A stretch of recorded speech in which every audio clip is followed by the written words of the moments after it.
Chapter 1. In spite of Jean-Jacques and his school, men are not everywhere born free, any more than they are everywhere in chains, unless these be of their own individual making, especially in countries where excessive liberty or excessive tyranny favors the growth of that class most usually designated as adventurers.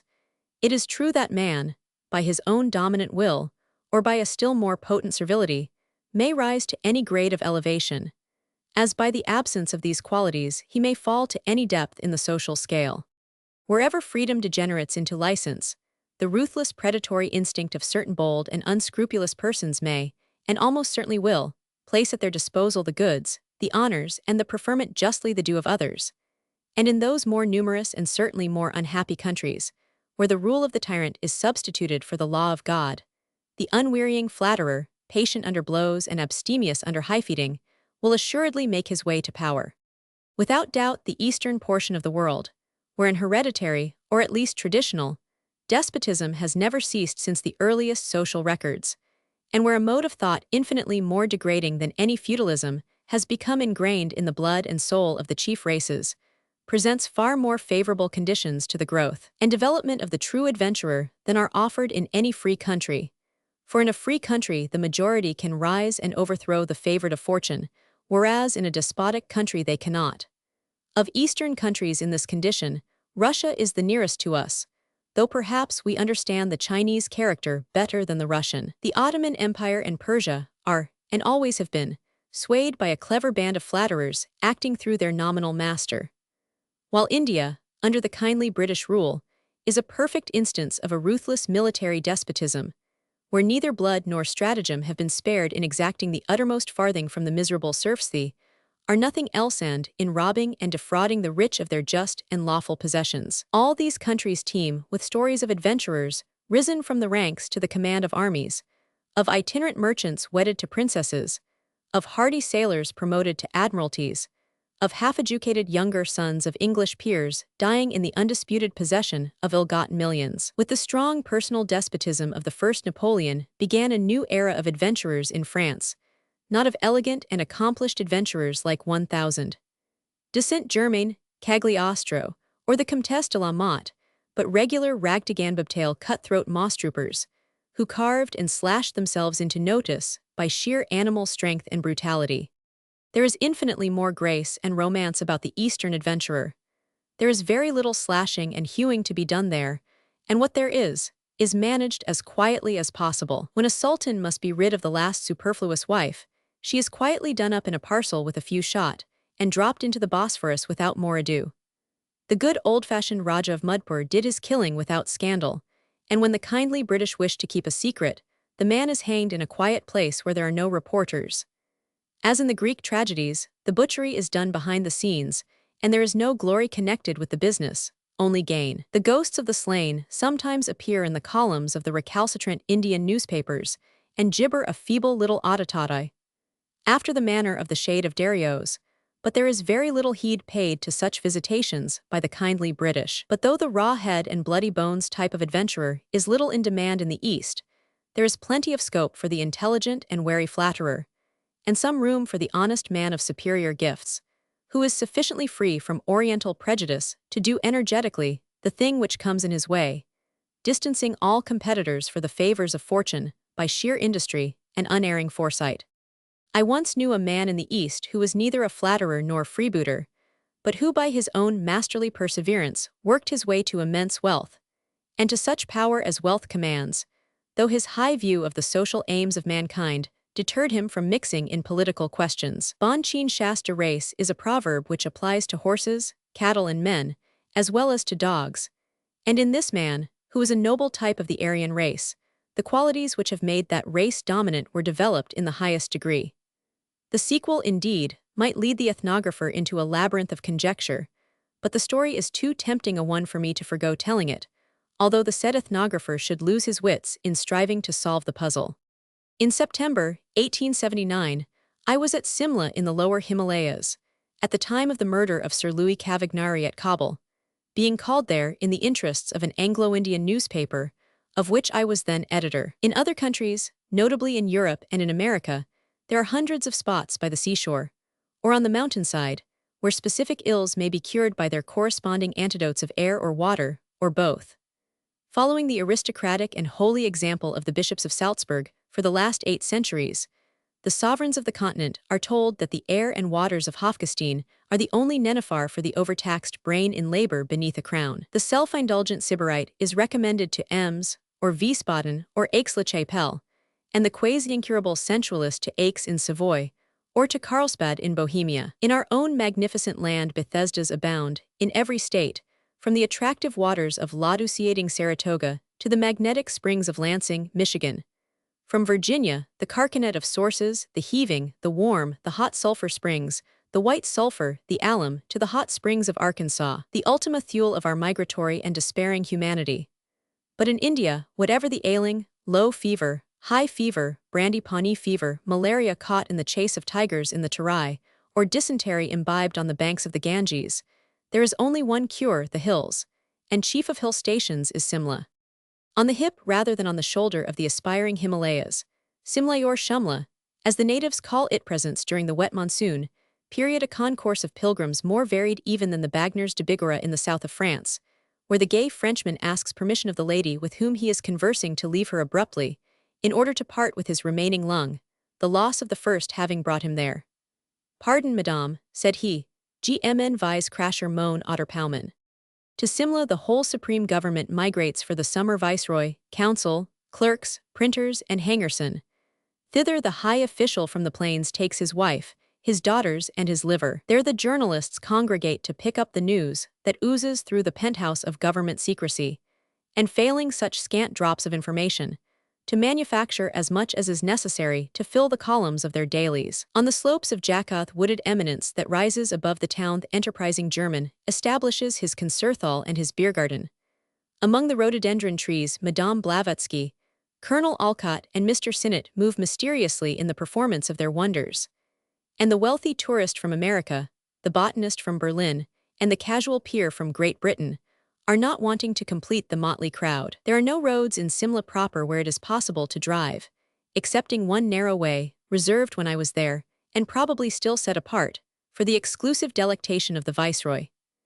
Every one ridesman, woman, and child, and every variety of horseflesh may be seen in abundance, from Lord Steepleton Kildare's thoroughbreds to the broad-sterned equestrian vessel of Mr. Curry Giakins, the Revenue Commissioner of Mudnagar in Bengal. But I need not now dwell long on the description of this highly favored spot, where Baron de Zac might have added force to his demonstration of the attraction of mountains for the pendulum. Having achieved my orientation and established my servants and luggage in one of the reputed hotels, I began to look about me, and, like an intelligent American observer, as I pride myself that I am, I found considerable pleasure in studying out the character of such of the changing crowd on the veranda and on the mall as caught my attention. At last the dinner hour came. With the rest I filed into the large dining room and took my seat. The place allotted to me was the last at one side of the long table, and the chair opposite was vacant, though 2 remarkably well-dressed servants, in turbans of white and gold, stood with folded arms behind it, apparently awaiting their master. Nor was he long in coming. I never remember to have been so much struck by the personal appearance of any man in my life.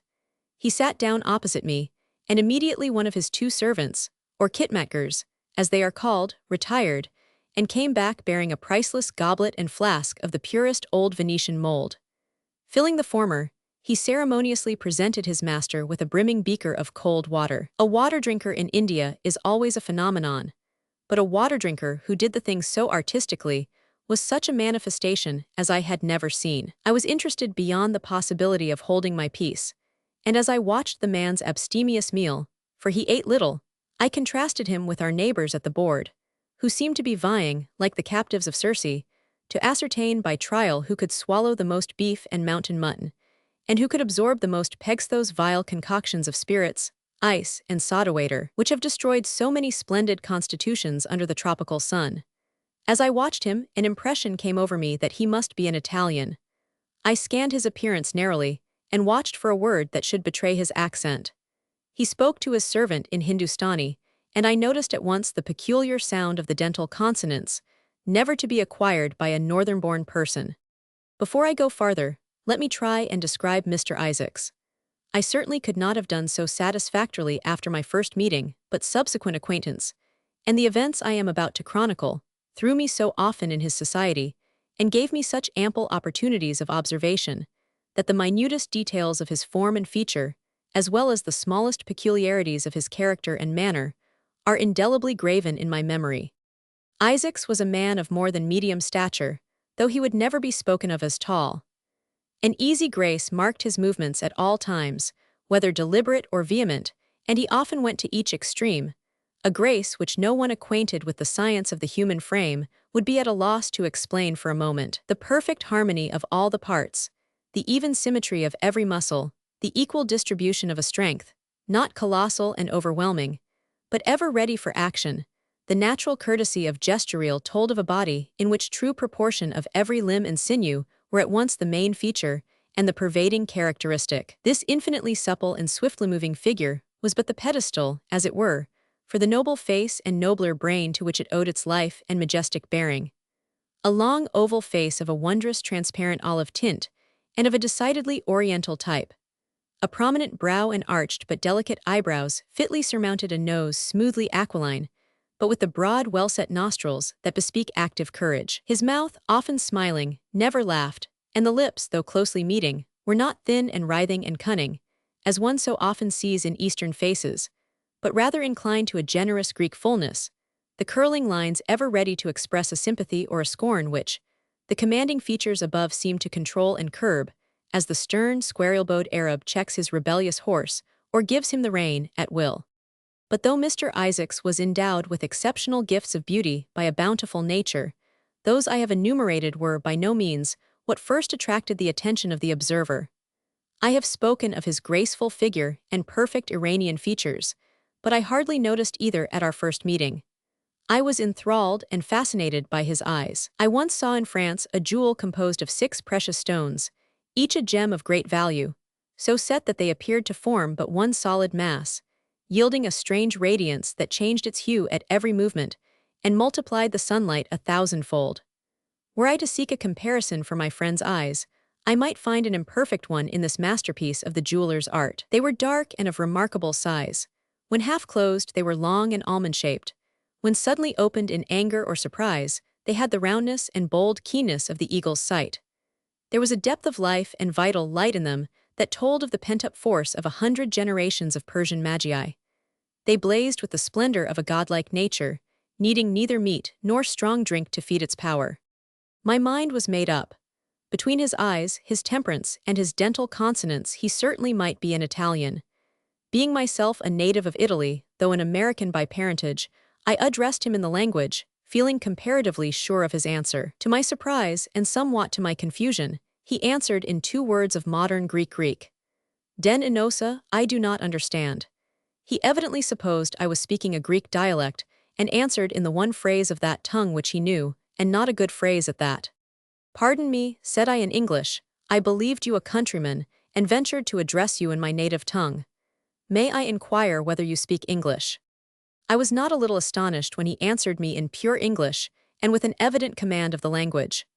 We fell into conversation, and I found him pungent, ready, impressive, and most entertaining, thoroughly acquainted with Anglo-Indian and English topics, and apparently well read. An Indian dinner is a long affair, so that we had ample time to break the ice, an easy matter always for people who are not English.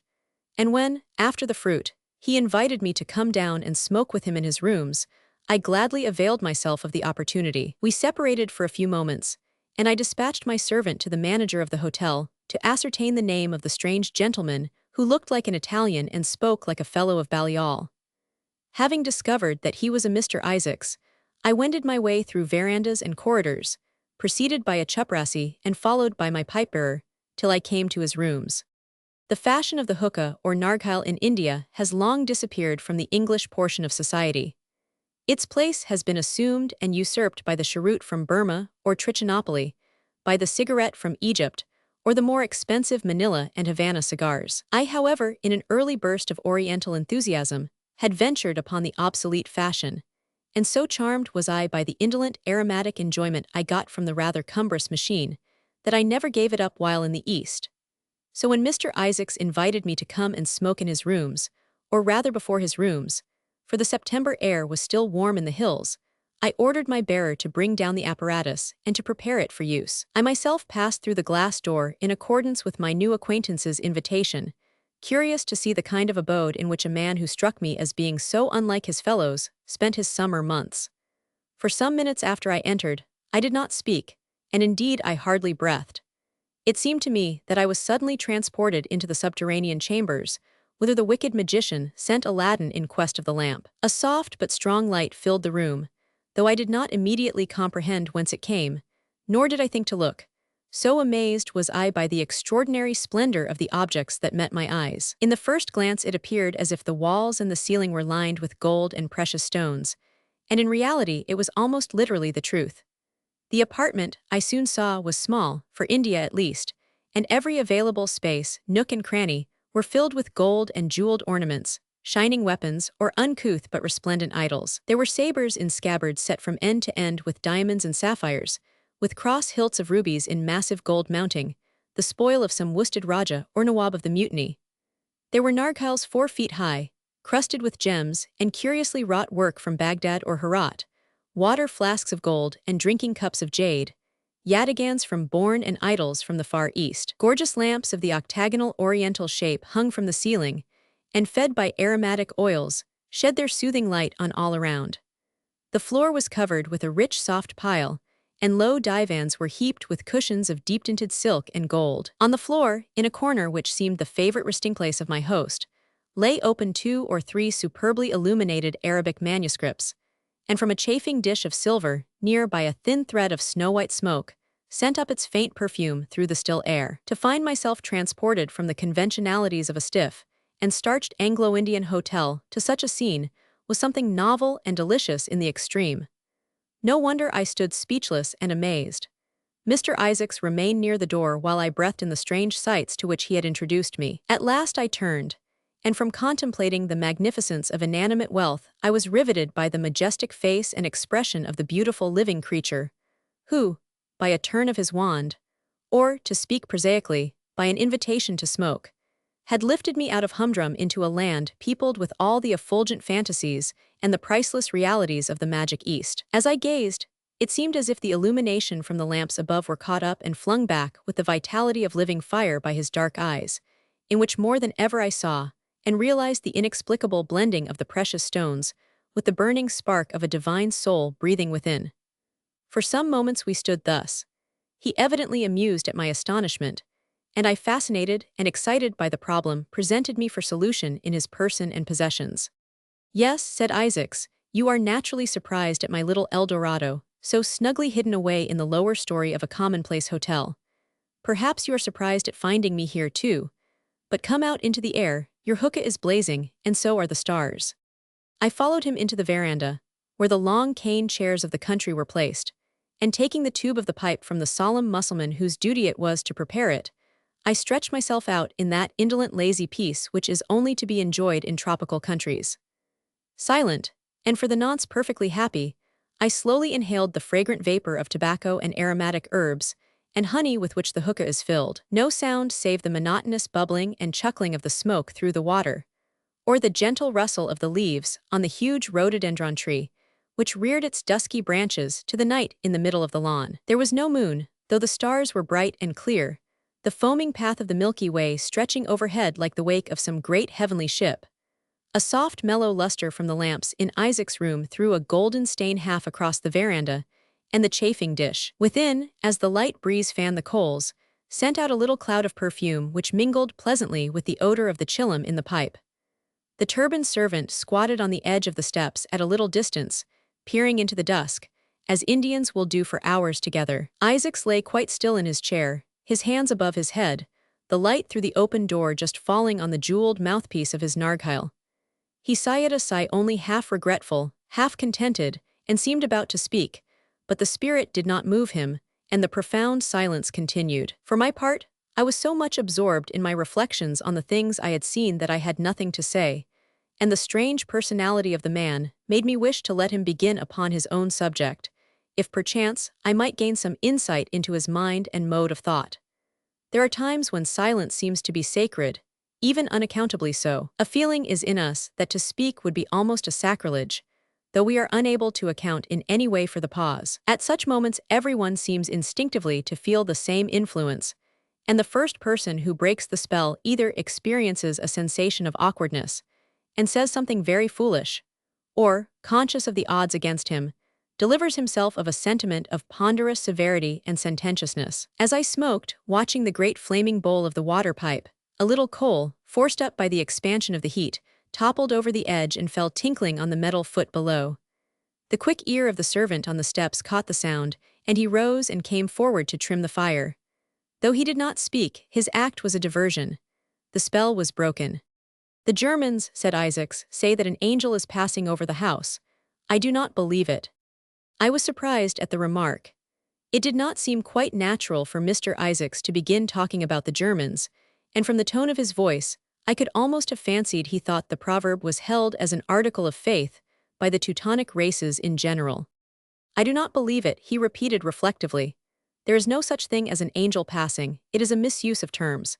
If there are such things as angels, their changes of place cannot be described as motion, seeing that from the very nature of things such changes must be instantaneous, not involving time as a necessary element. Have you ever thought much about angels? By the by, pardon my abruptness, but as there is no one to introduce us, what is your name?" "My name is Griggs Paul Griggs. I am an American but was born in Italy." "I know your name is Isaacs, but frankly I do not comprehend how you came by the appellation, for I do not believe you are either English, American, or Jewish of origin." "Quite right," he replied. "I am neither Yankee, Jew, nor beefeater. In fact, I am not a European at all. And since you probably would not guess my nationality, I will tell you that I am a Persian, a pure Iranian, a degenerate descendant of Zoroaster, as you call him, though by religion I follow the Prophet, whose name be blessed," he added, with an expression of face I did not then understand. "I call myself Isaacs for convenience in business. There is no concealment about it, as many know my story, but it has an attractive Semitic twang that suits my occupation, and is simpler and shorter for Englishmen to write than Abdul Hafiz bin Ishaq, which is my lawful name. Since you lay sufficient store by your business to have been willing to change your name, may I inquire what your business is? It seems to be a lucrative one, to judge by the accumulations of wealth you have allowed me a glimpse of." "Yes, wealth is my occupation. I am a dealer in precious stones and similar objects of value. Some day I will show you my diamonds, they are worth seeing. It is no uncommon thing to meet in India men of all Asiatic nationalities buying and selling stones of worth, and enriching themselves in the business. I supposed he had come with a caravan by way of Baghdad, and had settled. But again, his perfect command of English, as pure as though he had been educated at Eton and Oxford, his extremely careful, though quiet, English dress, and especially his polished manners, argued a longer residence in the European civilization of his adopted home than agreed with his young looks, supposing him to have come to India at 16 or 17. A pardonable curiosity led me to remark this. "You must have come here very young," I said. "A thoroughbred Persian does not learn to speak English like a university man, and to quote German proverbs, in a residence of a few years. Unless, indeed, he possessed the secret by which the initiated absorb knowledge without effort, and assimilate it without the laborious process of intellectual digestion. I am older than I look considerably. I have been in India 12 years, and with a natural talent for languages, stimulated by constant intercourse with Englishmen who know their own speech well, I have succeeded, as you say, in acquiring a certain fluency and mastery of accent. I have had an adventurous life enough. I see no reason why I should not tell you something of it, especially as you are not English, and can therefore hear me with an unprejudiced ear. But really, do you care for a yarn?" I begged him to proceed, and I beckoned the servant to arrange our pipes, that we might not be disturbed. When this was done, Isaacs began. "I am going to try and make a long story short. We Persians like to listen to long stories, as we like to sit and look on at a wedding notch, but we are radically averse to dancing or telling long tales ourselves, so I shall condense as much as possible. I was born in Persia, of Persian parents, as I told you, but I will not burden your memory with names you are not familiar with. My father was a merchant in prosperous circumstances, and a man of no mean learning in Arabic and Persian literature. I soon showed a strong taste for books, and every opportunity was given me for pursuing my inclinations in this respect. At the early age of 12, I was kidnapped by a party of slave dealers and carried off into Raum, Turkey, you call it. I will not dwell upon my tears and indignation. We traveled rapidly, and my captors treated me well, as they invariably do their prizes, well knowing how much of the value of a slave depends on his plump and sleek condition when brought to market. In Istanbul I was soon disposed of, my fair skin and accomplishments as a writer and a singer of Persian songs fetching a high price. It is no uncommon thing for boys to be stolen and sold in this way. A rich pacha will pay almost anything. The fate of such slaves is not generally a happy one. Isaacs paused a moment and drew in 2 or 3 long breaths of smoke. Do you see that bright star in the south? He said, pointing with his long jewel-set mouthpiece. Yes, it must be Sirius. That is my star. Do you believe in the agency of the stars in human affairs? Of course you do not. You are a European. How should you? But to proceed. The stars, or the fates, or Kali, or whatever you like to term your kismet, your portion of good and evil, allotted me a somewhat happier existence than generally falls to the share of young slaves in Raum. I was bought by an old man of great wealth and of still greater learning, who was so taken with my proficiency in Arabic, and in writing that he resolved to make of me a pupil instead of a servant to carry his coffee and pipe, or a slave to bear the heavier burden of his vices. Nothing better could have happened to me. I was installed in his house and treated with exemplary kindness, though he kept me rigorously at work with my books. I need not tell you that with such a master I made fair progress, and that at the age of 21 I was, for a Turk, a young man of remarkably good education. Then my master died suddenly, and I was thrown into great distress.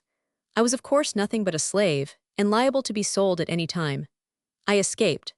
Active and enduring, though never possessing any vast muscular strength, I bore with ease the hardships of a long journey on foot with little food and scant lodging. Falling in with a band of pilgrims, I recognized the wisdom of joining them on their march to Mecca. I was, of course, a sound Mohammedan, as I am to this day, and my knowledge of the Quran soon gained me some reputation in the caravan. I was considered a creditable addition, and altogether an eligible pilgrim. My exceptional physique protected me from the disease and exhaustion of which not a few of our number died by the wayside, and the other pilgrims, in consideration of my youth and piety, gave me willingly the few handfuls of rice and dates that I needed to support life and strength. You have read about Mecca, and your Haji Barber, who of course has been there, has doubtless related his experiences to you scores of times in the plains, as he does everywhere. As you may imagine, I had no intention of returning towards Raum with my companions. When I had fulfilled all the observances required, I made my way to Jeddah and shipped on board an Arabian craft, touching at Mocha, and bearing coffee to Bombay. I had to work my passage, and as I had no experience of the sea, save in the caiques of the Golden Horn, you will readily conceive that the captain of the vessel had plenty of fault to find. But my agility and quick comprehension stood me in good stead, and in a few days I had learned enough to haul on a rope, or to reef the great lateen sails as well as any of them. The knowledge that I was just returning from a pilgrimage to Mecca obtained for me also a certain respect among the crew. It makes very little difference what the trade, business, or branch of learning. In mechanical labor, or intellectual effort, the educated man is always superior to the common laborer. One who is in the habit of applying his powers in the right way will carry his system into any occupation, and it will help him as much to handle a rope as to write a poem. At last we landed in Bombay. I was in a wretched condition. What little clothes I had had were in tatters. Hard work and little food had made me even thinner than my youthful age and slight frame tolerated. I had in all about 3 pence money in small copper coins, carefully hoarded against a rainy day. I could not speak a word of the Indian dialects, still less of English, and I knew no one save the crew of the vessel I had come in, as poor as I, but saved from starvation by the slender pittance allowed them on land. I wandered about all day through the bazaars, occasionally speaking to some solemn-looking old shopkeeper or long-bearded Mussulman, who, I hoped, might understand a little Arabic. But not one did I find. At evening I bathed in the tank of a temple full from the recent rains, and I lay down supperless to sleep on the steps of the great mosque. As I lay on the hard stones I looked up to my star and took comfort and slept. That night a dream came to me. I thought I was still awake and lying on the steps, watching the wondrous ruler of my fate, and as I looked he glided down from his starry throne with an easy swinging motion, like a soap bubble settling to the earth. And the star came and poised among the branches of the palm tree over the tank, opalescent, unearthly, heart-shaking. His face was as the face of the prophet, whose name be blessed, and his limbs were as the limbs of the Hamshaspenthas of old. Garments he had none, being of heavenly birth, but he was clothed with light as with a garment, and the crest of his silver hair was to him a crown of glory. And he spoke with the tongues of 1,000 lutes, sweet strong tones, that rose and fell on the night air as the song of a lover beneath the lattice of his mistress, the song of the mighty star wooing the beautiful sleeping earth. And then he looked on me and said, Abdul Hafiz, be of good cheer. I am with thee and will not forsake thee, even to the day when thou shalt pass over the burning bridge of death. Thou shalt touch the diamond of the rivers and the pearl of the sea, and they shall abide with thee, and great shall be thy wealth. And the sunlight which is in the diamond shall warm thee and comfort thy heart, and the moonlight which is in the pearl shall give thee peace in the night time, and thy children shall be to thee a garland of roses in the land of the unbeliever. And the star floated down from the palm branches and touched me with his hand, and breathed upon my lips the cool breath of the outer firmament, and departed. Then I awoke and saw him again in his place far down the horizon, and he was alone, for the dawn was in the sky and the lesser lights were extinguished. And I rose from the stony stairway that seemed like a bed of flowers for the hopeful dream, and I turned westward and praised Allah and went my way.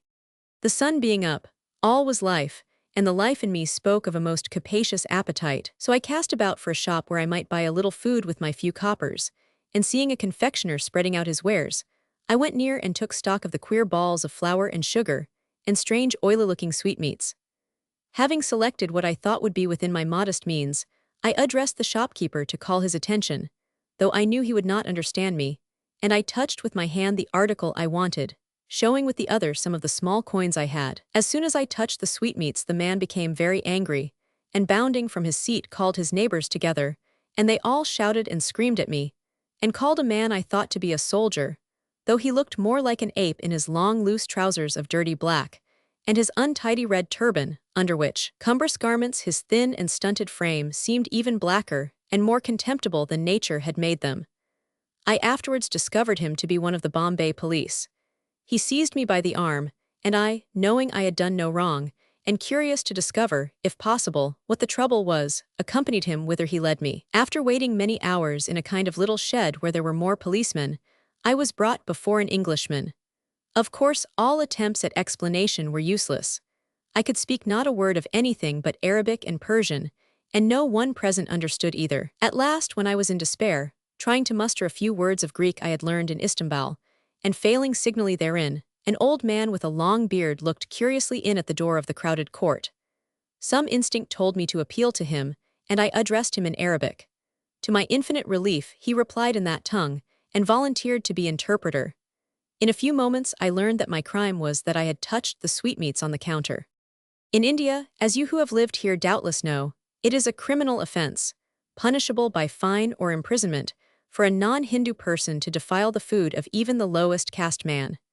To touch one sweetmeat in a trayful defiles the whole baking, rendering it all unfit for the use of any Hindu, no matter how mean. Knowing nothing of caste and its prejudices, it was with the greatest difficulty that the mullah, who was trying to help me out of my trouble, could make me comprehend wherein my wrongdoing lay, and that the English courts, being obliged in their own interest to uphold and protect the caste practices of the Hindus, at the risk of another mutiny, could not make any exception in favor of a stranger unacquainted with Indian customs. So the Englishman who presided said he would have to inflict a fine, but being a very young man, not yet hardened to the despotic ways of Eastern life, he generously paid the fine himself, and gave me a rupee as a present into the bargain.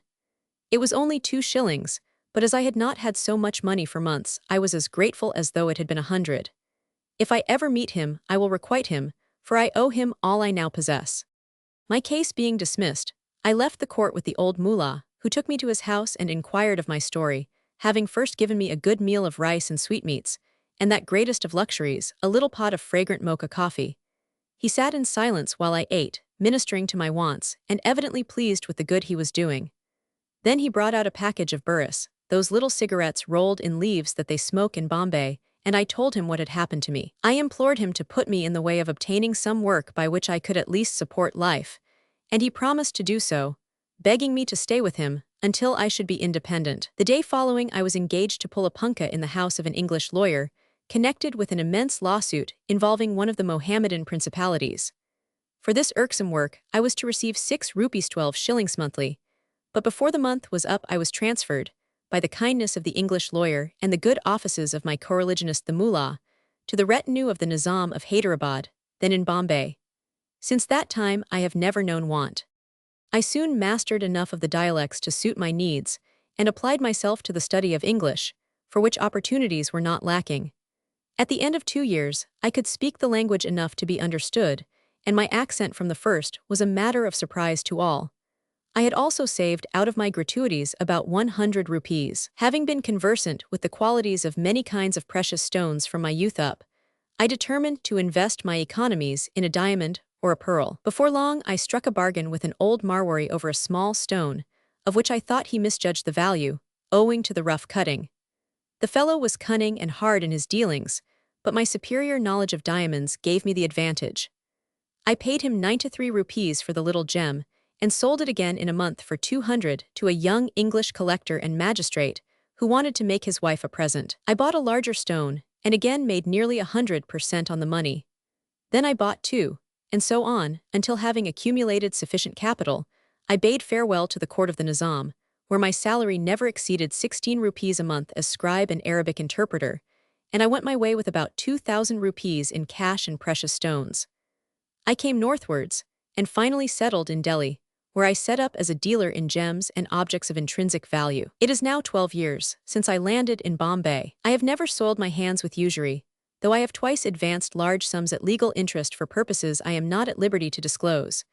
I have never cheated a customer or underrated a gem I bought of a poor man, and my wealth, as you may judge from what you have seen, is considerable. Moreover, though in constant intercourse with Hindus and English, I have not forfeited my title to be called a true believer and a follower of the Prophet, whose name be blessed.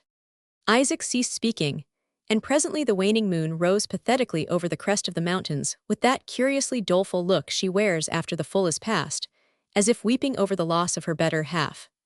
The wind rose and soughed drearily through the rhododendrons and the pines, and Kuramat Ali, the pipe-bearer, shivered audibly as he drew his long cloth uniform around him. We rose and entered my friend's rooms, where the warmth of the lights, the soft rugs and downy cushions, invited us temptingly to sit down and continue our conversation. But it was late, for Isaacs, like a true Oriental, had not hurried himself over his narrative, and it had been 9 o'clock when we sat down to smoke. So I bade him good night, and musing on all I had heard and seen, retired to my own apartments, glancing at Sirius and at the unhappy-looking moon before I turned in from the veranda. Chapter 2. In India the plainspeople rise before dawn, and it is not till after some weeks' residence in the cooler atmosphere of the mountains that they return to the pernicious habit of allowing the sun to be before them. The hours of early morning, when one either mopes about in loose flannel clothes or goes for a gallop on the green Maidan, are without exception the most delicious of the day. I shall have occasion hereafter to describe the morning's proceedings in the plains. On the day after the events recorded in the last chapter, one awoke as usual at 5 o'clock, and meandered out on to the veranda to have a look at the hills, so novel and delicious a sight after the endless flats of the northwest provinces. It was still nearly dark, but there was a faint light in the east, which rapidly grew as I watched it, till turning the angle of the house, I distinguished a snowpeak over the tops of the dark rhododendrons, and while I gazed, the first tinge of distant dawning caught the summit, and the beautiful hill blushed as a fair woman at the kiss of the awakening sun. The old story, the heaven wooing the earth with a wondrous shower of gold. Pratishaya Sanari Janath, exquisite lines of the old Vedic hymn to the dawn maiden, rose to my lips. I had never appreciated or felt their truth down in the dusty plains, but here, on the free hills, the glad welcoming of the morning light seemed to run through every fiber, as thousands of years ago the same joyful thrill of returning life inspired the pilgrim fathers of the Aryan race. Almost unconsciously, I softly intoned the hymn, as I had heard my old Brahmin teacher in Allahabad when he came and sat under the porch at daybreak, until I was ready for him. The lissome heavenly maiden here, forth flashing from her sister's arms, high heaven's daughter now is come, in rosy garments shining like a swift bay mare, the twin knight's friend, mother of all our herds of kine. Yea, thou art she, the horseman's friend. Of grazing cattle mother thou. All wealth is thine, thou blushing dawn. Thou who hast driven the foeman back. With praise we call on thee to wake. In tender reverence, beauteous one, the spreading beams of morning light are countless as our hosts of kine. They fill the atmosphere of space.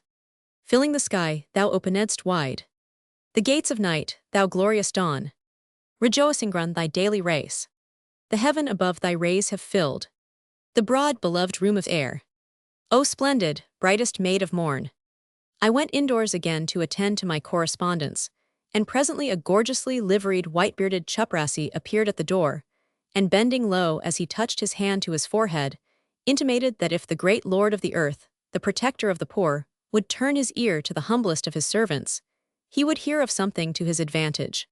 So saying, he presented a letter from the official with whom I had to do, an answer to my note of the previous afternoon, requesting an interview. In due course, therefore, the day wore on, and I transacted my business, returned to tiffin, and then went up to my rooms for a little quiet. I might have been there an hour, smoking and dreaming over a book, when the servant announced a sahib who wanted to see me, and Isaacs walked in, redolent of the sunshine without, his luminous eyes shining brightly in the darkened room. I was delighted, for I felt my wits stagnating in the unwanted idleness of the autumn afternoon, and the book one had taken up was not conducive to wakefulness or brilliancy. It was a pleasant surprise, too. It is not often that an hotel acquaintance pushes an intimacy much, and besides, I had feared my silence during the previous evening might have produced the impression of indifference, on which reflection I had resolved to make myself agreeable at our next meeting. Truly, had I asked myself the cause of a certain attraction I felt for Mr. Isaacs, it would have been hard to find an answer. I am generally extremely shy of persons who begin an acquaintance by making confidences, and, in spite of Isaac's charm of manner, I had certainly speculated on his reasons for suddenly telling an entire stranger his whole story. My southern birth had not modified the northern character born in me, though it gave me the more urbane veneer of the Italian, and the early study of Foucault and his school had not predisposed me to an unlimited belief in the disinterestedness of mankind. Still, there was something about the man which seemed to sweep away unbelief and cynicism and petty distrust, as the bright mountain freshet sweeps away the wretched little mud puddles and the dust and impurities from the bed of a half-dry stream. It was a new sensation and a novel era in my experience of humanity, and the desire to get behind that noble forehead and see its inmost workings was strong beyond the strength of puny doubts and preconceived prejudice. Therefore, when Isaacs appeared, looking like the sun god for all his quiet dress of gray and his unobtrusive manner, I felt the little thrill of pleasure so aptly compared by Swinburne to the soft touch of a hand stroking the outer hair. "What a glorious day after all that detestable rain," were his first words. 3 mortal months of water, mud, and mackintoshes, not to mention the agreeable sensation of being glued to a wet saddle with your feet in water buckets, and mountain torrents running up and down the inside of your sleeves, in defiance of the laws of gravitation. Such is life in the monsoon. Pah! And he threw himself down on a cane chair and stretched out his dainty feet, so that the sunlight through the crack of the half-closed door might fall comfortingly on his toes, and remind him that it was fine outside. "What have you been doing all day?" I asked, for lack of a better question, not having yet recovered from the mental stagnation induced by the last number of the serial story I had been reading. "Oh, I do not know. Are you married?" he asked irrelevantly. "God forbid," I answered reverently and with some show of feeling. "Amen," was the answer. "As for me, I am, and my wives have been quarreling." "Your wives? Did I understand you to use the plural number?" "Why, yes, I have 3, that is the worst of it. If there were only 2, they might get on better. You know 2 are company and 3 are none, as your proverb has it." He said this reflectively, as if meditating a reduction in the number. The application of the proverb to such a case was quite new in my recollection. As for the plurality of my friend's conjugal relations, I remembered he was a Mohammedan, and my surprise vanished. Isaacs was lost in meditation. Suddenly he rose to his feet and took a cigarette from the table. I wondered the match would not light, and he struggled a moment with another. Then he blew a great cloud of smoke and sat down in a different chair. I wonder whether a fourth would act as a flywheel, and he looked straight at me, as if asking my opinion. I had never been in direct relations with a Mussulman of education and position. To be asked point-blank whether I thought 4 wives better than 3 on general principles, and quite independently of the contemplated spouse, was a little embarrassing. He seemed perfectly capable of marrying another before dinner for the sake of peace, and I do not believe he would have considered it by any means a bad move. Diamond cut diamond, I said. You two have proverbs, and one of them is that a man is better sitting than standing, better lying than sitting, better dead than lying down. Now I should apply that same proverb to marriage. A man is, by a similar successive reasoning, better with no wife at all than with three. His subtle mind caught the flaw instantly. To be without a wife at all would be about as conducive to happiness as to be dead. Negative happiness, very negative. Negative happiness is better than positive discomfort. Come, come, he answered, we are bandying terms and words, as if empty breath amounted to anything but inanity. Do you really doubt the value of the institution of marriage? No, marriage is a very good thing when two people are so poor that they depend on each other, mutually, for daily bread, or if they are rich enough to live apart.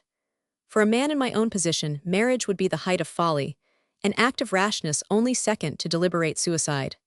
Now you are rich, and if you had but one wife, she living in Delhi and you in Simla, you would doubtless be very happy. There is something in that, said Isaacs. She might mope and beat the servants, but she could not quarrel if she were alone. Besides, it is so much easier to look after one camel than three. I think I must try it. There was a pause, during which he seemed settling the destiny of the two who were to be shelved in favor of a monogamic experiment. Presently he asked if I had brought any horses, and hearing I had not, offered me a mount, and proposed we should ride round Jocko, and perhaps, if there were time, take a look at Annandale in the valley, where there was polo and a racing ground. I gladly accepted, and Isaacs dispatched one of my servants, the faithful Kuramat Ali, to order the horses. Meantime the conversation turned on the expedition to Kabul to avenge the death of Cavagnari. I found Isaacs held the same view that I did in regard to the whole business. He thought the sending of 4 Englishmen, with a handful of native soldiers of the Guide regiment to protect them, a piece of unparalleled folly, on a par with the whole English policy in regard to Afghanistan. You English, pardon me, I forgot you did not belong to them. The English, then, have performed most of their great acts of valor as a direct consequence of having wantonly exposed themselves in situations where no sane man would have placed himself. Look at Balaclava. Think of the things they did in the mutiny and in the first Afghan war. Look at the mutiny itself, the result of a harebrained idea that a country like India could be held forever with no better defenses than the trustworthiness of native officers and the gratitude of the people for the kindly British rule. Poor Cavagnari, when he was here last summer, before leaving on his mission, he said several times he should never came back. And yet no better man could have been chosen, whether for politics or fighting, if only they had had the sense to protect him.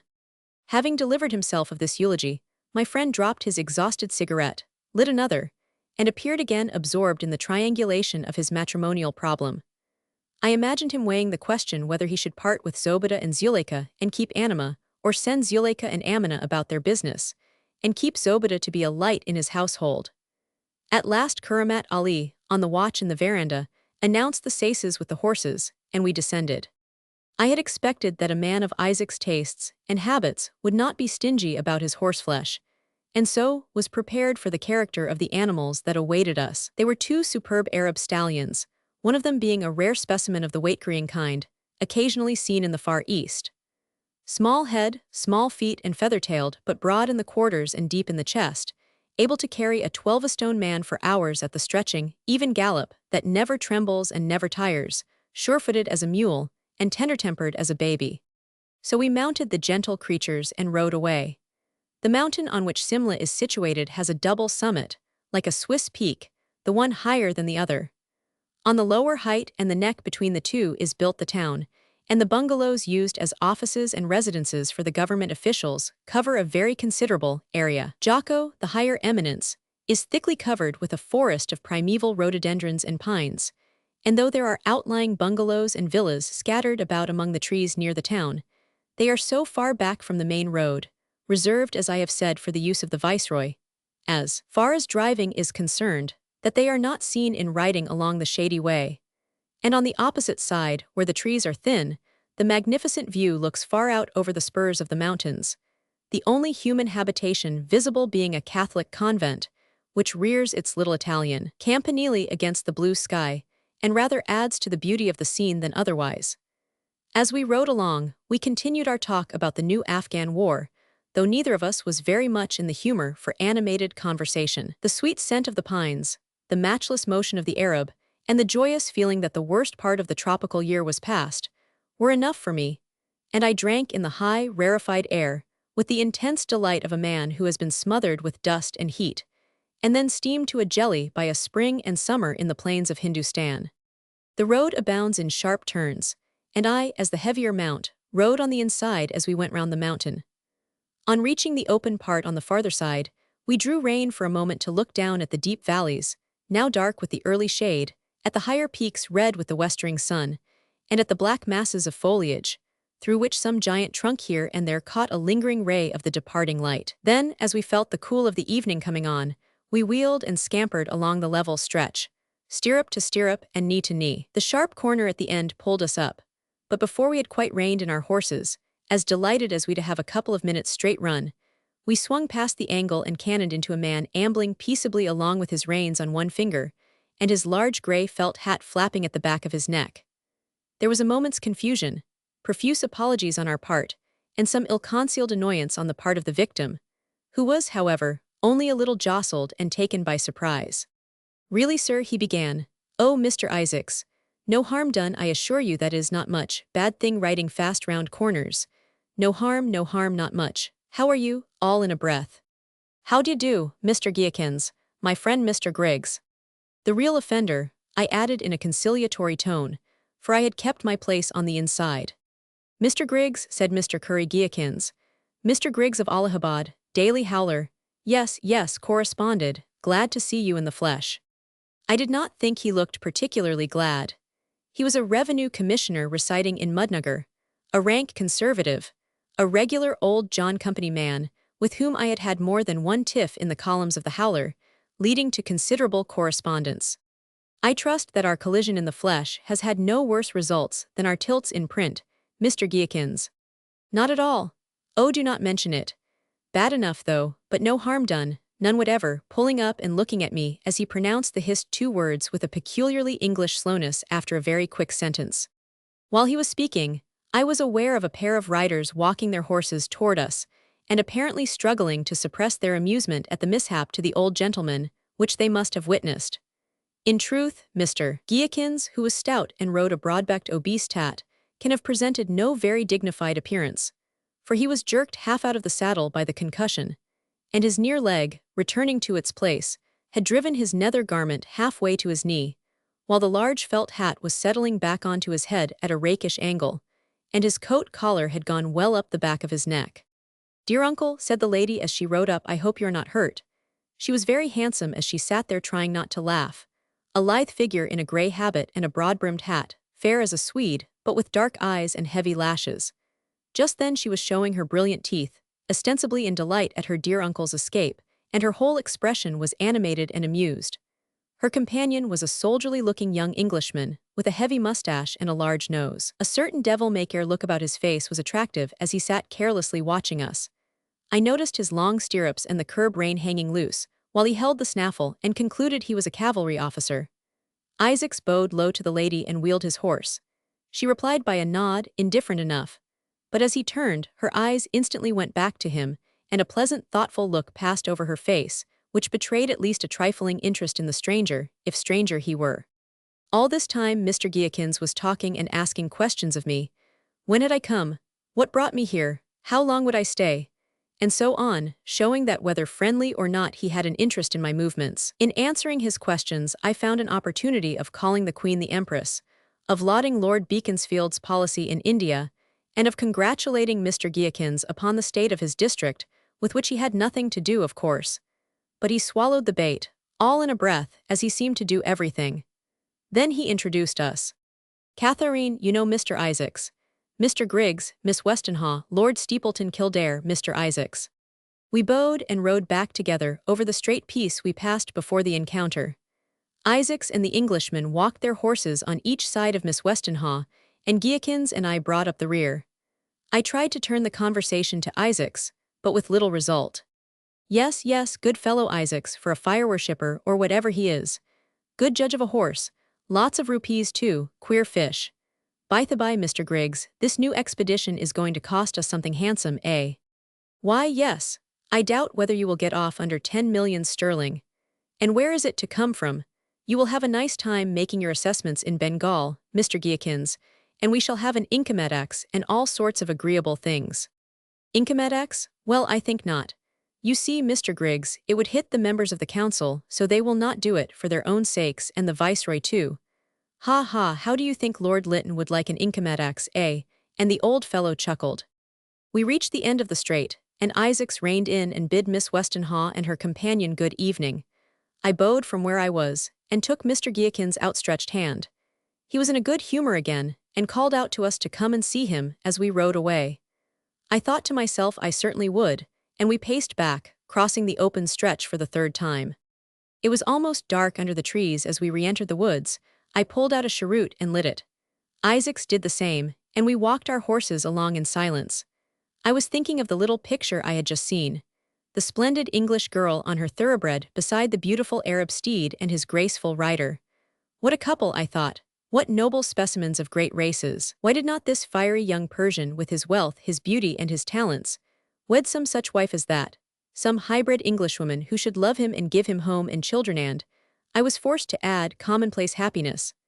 How often does it happen that some train of thought, unacknowledged almost to ourselves, runs abruptly into a blind alley? Especially when we try to plan out the future life of someone else, or to sketch for him what we should call happiness. The accidental confronting of two individuals pleases the eye. We unite them in our imagination, carrying on the picture before us, and suddenly we find ourselves in a quagmire of absurd incongruities. Now what could be more laughable than to suppose the untamed, and probably untamable young man at my side, with his 3 wives, his notions about the stars and his Mussulman faith, bound for life to a girl like Miss Westenhaw, a wise man of the East trying to live the life of an English country gentleman, hunting in pink and making speeches on the local hustings.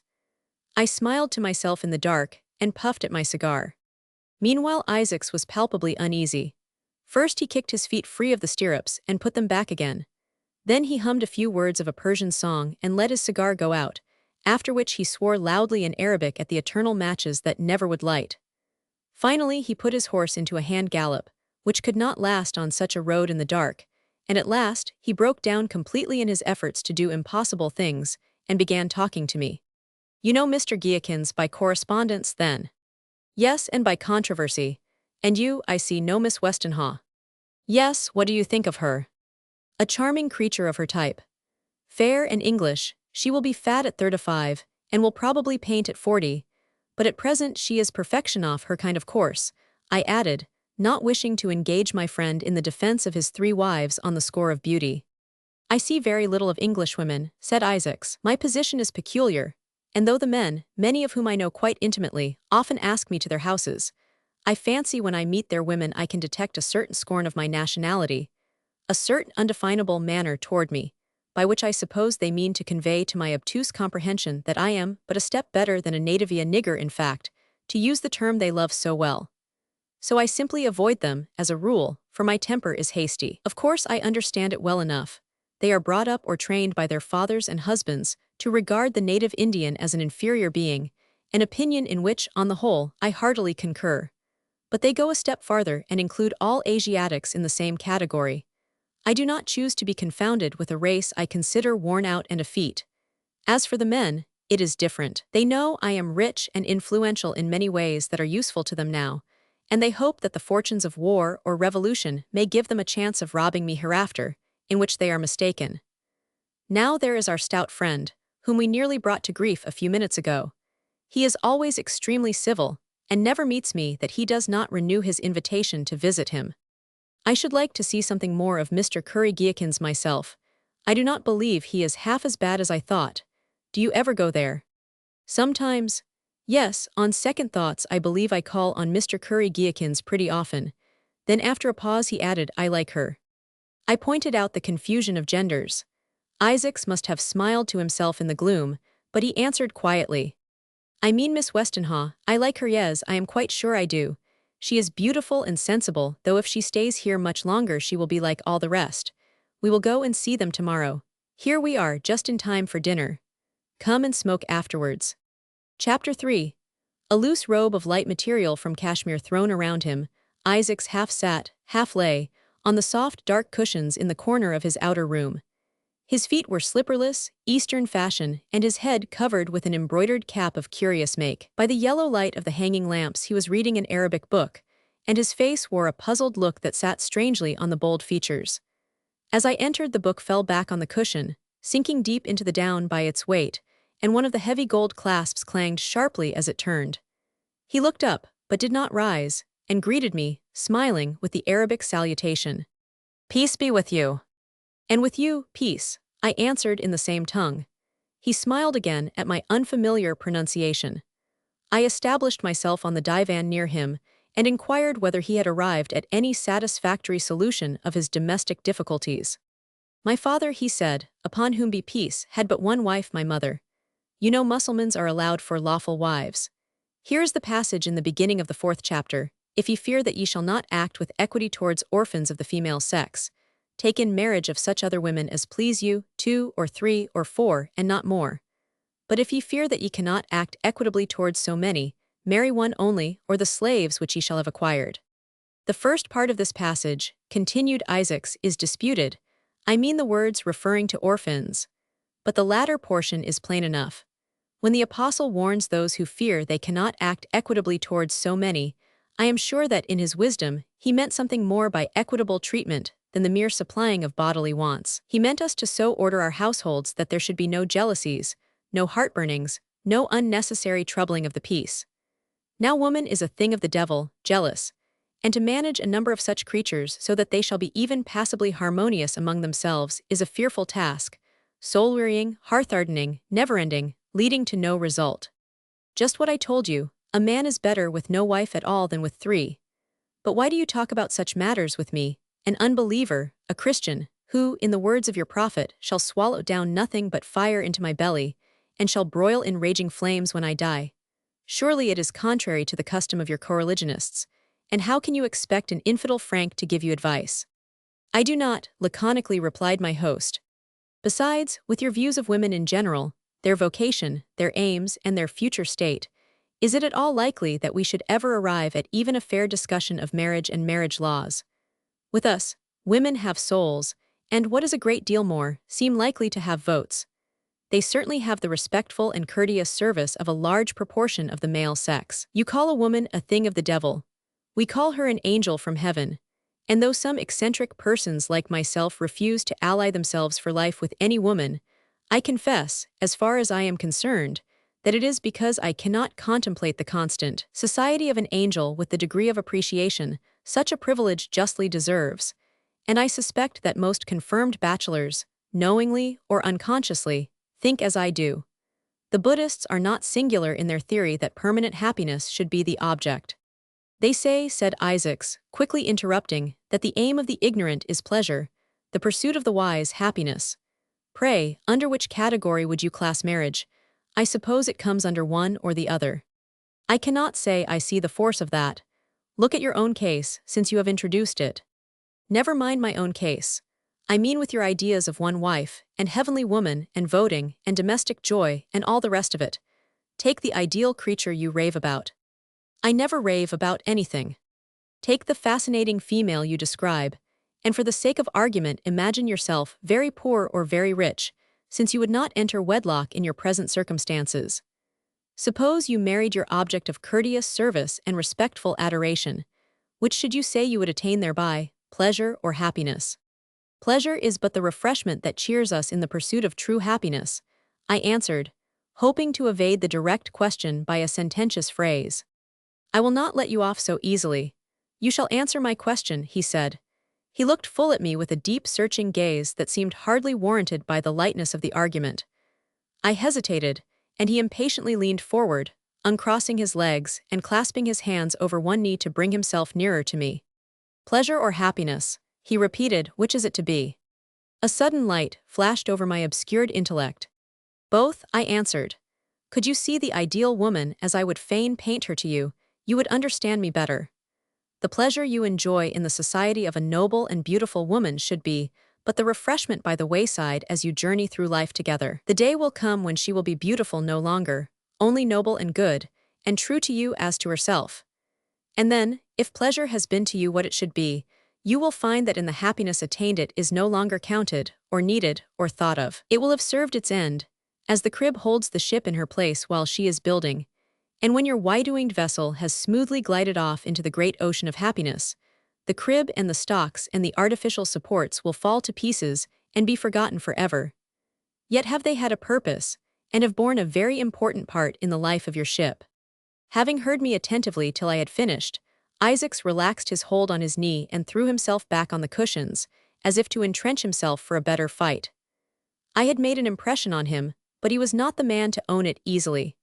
Presumably to gain time, he called for hookahs and sherbet, and though the servants moved noiselessly in preparing them, their presence was an interruption.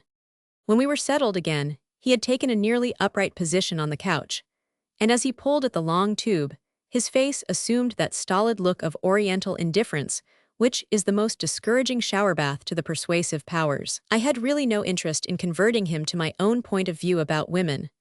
Honestly, was it my own point of view at all? Would anything under heaven induce me, Paul Griggs, rich or poor or comfortably off, to marry any one Miss Westenhaw, for instance?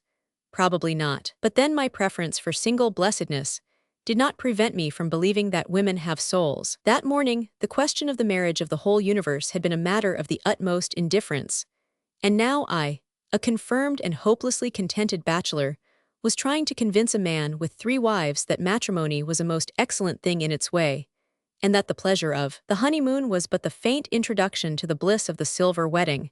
It certainly must be Isaac's own doing. He had launched on a voyage of discovery and had taken me in tow. I had a strong suspicion that he wanted to be convinced, and was playing indifference to soothe his conscience. "Well," said I at last, "have you any fault to find with my reasoning or my simile?" "With your simile none. It is faultlessly perfect. You have not mixed up your metaphors in the least. Crib, stocks, ocean, ship all correct and very nautical. As for your reasoning, I do not believe there is anything in it. I do not believe that pleasure leads to happiness. I do not believe that a woman has a soul, and I deny the whole argument from beginning to end." There, he added with a smile that belied the brusqueness of his words, "That is my position. Talk me out of it if you can. The night is long, and my patience is that of the ass." I do not think this is a case for rigid application of logic. When the feelings are concerned, and where can they be more concerned than in our intercourse with women? The only way to arrive at any conclusion is by a sort of Triangan process, imagining ourselves in the position indicated, and striving to fancy how it would suit us. Let us begin in that way. Suppose yourself unmarried, your 3 wives and their children removed. "Allah in his mercy grant it," ejaculated Isaacs with great fervor. "Removed from the question altogether. Then imagine yourself thrown into daily conversation with some beautiful woman who has read what you have read, thought what you have thought, and dreamed the dreams of a nobler destiny that have visited you in waking and sleeping hours. A woman who, as she learned your strange story, should weep for the pains you suffered and rejoice for the difficulties overcome, who should understand your half-spoken thoughts and proudly sympathize in your unuttered aspirations, in whom you might see the twin nature to your own, and detect the strong spirit and the brave soul, half revealed through the feminine gentleness and modesty that clothe her as with a garment.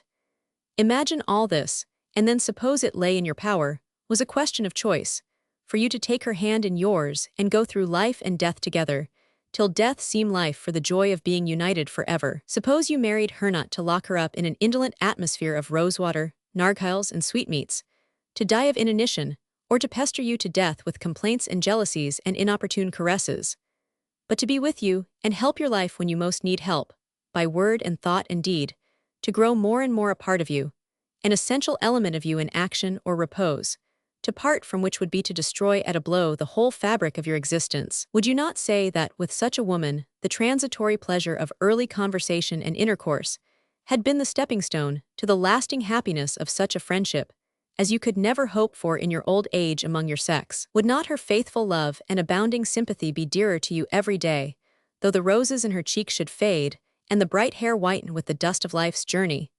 Would you not feel that when you died your dearest wish must be to join her, where there should be no parting her from whom there could be no parting here, short of death itself? Would you not believe she had a soul? There is no end of your supposing, but it is quite pretty. I am half inclined to suppose too. He took a sip of sherbet from the tall crystal goblet the servant had placed on a little three-legged stool beside him, and as he drank the cool liquid slowly, looked over the glass into my eyes, with a curious, half-earnest, half-smiling glance. I could not tell whether my enthusiastic picture of conjugal bliss amused him or attracted him, so I waited for him to speak again. Now that you have had your cruise in your ship of happiness on the waters of your cerulean imagination, permit me, who am landborn and a lover of the chase, to put my steed at a few fences in the difficult country of unadorned facts over which I propose to hunt the wily fox, matrimony. I have never hunted a fox, but I can quite well imagine what it is like. In the first place, it is all very well to suppose that it had pleased Allah in His goodness to relieve me of my 3 encumbrances. Meanwhile, there they are, and they are very real difficulties, I assure you. Nevertheless, are there means provided us by the foresight of the Apostle, by which we may ease ourselves of domestic burdens when they are too heavy for us to bear. It would be quite within the bounds of possibility for me to divorce them all 3, without making any special scandal. But if I did this thing, do you not think that my experience of married life has given me the most ineradicable prejudices against women as daily companions? Am I not persuaded that they all bicker and chatter and nibble sweetmeats alike absolutely alike? Or if I looked abroad? Stop, I said, I am not reasoner enough to persuade you that all women have souls. Very likely in Persia and India they have not. I only want you to believe that there may be women so fortunate as to possess a modicum of immortality. Well, pardon my interruption, if you looked abroad, as you were saying. If I looked abroad, I should probably discover little petty traits of the same class, if not exactly identical. I know little of Englishmen, and might be the more readily deceived. Supposing, if you will, that, after freeing myself from all my present ties, in order to start afresh, I were to find myself attracted by some English girl, there must have been something wrong with the mouthpiece of his pipe, for he examined it very attentively. Attracted, he continued, by someone, for instance, by Miss Westenhaw. He stopped short. So my inspiration was right. My little picture, framed as we rode homeward, and indignantly scoffed at by my calmer reason, had visited his brain too. He had looked on the fair northern woman and fancied himself at her side, her lover, her husband. All this conversation and argument had been only a set plan to give himself the pleasure of contemplating and discussing such a union, without exciting surprise or comment. I had been suspecting it for some time, and now his sudden interest in his mouthpiece, to conceal a very real embarrassment, put the matter beyond all doubt. He was probably in love, my acquaintance of 2 days. He saw in me a plain person, who could not possibly be a rival, having some knowledge of the world, and he was in need of a confidant, like a schoolgirl. I reflected that he was probably a victim for the first time. There is very little romance in India, and he had, of course, married for convenience and respectability rather than for any real affection. His first passion, this man who had been tossed about like a bit of driftwood, who had by his own determination and intelligence carved his way to wealth and power in the teeth of every difficulty. Just now, in his embarrassment, he looked very boyish. His troubles had left no wrinkles on his smooth forehead. His bright black hair was untinged by a single thread of gray. And as he looked up, after the pause that followed when he mentioned the name of the woman he loved, there was a very really youthful look of mingled passion and distress in his beautiful eyes. I think, Mr. Isaacs, that you have used a stronger argument against the opinions you profess to hold than I could have found in my whole armory of logic. As he looked at me, the whole field of possibilities seemed opened. I must have been mistaken in thinking this marriage impossible and incongruous. What incongruity could there be in Isaac's marrying Miss Westenhaw? My conclusions were false. Why must he necessarily return with her to England, and wear a red coat, and make himself ridiculous at the borough elections? Why should not this ideal couple choose some happy spot, as far from the corrosive influence of Anglo-Saxon prejudice, as from the wretched sensualism of prosperous life east of the Mediterranean? I was carried away by the idea, returning with redoubled strength as a sequel to what I had argued, and to what I had guessed. Why not? Was the question I repeated to myself over and over again in the half-minute's pause after Isaacs finished speaking. You are right, he said slowly, his half-closed eyes fixed on his feet. Yes, you are right. Why not? Indeed, why not? It must have been pure guesswork, this reading of my thoughts. When he was last speaking, his manner was all indifference, scorn of my ideas, and defiance of every Western mode of reasoning. And now, apparently by pure intuition, He gave a direct answer to the direct question I had mentally asked. And what is more, his answer came with a quiet, faraway tone of conviction that had not a shade of unbelief in it. It was delivered as monotonously and naturally as a Christian says credo in unum diem, as if it were not worth disputing, or as the devout Mussulman says la ilaha illallah, not stooping to consider the existence of anyone bold enough to deny the dogma. No argument, not hours of patient reasoning or weeks of well-directed persuasion, could have wrought the change in the man's tone that came over it at the mere mention of the woman he loved. I had no share in his conversion. My arguments had been the excuse by which he had converted himself. Was he converted? Was it real? Yes, I think I am, he replied in the same mechanical, monotonous accent. I shook myself, drank some sherbet, and kicked off one shoe impatiently. Was I dreaming, or had I been speaking aloud, really putting the questions he answered so quickly and appositively? Pshaw, a coincidence. I called the servant and ordered my hookah to be refilled. Isaac sat still, immovable, lost in thought, looking at his toes. An expression, almost stupid in its vacancy, was on his face, and the smoke curled slowly up in lazy wreaths from his neglected narghile. You are converted then at last, I said aloud. No answer followed my question. I watched him attentively. Mr. Isaacs, still silence. Was it possible that he had fallen asleep? His eyes were open, but I thought he was very pale. His upright position, however, belied any symptoms of unconsciousness. Isaacs, Abdul Hafiz. What is the matter? He did not move. I rose to my feet and knelt beside him where he sat rigid, immovable like a statue. Kuramat Ali, who had been watching, clapped his hands wildly and cried, Wah, wah, Sahib Marjia, the Lord is dead.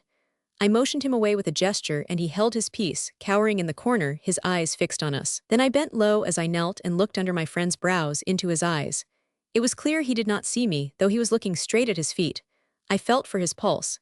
It was very low, almost imperceptible, and certainly below 40 beats to the minute. I took his right arm and tried to put it on my shoulder. It was perfectly rigid. There was no doubt about it, the man was in a cataleptic trance. I felt for the pulse again, it was lost.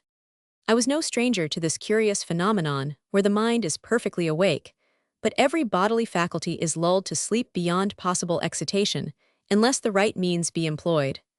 I went out and breathed the cool night air, bidding the servants be quiet, as the Sahib was asleep. When sufficiently refreshed, I re-entered the room, cast off my slippers, and stood a moment by my friend, who was as rigid as ever.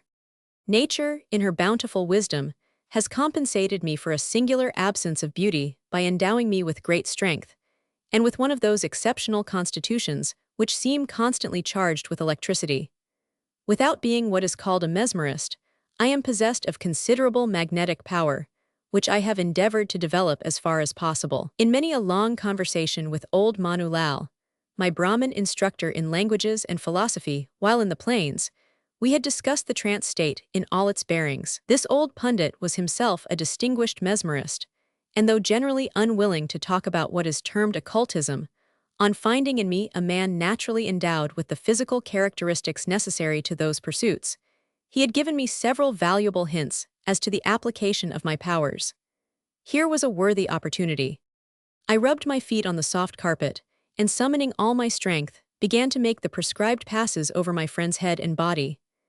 Very gradually the look of life returned to his face, the generous blood welled up under the clear olive skin, the lips parted, and he sighed softly. Animation, as always happens in such cases, began at the precise point at which it had been suspended, and his first movement was to continue his examination of the mouthpiece in his hand. Then he looked up suddenly, and seeing me standing over him, gave a little shake, half turning his shoulders forward and back, and speaking once more in his natural voice, said, I must have been asleep. Have I? What has happened? Why are you standing there looking at me in that way? Then, after a short interrogatory silence, his face changed and a look of annoyance shaded his features as he added in a low tone, Oh, I see. It has happened to me once before. Sit down, I am all right now. He sipped a little sherbet and leaned back in his old position. I begged him to go to bed and prepared to withdraw, but he would not let me, and he seemed so anxious that I should stay that I resumed my place. The whole incident had passed in 10 minutes. Stay with me a little longer, he repeated. I need your company, perhaps your advice. I have had a vision, and you must hear about it.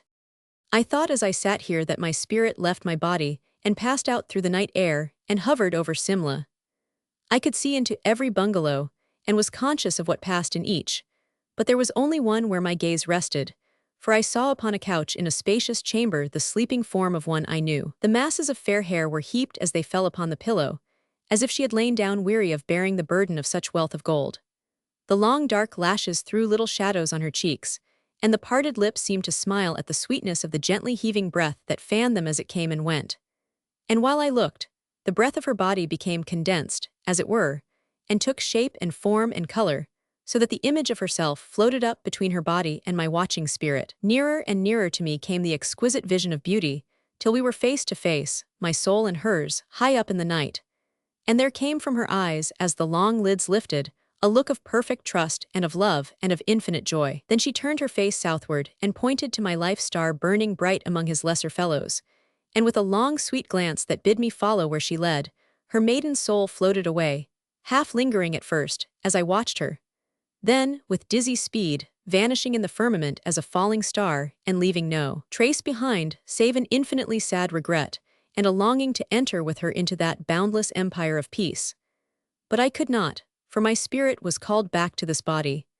And I bless Allah that He has given me to see her once so, and to know that she has a soul, even as I have, for I have looked upon her spirit and I know it. Isaacs rose slowly to his feet and moved towards the open door. I followed him, and for a few moments we stood looking out at the scene below us. It was near midnight, and the ever-decreasing moon was dragging herself up, as if ashamed of her waning beauty and tearful look. "Griggs," said my friend, dropping the formal prefix for the first time, "all this is very strange. I believe I am in love." "I have not a doubt of it," I replied. "Peace be with you." "And with you peace." So we parted. Chapter 4. In Simla people make morning calls in the morning instead of after dark, as in more civilized countries.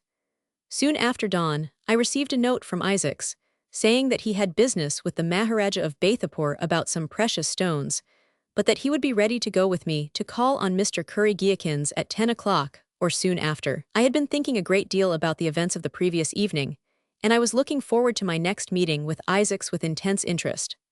After what had passed, nothing could be such a test of his true feelings as the visit to Miss Westenhaw, which we proposed to make together, and I promised myself to lose no gesture, no word, no expression, which might throw light on the question that interested me whether such a union were practical, possible, and wise. At the appointed time, therefore, I was ready, and we mounted and sallied forth into the bright autumn day. All visits are made on horseback in Simla, as the distances are often considerable. You ride quietly along, and the sais follows you, walking or keeping pace with your gentle trot, as the case may be. We rode along the bustling mall, crowded with men and women on horseback, with numbers of gorgeously arrayed native servants and chupresses of the government offices hurrying on their respective errands, or dawdling for a chat with some shabby-looking acquaintance in private life. We passed by the crowded little shops on the hill below the church, and glanced at the conglomeration of grain sellers, jewelers, confectioners, and dealers in metal or earthen vessels, every man sitting knee-deep in his wares, smoking. The eternal hubble-bubble. We noted the keen eyes of the buyers and the hawk's glance of the sellers, the long snake-like fingers eagerly grasping the passing coin, and seemingly convulsed into serpentine contortion when they relinquished their clutch on a single pie. We marked this busy scene, set down, like a Punch and Judy show, in the midst of the trackless waste of the Himalayas, as if for the delectation and pastime of some merry genius loci weary of the solemn silence in his awful mountains, and we chatted carelessly of the sights animate and inanimate before us, laughing at the asseverations of the salesman, and at the hardened skepticism of the customer, at the portentous dignity of the superb old messenger, white-bearded and clad in scarlet and gold, as he bombastically described to the knot of poor relations and admirers that elbowed him the splendors of the last entertainment at Peterhof, where Lord Lytton still reigned. I smiled, and Isaacs frowned at the ancient and hairy ascetic believer, who suddenly rose from his lair in a corner, and bustled through the crowd of Hindus, shouting at the top of his voice the confession of his faith beside God, there is no God, and Mohammed is his apostle. The universality of the Oriental spirit is something amazing. Customs, dress, thought, and language are wonderfully alike among all Asiatics west of Thibet and south of Turkestan. The greatest difference is in language, and yet no one unacquainted with the dialects could distinguish by the ear between Hindustani, Persian, Arabic, and Turkish. So we moved along, and presently found ourselves on the road we had traversed the previous evening, leading round Jocko. On the slope of the hill, hidden by a dense growth of rhododendrons, lay the bungalow of Mr. Curry-Giakins, and aboard at the entrance of the ride drive, there was none informed us that the estate bore the high-sounding title of Carisbrooke Castle, in accordance with the Simla custom of calling little things by big names. Having reached the lawn near the house, we left our horses in charge of the sais and strolled up the short walk to the veranda. A charming picture it was, prepared as if on purpose for our especial delectation. The bungalow was a large one for Simla, and the veranda was deep and shady. Many chairs of all sorts and conditions stood about in natural positions, as if they had just been sat in, instead of being ranged in stiff rows against the wall, and across one angle hung a capacious hammock. Therein, swinging her feet to the ground, and holding on by the edge rope, sat the beautiful Miss Westenhaw, clad in one of those close-fitting, unadorned costumes of plain dark blue serge, which only suit one woman in 10,000, though, when they clothe a really beautiful young figure, I know of no garment better calculated to display grace of form and motion. She was kicking a ball of worsted with her dainty toes, for the amusement and instruction of a small tame jackal, only one I ever saw thoroughly domesticated. A charming little beast it was, with long gray fur and bright twinkling eyes, mischievous and merry as a gnome's. From a broad blue ribbon round its neck was suspended a small silver bell that tinkled spasmodically, as the lively little thing sprang from side to side in pursuit of the ball, alighting with apparent indifference on its head or its heels. So busy was the girl with her live plaything that she had not seen us dismount and approach her, and it was not till our feet sounded on the boards of the veranda that she looked up with a little start, and tried to rise to her feet. Now anyone who has sat sideways in a netted hammock, with feet swinging to the ground, and all the weight in the middle of the thing, knows how difficult it is to get out with grace, or indeed in any way short of rolling out and running for luck. You may break all your bones in the feet, and you both look and feel as if you were going to. Though we both sprang forward to her assistance, Miss Westenhaw had recognized the inexpediency of moving after the first essay, and with a smile of greeting and the faintest tinge of embarrassment on her fair cheek, abandoned the attempt. The quaint little jackal sat up, backing against the side of the house, and eyeing us critically, growled a little. "I am so glad to see you, Mr. Isaacs. How do you do, Mr. Griggs?" murmured Isaacs, as he straightened a rope of the hammock by her side. "Mr. Griggs," she continued, "we met last night briefly but to the point, or at least you and my uncle 999. I am alone. My uncle is gone down towards Calcutta to meet my brother, who is coming up for a fortnight at the end of the season to get rid of the Bombay mold. Bring up some of those chairs and sit down. I cannot tell what has become of the bearer and the boy, and the rest of the servants, and I could not make them understand me if they were here. So you must wait on yourselves." I was the first to lay hands on a chair, and as I turned to bring it I noticed she was following Isaac's with the same expression I had seen on her face the previous evening, but I could see it better now. A pleasant, friendly look, not tender so much as kind, while the slightest possible contraction of the eyes showed a feeling of curiosity. She was evidently going to speak to him as soon as he turned his face. "You see, I have been giving him lessons," she said, as he brought back the seat he had chosen. Isaacs looked at the queer small beast sitting up against the boards under the window, his brushed tail curled round him, and his head turned inquiringly on one side. "He seems to be learning manners, at all events," said my friend. "Yes, I think I may say now with safety that his bark is worse than his bite. I am sure you could not have said so the last time I came. Do you remember what fearful havoc he made among my nether garments? And yet he is my godchild, so to speak, for I gave him into your care, and named him into the bargain." "Do not suppose I am ungrateful for the gift," answered Miss Westenhaw. "Snap, Snap, here, come here, darling, to your mistress and be petted." In spite of this eloquent appeal, Snap, the baby jackal, only growled pleasantly and whisked his brush right and left. "You see," she went on, "your sponsorship has had no very good results. He will not obey any more than you yourself." Her glance, turning towards Isaac's, did not reach him, and in fact she could not have seen anything beyond the side of his chair.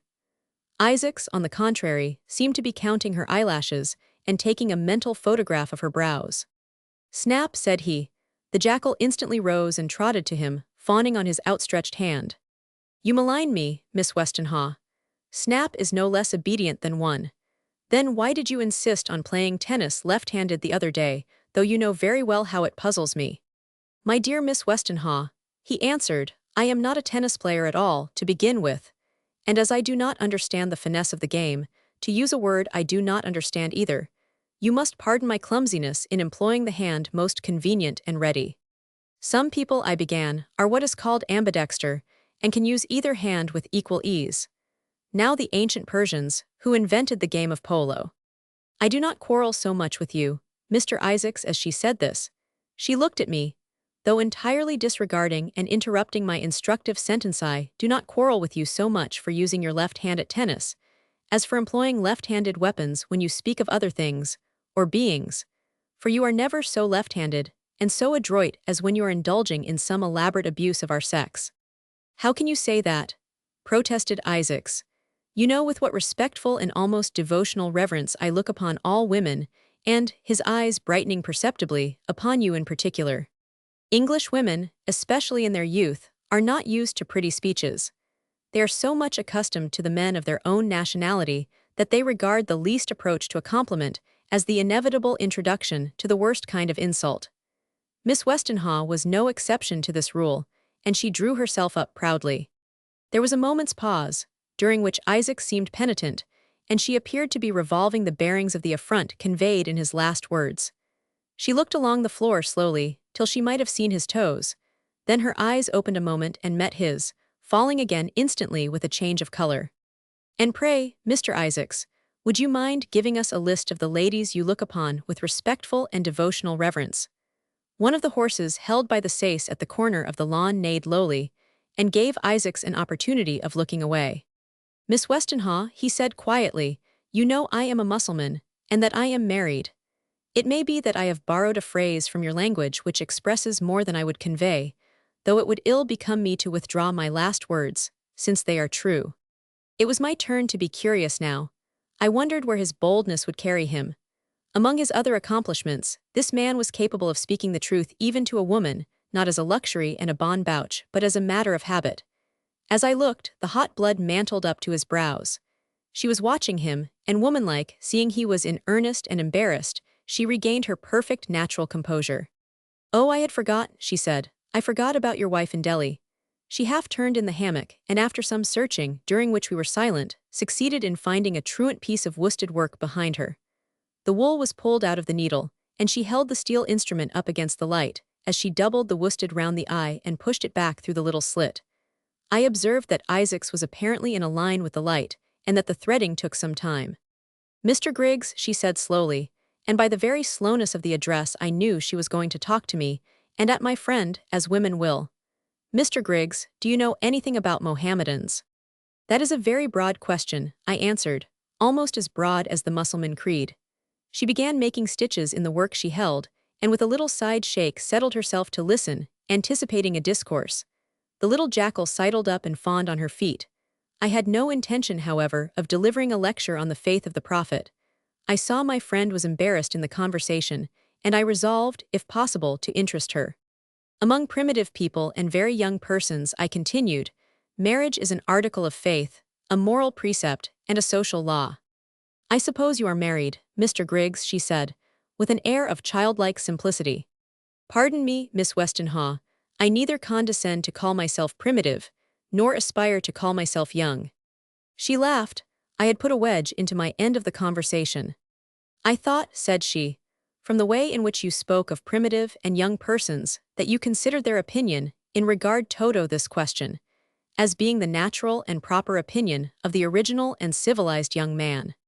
I repeat that I do not claim to be very civilized, or very young, certainly not to be very original, and my renunciation of all these qualifications is my excuse for the confirmed bachelorhood to which I adhere. Many Mohammedans are young and original. Some of them are civilized, as you see, and all of them are married. There is no God but God, Mohammed is his prophet, and if you refuse to marry you are not respectable, is their full creed. Isaacs frowned at my profanity, but I continued, I do not mean to say anything disrespectful to a creed so noble and social. I think you have small chance of converting Mr. Isaacs. I would not attempt it, she said, laying down her work in her lap and looking at me for a moment. But since you speak of creeds, to what confession do you yourself belong, if I may ask? I am a Roman Catholic, I answered, adding presently, really, though I do not see how my belief in the papal infallibility affects my opinion of Mohammedan marriages. And what do you think of them? She inquired, resuming her work and applying herself thereto with great attention. I think that, though justified in principle by the ordinary circumstances of Eastern life, there are cases in which the system acts very badly.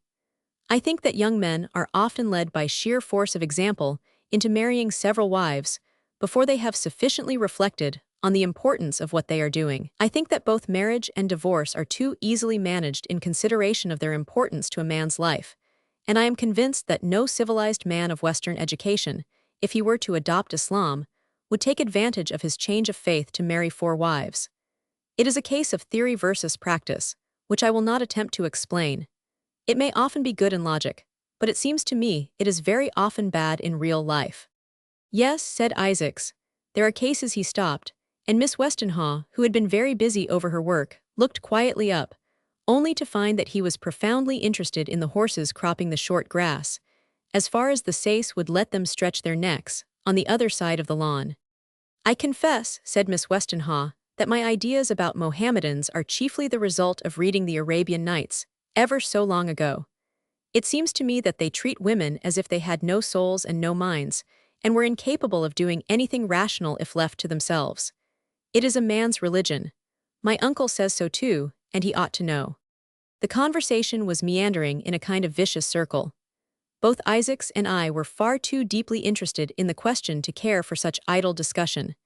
How could this beautiful but not very intellectual English girl, with her prejudices and her clumsiness at repartee or argument, ever comprehend or handle delicately so difficult a subject? I was disappointed in her. Perhaps this was natural enough, considering that with 2 such men as we she must be entirely out of her element. She was of the type of brilliant, healthy northern girls, who depend more on their animal spirits and enjoyment of living for their happiness than upon any natural or acquired mental powers. With a horse or a tennis court or even a ball to amuse her, she would appear at her very best, would be at ease and do the right thing.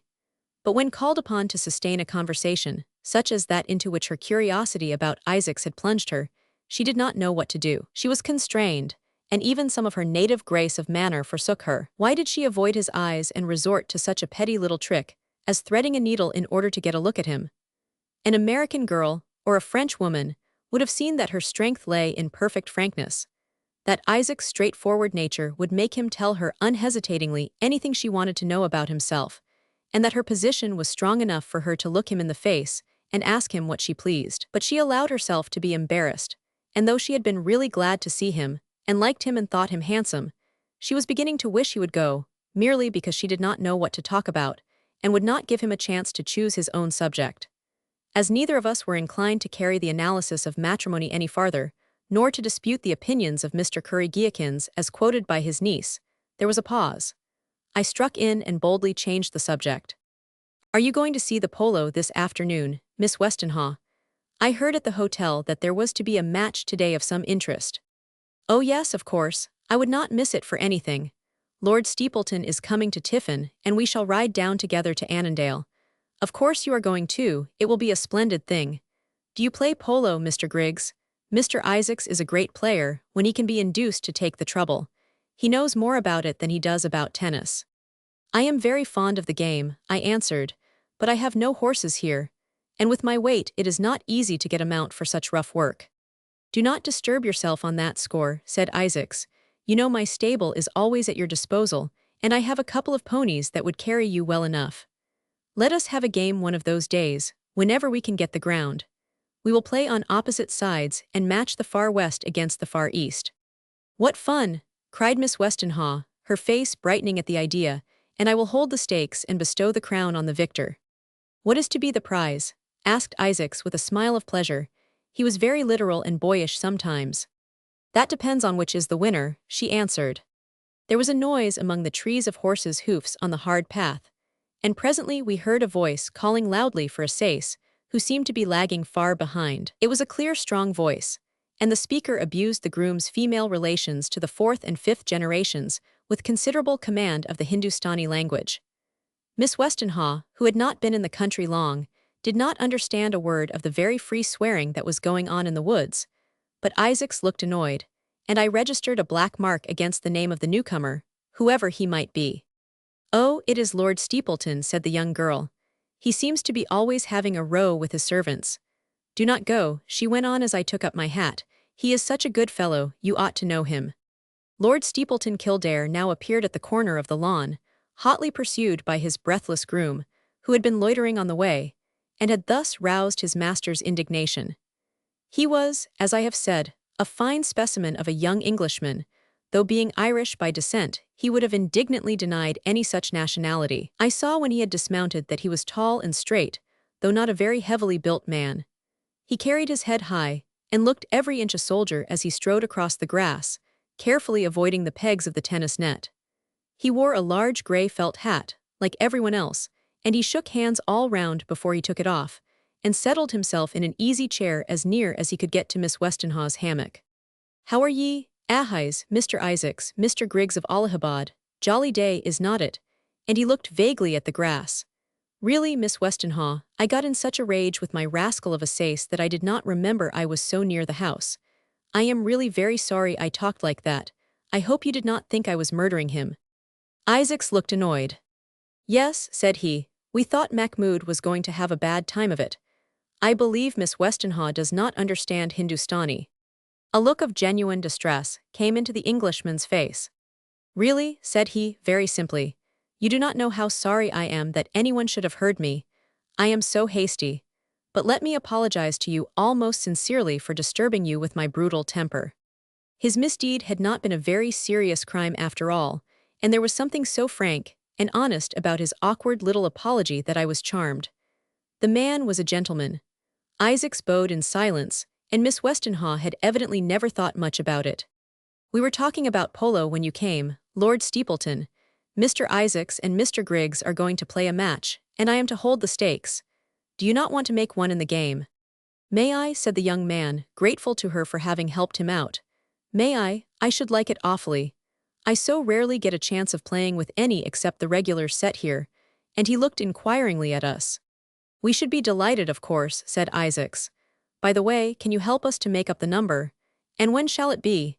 He seemed suddenly very much interested in this projected contest. "Oh yes," said Kildare, "I will manage to fill up the game, and we can play next Monday. I know the ground is free then." "Very good, on Monday. We are at Laurie's on the hill. I am staying with Jack Tigerbay near Peterhoff. Come and see us. I will let you know before Monday. Oh, Mr. Griggs, I saw such a nice thing about me in the howler the other day, so many thanks. No, really, greatly obliged, you know, people say horrid things about me sometimes. Goodbye, delighted to have seen you. Good morning, Miss Westenhaw." "Good morning, so good of you to take pity on my solitude." She smiled kindly at Isaacs and civilly at me, and we went our way. As we looked back after mounting to lift our hats once more, I saw that Miss Westenhaw had succeeded in getting out of the hammock and was tying on a pith hat, while Lord Steepleton had armed himself with balls and rackets from a box on the veranda. As we bowed, they came down the steps, looking the very incarnation of animal life and spirits in the anticipation of the game they loved best. The bright autumn sun threw their figures into bold relief against the dark shadow of the veranda, and I thought to myself, they made a very pretty picture. I seemed to be always seeing pictures, and my imagination was roused in a new direction. We rode away under the trees. My impression of the whole visit was unsatisfactory. I had thought Mr. Curry-Giakins would be there, and that I would be able to engage him in a political discussion. We could have talked income-tax, and cotton duties, and cobble by the hour, and Miss Westenhaw and Isaacs would have had a pleasant tete-a-tete. Instead of this, I had been decidedly the unlucky third who destroys the balance of so much pleasure in life, for I felt that Isaacs was not a man to be embarrassed if left alone with a woman, or to embarrass her. He was too full of tact, and his sensibilities were so fine that, with his easy command of language, he must be agreeable quond meme, and such an opportunity would have given him an easy lead away from the athletic Kildare, whom I suspected strongly of being a rival for Miss Westenhaw's favor. There is an easy air of familiar proprietorship about an Englishman in love that is not to be mistaken. It is a subtle thing, and expresses itself neither in word nor deed in its earlier stages of development. But it is there all the same, and the combination of this possessive mood, with a certain shyness which often goes with it, is amusing. "Griggs," said Isaacs, Have you ever seen the Raja of Bathapur? No, you had some business with him this morning, had you not? Yes, some business if you call it so. If you would like to see him, I can take you there, and I think you would be interested in that business. It is not often such gems are bought and sold in such a way, and besides, he is very amusing. He is at least 2,000 years old, and will go to Saturn when he dies. His fingers are long and crooked, and that which he putteth into his pockets, verily he shall not take it out. A pleasing picture, a good contrast to the one we have left behind us. I like contrasts, and I should like to see him. You shall, and we lit our cheroots. Chapter 5. We will go there at 4, said Isaacs, coming into my rooms after tiffin, a meal of which I found he rarely partook. I said 3 this morning, but it is not a bad plan to keep natives waiting. It makes them impatient, and then they commit themselves. You are Machiavellian. It is pretty clear which of you is asking the favor. Yes, it is pretty clear. He sat down and took up the last number of the Howler which lay on the table. Presently he looked up. Griggs, why do you not come to Delhi? We might start a newspaper there, you know, in the conservative interest. In the interest of Mr. Algernon Curry Giakins. I inquired. Precisely, you anticipate my thoughts with a true sympathy. I suppose you have no conscience. Political conscience. No, certainly not, out of my own country, which is the only one where that sort of thing commands a high salary. No, I have no conscience. You would really write as willingly, for the Conservatives, as you do for the Liberals. Oh yes, I could not write so well on the Conservative side just now, because they are in, and it is more blessed to abuse than to be abused, and ever so much easier. But as far as any prejudice on the subject is concerned, I have none. I had as lief defend a party that robs India for her own good, as support those who would rob her with a more cynical frankness, and unblushingly transfer the proceeds to their own pockets. I do not care a rush whether they rob Peter to pay Paul, or fraudulently deprive Paul of his goods for the benefit of Peter. That is the way to look at it. I could tell you some very pretty stories about that kind of thing. As for the journalistic enterprise, it is only a possible card to be played if the old gentleman is obdurate. Isaac, said I have only known you 3 days, but you have taken me into your confidence to some extent, probably because I am not English. I may be of use to you, and I am sure I sincerely hope so. Meanwhile, I want to ask you a question, if you will allow me to. I paused for an answer. We were standing by the open door, and Isaacs leaned back against the doorpost, his eyes fixed on me, half closed, as he threw his head back. He looked at me somewhat curiously, and I thought a smile flickered round his mouth, as if he anticipated what the question would be. Certainly, he said slowly.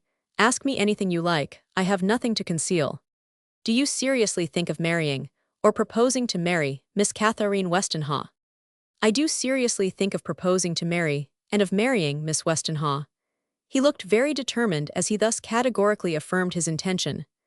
I knew he meant it, and I knew enough of Oriental character to understand that a man like Abdul Hafiz bin Ishaq, of strong passions, infinite wit, and immense wealth, was not likely to fail in anything he undertook to do. When Asiatic indifference gives way under the strong pressure of some master passion, there is no length to which the hot and impetuous temper beneath may not carry the man. Isaacs had evidently made up his mind. I did not think he could know much about the usual methods of wooing English girls, but as I glanced at his graceful figure, his matchless eyes, and noted for the 100th time the commanding, high-bred air that was the breath of his character, I felt that his rival would have but a poor chance of success. He guessed my thoughts. What do you think of me? He asked, smiling. Will you back me for a place? I have advantages, you must allow, and worldly advantages too. They are not rich people at all. My dear Isaacs, I will back you to win. But as far as worldly advantages are concerned, do not trust to wealth for a moment. Do not flatter yourself that there will be any kind of a bargain, as if you were marrying a Persian girl. There is nothing venal in that young lady's veins, I am sure. Allah forbid, but there is something very venal in the veins of Mr. Curry Giakins. I propose to carry the outworks one by one. He is her uncle, her guardian, her only relation, save her brother. I do not think either of those men would be sorry to see her married to a man of stainless name and considerable fortune. You forget your 3 encumbrances, as you called them last night. No, I do not forget them. It is allowed me by my religion to marry a 4th, and I need not tell you that she would be thenceforth my only wife. But would her guardian and brother ever think of allowing her to take such a position? Why not? You know very well that the English in general hardly consider our marriages to be marriages, at all knowing the looseness of the bond. That is the prevailing impression. Yes, I know. But then they would consider your marriage with Miss Westenhaw in the same light, which would not make matters any easier, as far as I can see. Pardon me, I should marry Miss Westenhaw by the English marriage service and under English law. I should be as much bound to her, and to her alone, as if I were an Englishman myself. Well, you have evidently thought it out and taken legal advice.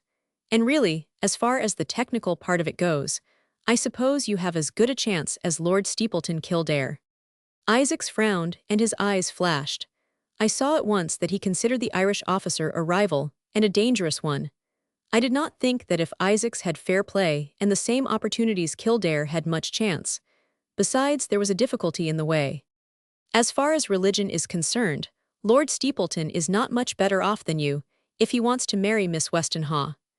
The Kildares have been Roman Catholics since the memory of man, and they are very proud of it. Theoretically, it is as hard for a Roman Catholic man to marry a Protestant woman as for a Mussulman to wed a Christian of any denomination.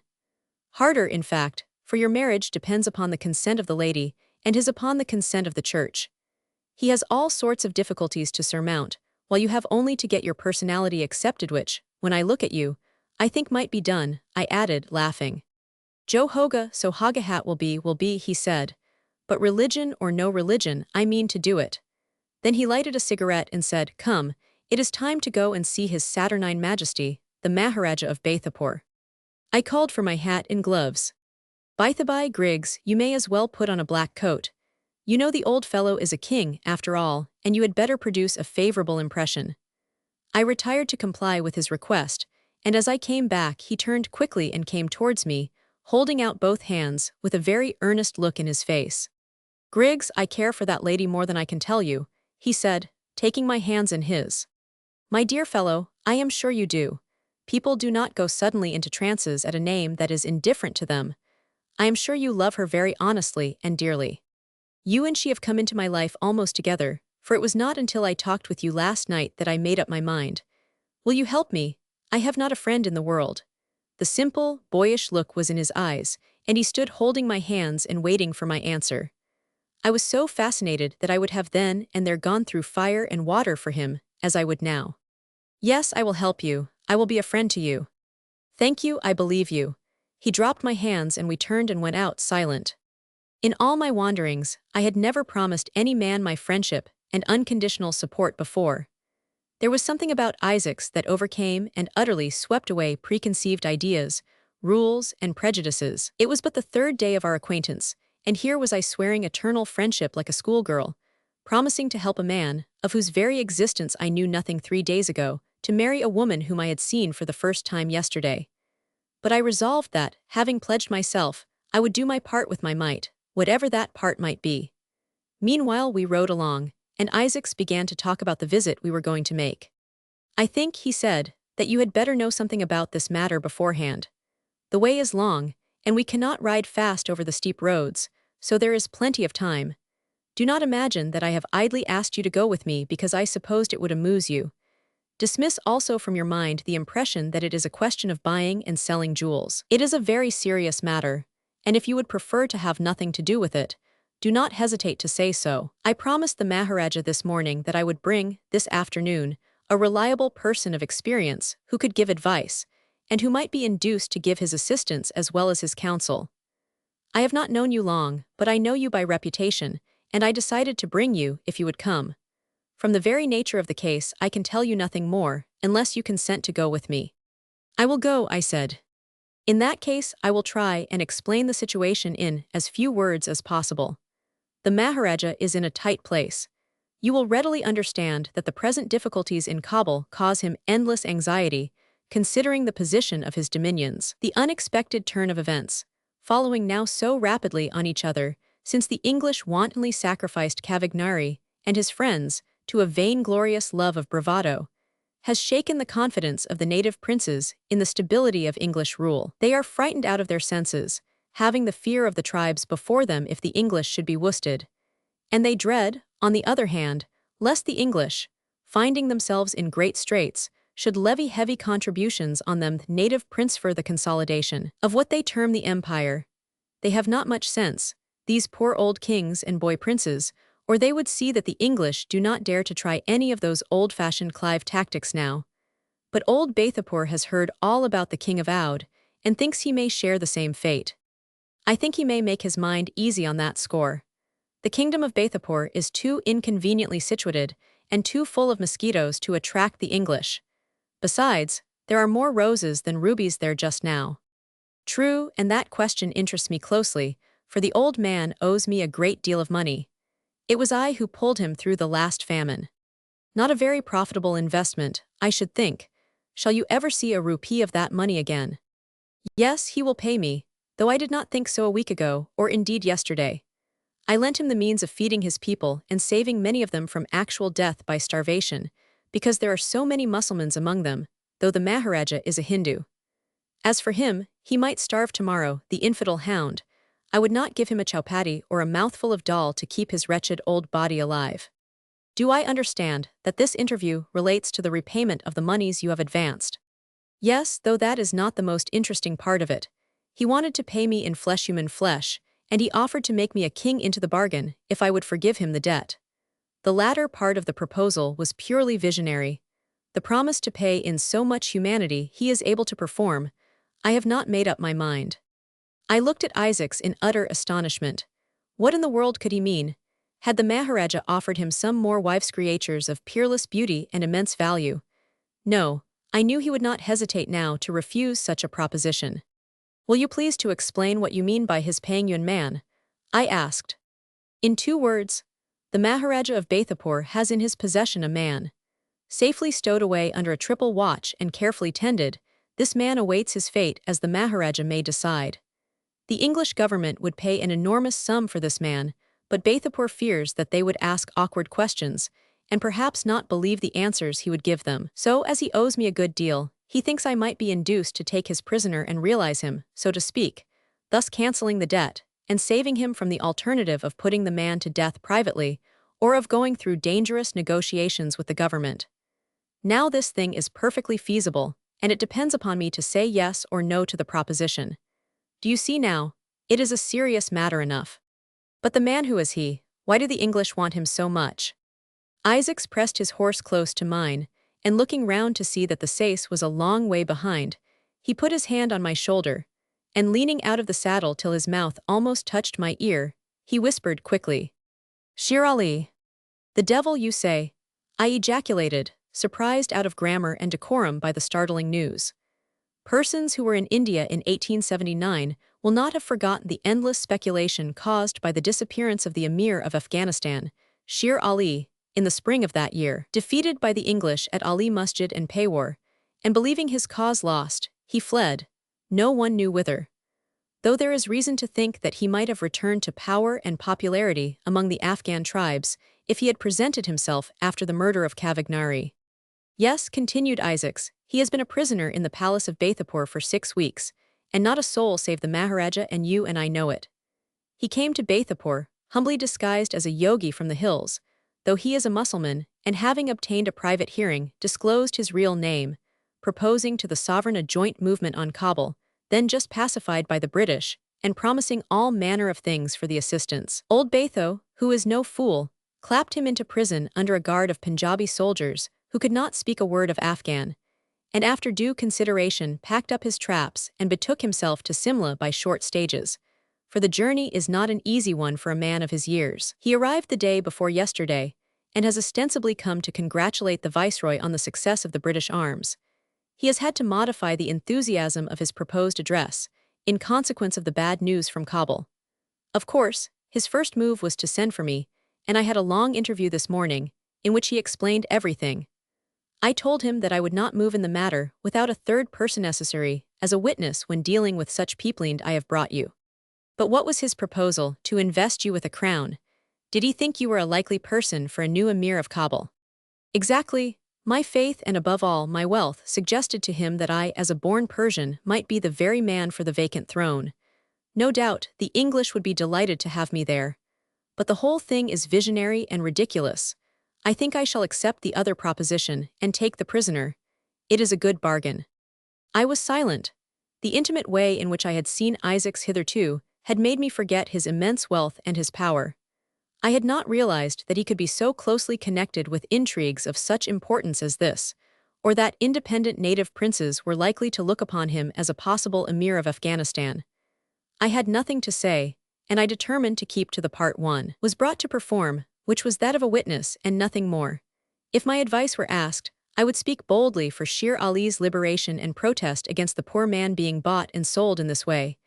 This train of thought reminded me of Isaac's words when we left Miss Westenhaw that morning. "It is not often," he had said, "that you see such jewels bought and sold." "No, indeed." "You see," said Isaacs, as we neared our destination, "Bathapur is in my power, body and soul, for a word from me would expose him to the British government as harboring traitors, as they would express it. On the other hand, the fact that you, the third party, are a journalist, and could at a moment's notice give publicity to the whole thing, will be an additional safeguard. I have him as in a vice. And now put on your most formal manners and look as if you were impenetrable as the rock and unbending as cast iron, for we have reached his bungalow." I could not but admire the perfect calm and caution with which he was conducting an affair involving millions of money, a possible indictment for high treason, and the keynote of the Afghan question, while I knew that his whole soul was absorbed in the contemplation of a beautiful picture ever before him, sleeping or waking. Whatever I might think of his bargaining for the possession of Shere Ali, he had a great, even untiring, intellect. He had the elements of a leader of men, and I fondly hoped he might be a ruler some day. The bungalow in which the Maharaja of Bathapur had taken up his residence during his visit was very much like all the rest of the houses I saw in Simla. The veranda, however, was crowded with servants and sewers in gorgeous, but rather tawdry liveries, not all of them as clean as they should have been. Horses with elaborate high saddles and embroidered trappings, rather the worse for wear, were being led up and down the walk. As we neared the door, there was a strong smell of rosewater and native perfumes, and hookah tobacco, the indescribable odor of Eastern high life. There was also a general air of wasteful and tawdry dowdiness, if I may coin such a word, which one constantly sees in the retinues of native princes and rich native merchants, ill contrasting with the great intrinsic value of some of the ornaments worn by the chief officers of the train. Isaac spoke a few words in a low voice to the jemadar at the door, and we were admitted into a small room in the side of the house, opening, as all rooms do in India, onto the veranda. There were low wooden charpais around the walls, and we sat down, waiting till the Maharaja should be advised of our arrival. Very soon a jemadar came in and informed us that if the Sahib Log, who were the protectors of the poor, would deign to be led by him, we should be shown into the royal presence. So we rose and followed the obsequious official into another apartment. The room where the Maharaja awaited us was even smaller than the one into which we had been first shown. It was on the back of the house, and only half lighted by the few rays of afternoon sun that struggled through the dense foliage outside. I suppose this apartment had been chosen as the scene of the interview on account of its seclusion. Outside the window, which was closed, a sewer paced slowly up and down to keep away any curious listeners. A heavy curtain hung before the door through which we had entered. I thought that on the whole the place seemed pretty safe. The old Maharaja sat cross-legged upon a great pile of dark red cushions, his slippers by his side, and a huge hookah before him. He wore a plain white puggree with a large jewel set on one side, and his body was swathed and wrapped in dark thick stuffs, as if he felt keenly the cold autumn air. His face was long, of an ashy yellowish color, and an immense white mustache hung curling down over his somber robe. One hand protruded from the folds and held the richly jeweled mouthpiece of the pipe to his lips, and I noticed that the fingers were long and crooked, winding themselves curiously round the gold stem, as if reveling in the touch of the precious metal and the gems. As we came within his range of vision, his dark eyes shot a quick glance of scrutiny at me and then dropped again. Not a movement of the head or body betrayed a consciousness of our presence. Isaacs made a long salutation in Hindustani, and I followed his example, but he did not take off his shoes or make anything more than an ordinary bow. It was quite evident that he was master of the situation. The old man took the pipe from his mouth and replied in a deep hollow voice that he was glad to see us, and that, in consideration of our wealth, fame, and renowned wisdom, he would waive all ceremony and beg us to be seated. We sat down cross-legged on cushions before him, and as near as we could get, so that it seemed as if we three were performing some sacred rite, of which the object was the tall hookah that stood in the center of our triangle. Being seated, Isaacs addressed the prince, still in Hindustani, and said that the splendor of his sublime majesty, which was like the sun dispelling the clouds, so overcame him with fear and trembling, that he humbly implored permission to make use of the Persian tongue, which, he was aware, the Lord of boundless wisdom spoke with even greater ease than himself.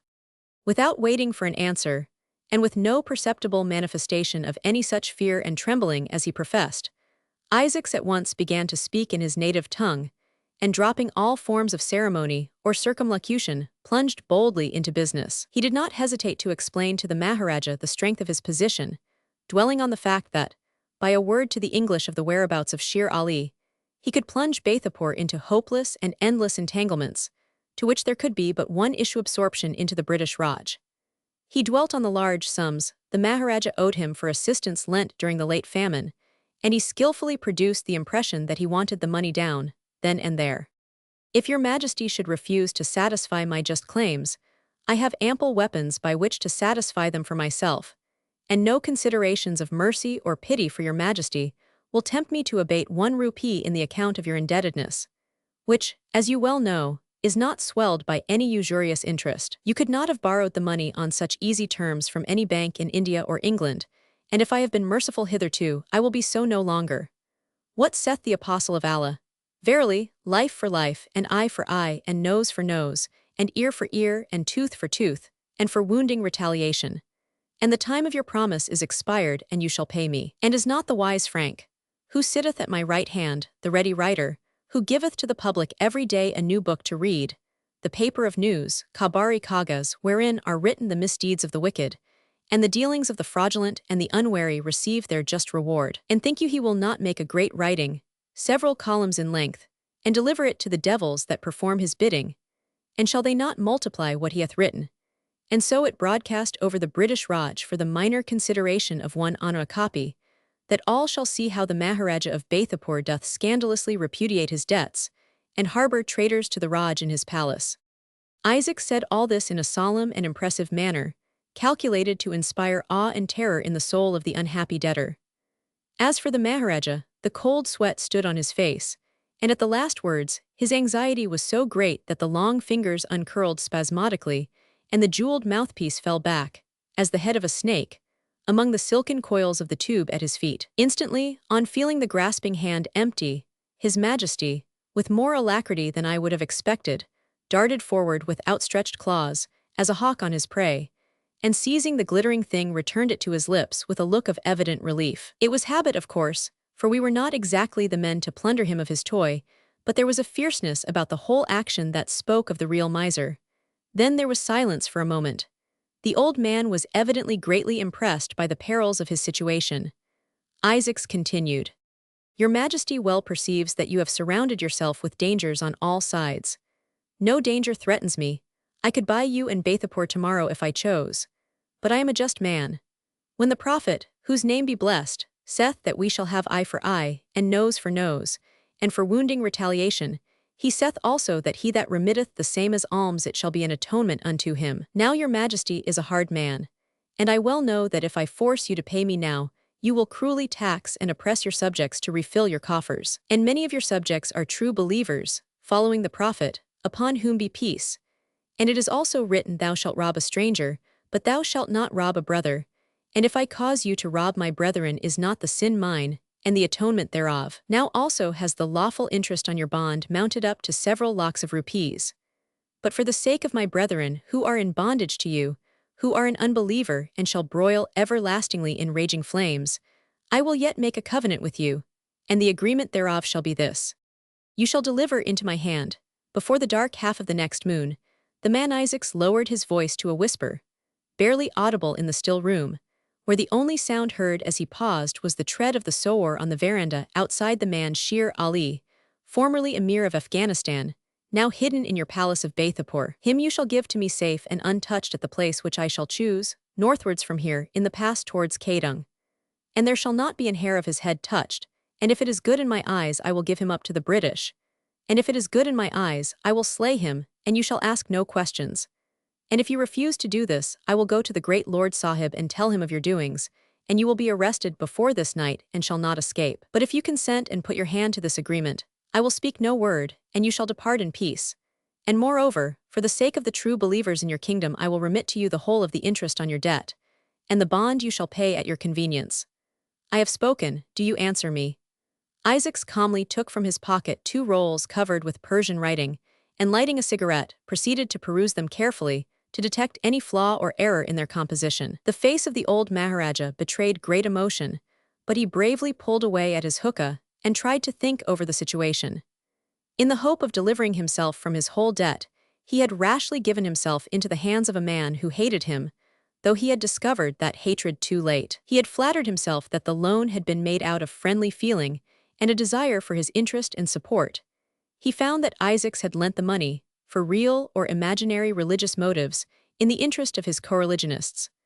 I sat silently watching the varying passions as they swept over the repulsive face of the old man. The silence must have lasted a quarter of an hour. "Give me the covenant," he said at last, "for I am in the tiger's clutches. I will sign it since I must, but it shall be requited to you, Abdul Hafiz.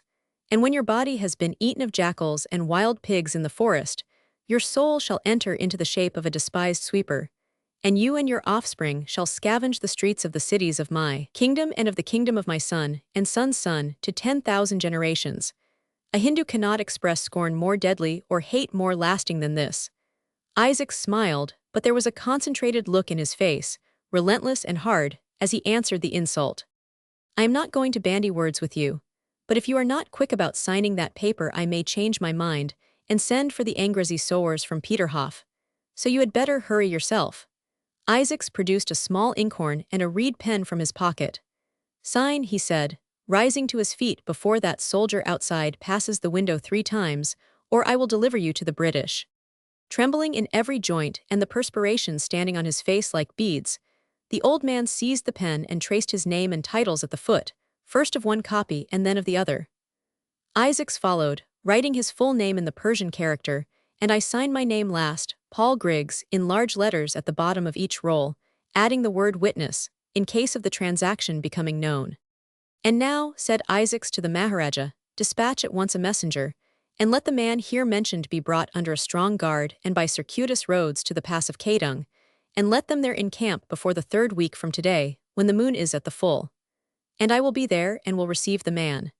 And woe to you if he come not, and woe to you if you oppress the true believers in your realm." He turned on his heel, and I followed him out of the room after making a brief salutation to the old man, cowering among his cushions, a ceremony which Isaacs omitted, whether intentionally or from forgetfulness, I could not say. We passed through the house out into the air, and mounting our horses rode away, leaving the double row of servants salaaming to the ground.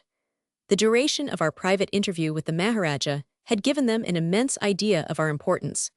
We had come at 4, and it was now nearly 5. The long pauses and the Persian circumlocutions had occupied a good deal of time. "You do not seem to have needed my counsel or assistance much," I said. "With such an armory of weapons, you could manage 6 Maharajas." "Yes, perhaps so. But I have strong reasons for wishing this affair quickly over, and the editor of a daily paper is a thing of terror to a native prince. You must have seen that. What do you mean to do with your man when he is safely in your hands, if it is not an indiscreet question?" "Do with him?" asked Isaacs with some astonishment. "Is it possible you have not guessed? He is a brave man and a true believer. I will give him money and letters that he may make his way to Baghdad or wherever he will be safe. He shall depart in peace and be as free as air." I had half suspected my friend of some such generous intention, but he had played his part of unrelenting hardness so well in our late interview with the Hindu prince that it seemed incomprehensible that a man should be so pitiless and so kind on the same day. There was not a trace of hardness on his beautiful features now, and as we rounded the hill and caught the last beams of the sun, now sinking behind the mountains, his face seemed transfigured as with a glory, and I could hardly bear to look at him. He held his hat in his hand and faced the west for an instant, as though thanking the declining day for its freshness and beauty, and I thought to myself that the sun was lucky to see such an exquisite picture before he bid Simla good night, and that he should shine the brighter for it the next day, since he would look on nothing fairer in his 12 hours wandering over the other half of creation. "And now," said he, "it is late, but if we ride towards Annandale we may meet them coming back from the polo match we have missed." His eyes glowed at the thought. Sher Ali, the Maharaja, bonds, principal and interest were all forgotten in the anticipation of a brief meeting with the woman he loved. Chapter 6. Why did you not come and see the game? After all your enthusiasm about polo this morning, I did not think you would miss anything so good, were the first words of Miss Westenhaw as we met her and Kildare in the narrow path that leads down to Annandale. Two men were riding behind them, who proved to be Mr. Curry Giakins and Mr. John Westenhaw. The latter was duly introduced to us, a quiet, spare man with his sister's features, but without a trace of her superb color and animal spirits. He had the real Bombay paleness, and had been steamed to the bone through the rains. As we were introduced, Isaac started and said quickly that he believed he had met Mr. Westenhaw before. "It is possible, quite possible," said that gentleman affably, "especially if you ever go to Bombay." "Yes, it was in Bombay some 12 years ago. You have probably forgotten me." "Ah, yes, I was young and green then. I wonder you remember me." He did not show any very lively interest in the matter, though he smiled pleasantly. Miss Westenhaw must have been teasing Lord Steepleton, for he looked flushed and annoyed, and she was in capital spirits. We turned to go back with the party, and by a turn of the wrist Isaacs wheeled his horse to the side of Miss Westenhaw's, a position he did not again abandon. They were leading, and I resolved they should have a chance, as the path was not broad enough for more than two to ride abreast. So I furtively excited my horse by a touch of the heel and a quick strain on the curb, throwing him across the road, and thus producing a momentary delay, of which the two riders in front took advantage to increase their distance. Then we fell in, Mr. Giakins and I in front, while the dejected Kildare rode behind with Mr. John Westenhaw. Giakins and I, being heavy men, heavily mounted, controlled the situation, and before long Isaacs and Miss Westenhaw were a couple of 100 yards ahead, and we only caught occasional glimpses of them through the trees as they wound in and out along the path. "What are those youngsters talking about back there?" "Tigers, I will be bound," said Mr. Giakins to me. Sure enough they were. "What do you suppose I found when we got back this afternoon, Mr. Griggs?" "Why, this harebrained young Kildare has been proposing to my niece." His horse stumbled, but recovered himself in a moment. "You do not mean it," said I, rather startled. "Oh no, no, no, I do not mean that at all." "Ha ha ha, very good, very good. No, no, Lord Steepleton wants us all to go on a tiger hunt to amuse John, and he proposed. Ha, really too funny of that Miss Westenhaw should go with us." "I suppose you have no objection, Mr. Giakins. Ladies constantly go on such expeditions, and they do not appear to be the least in the way." "Objections? Of course I have objections. Do you suppose I want to drag my niece to a premature grave? Think of the fever and the rough living and all, and she only just out from England." "She looks as if she could stand anything," I said, as just then an open space in the trees gave us a glimpse of Miss Westenhaw and Isaacs ambling along and apparently in earnest conversation. She certainly looked strong enough to go tiger hunting that minute, as she sat erect, but half turned to the off side, listening to what Isaac seemed to be saying. "I hope you will not go and tell her so," said Giakins. "If she gets an idea that the thing is possible, there will be no holding her. You do not know her. I hardly know her myself. Never saw her since she was a baby till the other day. Now you are the sort of person to go after tigers. Why do you not go off with my nephew and Mr. Isaacs and Kildare, and kill as many of them as you like?" "I have no objection, I am sure. I suppose the howler could spare me for a fortnight, now that I have converted the press commissioner, your new deus ex machina for the obstruction of news. What a motley party we should be. Let me see a Bombay civil servant, an Irish nobleman, a Persian millionaire, and a Yankee newspaper man. By Jove, add to that a famous revenue commissioner and a reigning beauty, and the sextet is complete." Mr. Giakins looked pleased at the gross flattery of himself. I recollected suddenly that, though he was far from famous as a revenue commissioner, I had read of some good shooting he had done in his younger days. Here was a chance. Besides, Mr. Giakins, a tiger hunting party would not be the thing without some seasoned Nimrod to advise and direct us. Who so fitted for the post as the man of many a chase, the companion of Maori, the slayer of the 12-foot tiger in the Nepal hills in 1861. "You have a good memory, Mr. Griggs," said the old fellow, perfectly delighted, and now fairly launched on his favorite topic. "By gad, sir, if I thought I should get such another chance I would go with you tomorrow." "Why not?" There are lots of big man-eaters about, and I incontinently reeled off half a page of statistics, more or less accurate, about the number of persons destroyed by snakes and wild beasts in the last year. Of course, most of those deaths were from tigers, and it is a really good action to kill a few. Many people can see tigers but cannot shoot them, whereas your deeds of death amongst them ate a matter of history. You really ought to be philanthropic, Mr. Giakins, and go with us. We might stand a chance of seeing some real sport then. Why really, now that you make me think of it, I believe I should like it amazingly, and I could leave my niece with Lady Stickenthemud. What the deuce is her name? The wife of the Chief Justice, you know. You ought to know, really I never remember names much. He jerked out his sentences irately. Certainly, Lady Smith Tompkins, you mean. Yes, you might do that is, if Miss Westenhaw has had the measles, and is not afraid of them. I heard this morning that 3 of the little Smith Tompkinses had them quite badly. You do not say so. Well, we shall find someone else, no doubt. I was certain that at that very moment, Isaacs and Miss Westenhaw were planning the whole expedition, and so I returned to the question of sport and inquired where we should go. This led to considerable discussion, and before we arrived at Mr. Giakin's bungalow still in the same order, it was very clear that the old sportsman had made up his mind to kill one more tiger at all events, and that, rather than forgo the enjoyment of the chase, he would be willing to take his niece with him. As for the direction of the expedition, that could be decided in a day or two. It was not the best season for tigers. Early spring is better, but they are always to be found in the forests of the Terai, the country along the base of the hills, north of Oude. When we reached the house it was quite dark, for we had ridden slowly. The light from the open door, falling across the veranda, showed us Miss Westenhaw seated in a huge chair, and Isaac standing by her side slightly bending, and holding his hat in his hand. They were still talking, but as we rode up to the lawn and shouted for the saises, Isaac stood up and looked across towards us, and their voices ceased. It was evident that he had succeeded in thoroughly interesting her, for I thought though it was some distance, and the light on them was not strong, that as he straightened himself and stopped speaking, she looked up to his face as if regretting that he did not go on. I dismounted with the rest and walked up to bid Miss Westenhaw good night. You must come and dine tomorrow night, said Mr. Giakins, and we will arrange all about it. Sharp 7. Tomorrow is Sunday, you know. Kildare, you must come too, if you mean business. 7. We must look sharp and start, if we mean to come back here before the Viceroy goes. Oh, in that case, said Kildare, turning to me, we can settle all about the polo match for Monday, cannot we? Of course, very good of you to take the trouble. Not a bit of it. Good night. We bowed and went back to find our horses in the gloom. After some fumbling, for it was intensely dark after facing the light in the doorway of the bungalow, we got into the saddle and turned homeward through the trees. Thank you, Griggs, said Isaacs. May your feet never weary and your shadow never be less. Do not mention it, and thanks about the shadow, only it is never likely to be less than at the present moment.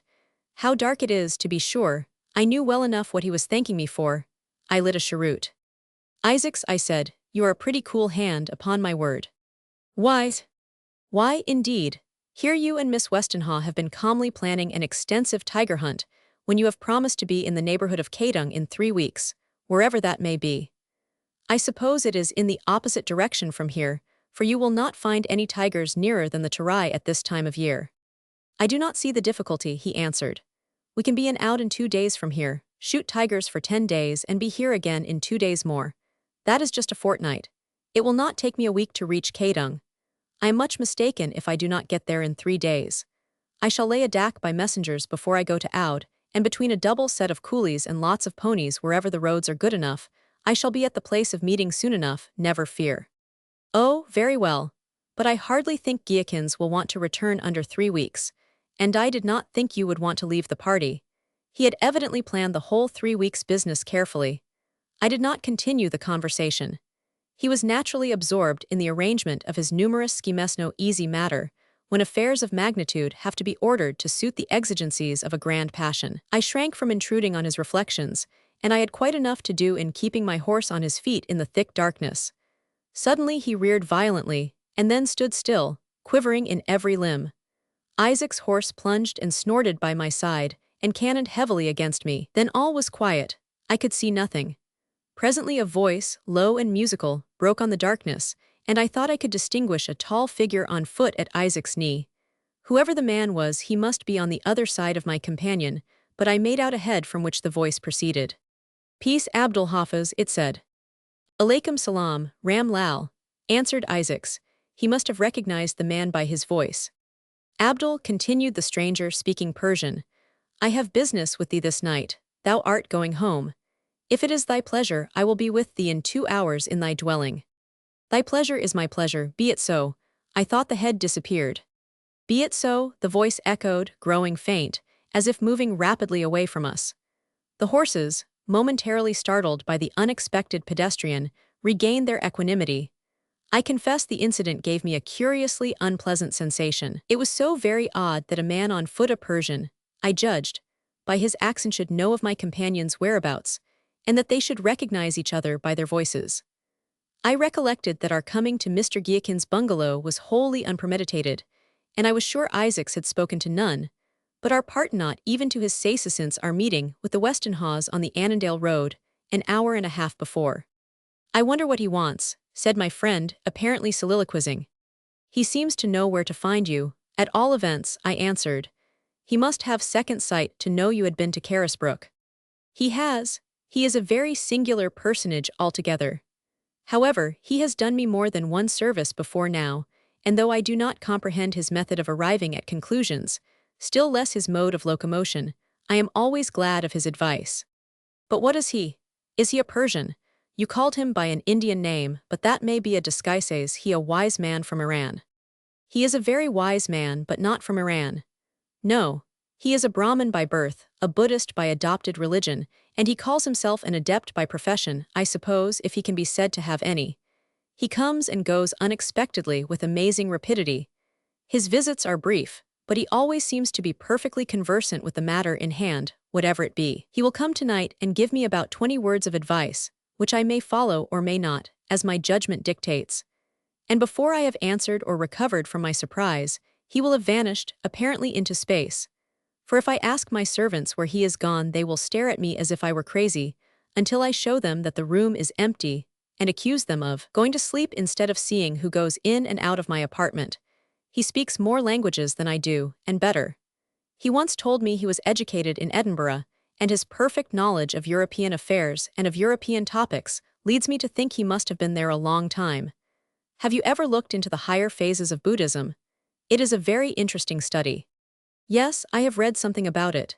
Indeed, I have read a good deal and have thought more. The subject is full of interest, as you say. If I had been an Asiatic by birth, I am sure I should have sought to attain moksha, even if it required a lifetime to pass through all the degrees of initiation. There is something so rational about their theories, disclaiming, as they do, all supernatural power.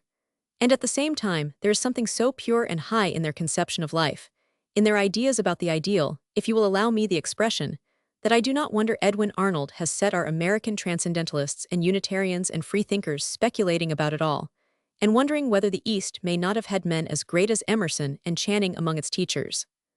I paused. My greatest fault is that if anyone starts me upon a subject I know anything about, I immediately become didactic.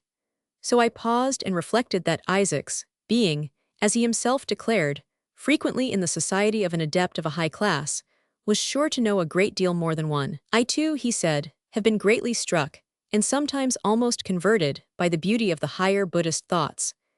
As for their apparently supernatural powers and what they do with them, I care nothing about phenomena of that description.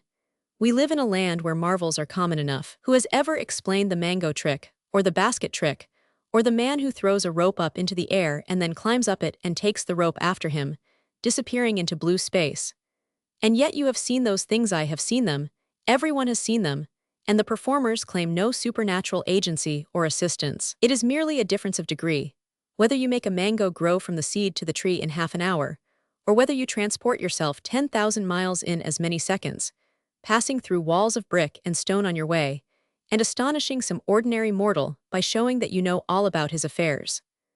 I see no essential difference between the two phenomena, as the newspapers call them, since Madame Blavatsky has set them all by the ears in this country. It is just the difference in the amount of power brought to bear on the action. That is all. I have seen, in a workshop in Calcutta, a hammer that would crack an eggshell without crushing it, or bruise a lump of iron as big as your head into a flat cake. Phenomena may amuse women and children, but the real beauty of the system lies in the promised attainment of happiness. Whether that state of supreme freedom from earthly care gives the fortunate initiate the power of projecting himself to the antipodes by a mere act of volition, or of condensing the astral fluid into articles of daily use, or of stimulating the vital forces of nature to an abnormal activity, is to me a matter of supreme indifference. I am tolerably happy in my own way as things are. I should not be a whit happier if I were able to go off after dinner and take a part in American politics for a few hours, returning to business here tomorrow morning. That is an extreme case, I said. No man in his senses ever connects the idea of happiness with American politics. Of one thing I am sure, though. He paused as if choosing his words. I am sure of this. If any unforeseen event, whether an act of folly of my own, or the hand of Allah, who is wise, should destroy the peace of mind I have enjoyed for 10 years, with very trifling interruption, if anything should occur to make me permanently unhappy, beyond the possibility of ordinary consolation, I should seek comfort in the study of the pure doctrines of the higher Buddhists. The pursuit of a happiness, so immeasurably beyond all earthly considerations of bodily comfort or of physical enjoyment, can surely not be inconsistent with my religion or with yours. No, indeed, said one. But considering that you are the strictest of Mohammedans, it seems to me you are wonderfully liberal. So you have seriously contemplated the possibility of your becoming one of the brethren as they styled themselves. It never struck me until today that anything might occur by which my life could be permanently disturbed. Something today has whispered to me that such an existence could not be permanent. I am sure that it cannot be. The issue must be either to an infinite happiness or to a still more infinite misery. I cannot tell which. His clear, evenly modulated voice trembled a little. We were in sight of the lights from the hotel. I shall not dine with you tonight, Griggs. I will have something in my own rooms. Come in as soon as you have done that, is if you are free. There is no reason why you should not see Ram Lal the adept, since we think alike about his religion, or school, or philosophy and a name for it while you are dining. And we separated for a time. It had been a long and exciting day to me. I felt no more inclined than he did for the din and racket and lights of the public dining-room. So I followed his example and had something in my own apartment. Then I settled myself to a hookah, resolved not to take advantage of Isaac's invitation until near the time when he expected Ram Lal. I felt the need of an hour's solitude to collect my thoughts and to think over the events of the last 24 hours. I recognized that I was fast becoming very intimate with Isaac's, and I wanted to think about him and excogitate the problem of his life. But when I tried to revolve the situation logically and deliver to myself a verdict, I found myself carried off at a tangent by the wonderful pictures that passed before my eyes. I could not detach the events from the individual. His face was ever before me, whether I thought of Miss Westonhaugh, or of the wretched old Maharaja, or of Ram Lal the Buddhist. Isaac's was the central figure in every picture, always in the front, always calm and beautiful, always controlling the events around him. Then I entered on a series of trite reflections to soothe my baffled reason, as a man will who is used to understanding what goes on before him and suddenly finds himself at a loss. Of course, I said to myself, it is no wonder he controls things, or appears to. The circumstances in which I find this 3 days' acquaintance are emphatically those of his own making. He has always been a successful man, and he would not raise spirits that he could not keep well in hand. He knows perfectly well what he is about in making love to that beautiful creature, and is no doubt at this moment laughing in his sleeve at my simplicity in believing that he was really asking my advice. Pshaw! As if any advice could influence a man like that. Absurd. I sipped my coffee in disgust with myself. All the time, while trying to persuade myself that Isaac's was only a very successful schemer, neither better nor worse than other men, I was conscious of the face that would not be banished from my sight. I saw the beautiful boyish look in his deep dark eyes, the gentle curve of the mouth, the grand smooth architrave of the brows. No, I was a fool. I had never met a man like him, nor should again. How could Miss Westonhaugh save herself from loving such a perfect creature? I thought, too, of his generosity. He would surely keep his promise and deliver poor Sher Ali, hunted to death by English and Afghan foes, from all his troubles. Had he not the Maharaja of Bathapur in his power, he might have exacted the full payment of the debt, principal and interest, and saved the Afghan chief into the bargain. But he feared lest the poor Mohammedans should suffer from the prince's extortion, and he forgave freely the interest. amounting now to a huge sum, and put off the payment of the bond itself to the Maharaja's convenience. Did ever an Oriental forgive a debt before even to his own brother? Not in my experience. I rose and went down to Isaac's. I found him as on the previous evening, among his cushions with a manuscript book. He looked up smiling and motioned me to be seated, keeping his place on the page with one finger.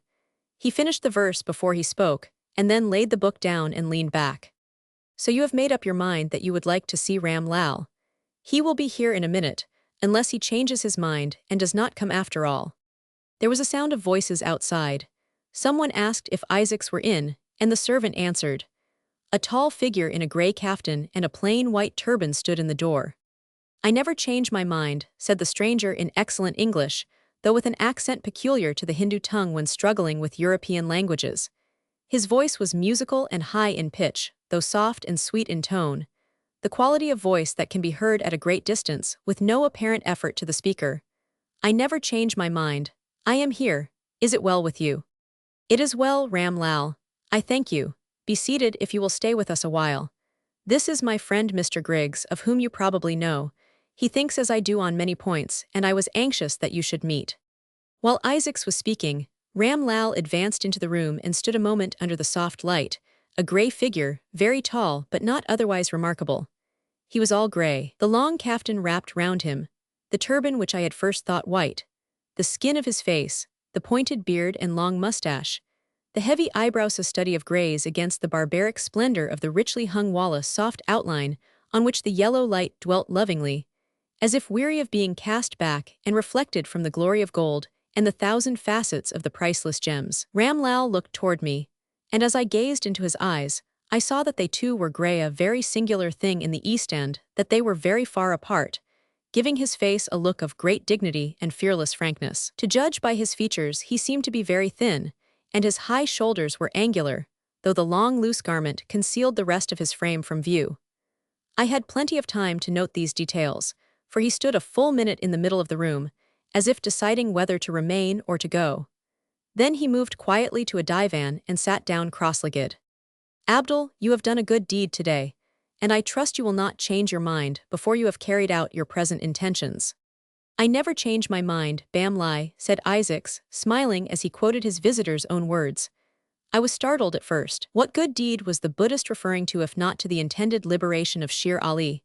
How could he know of it? Then I reflected that this man was, according to Isaac's declaration, an adept of the higher grades, a seer and a knower of men's hearts. I resolved not to be astonished at anything that occurred, only marveling that it should have pleased this extraordinary man to make his entrance like an ordinary mortal, instead of through the floor or the ceiling. Pardon me, answered Ram Lal, if I venture to contradict you. You do change your mind sometimes. Who was it who lately scoffed at women, their immortality, their virtue, and their intellect? Will you tell me now, friend Abdul, that you have not changed your mind?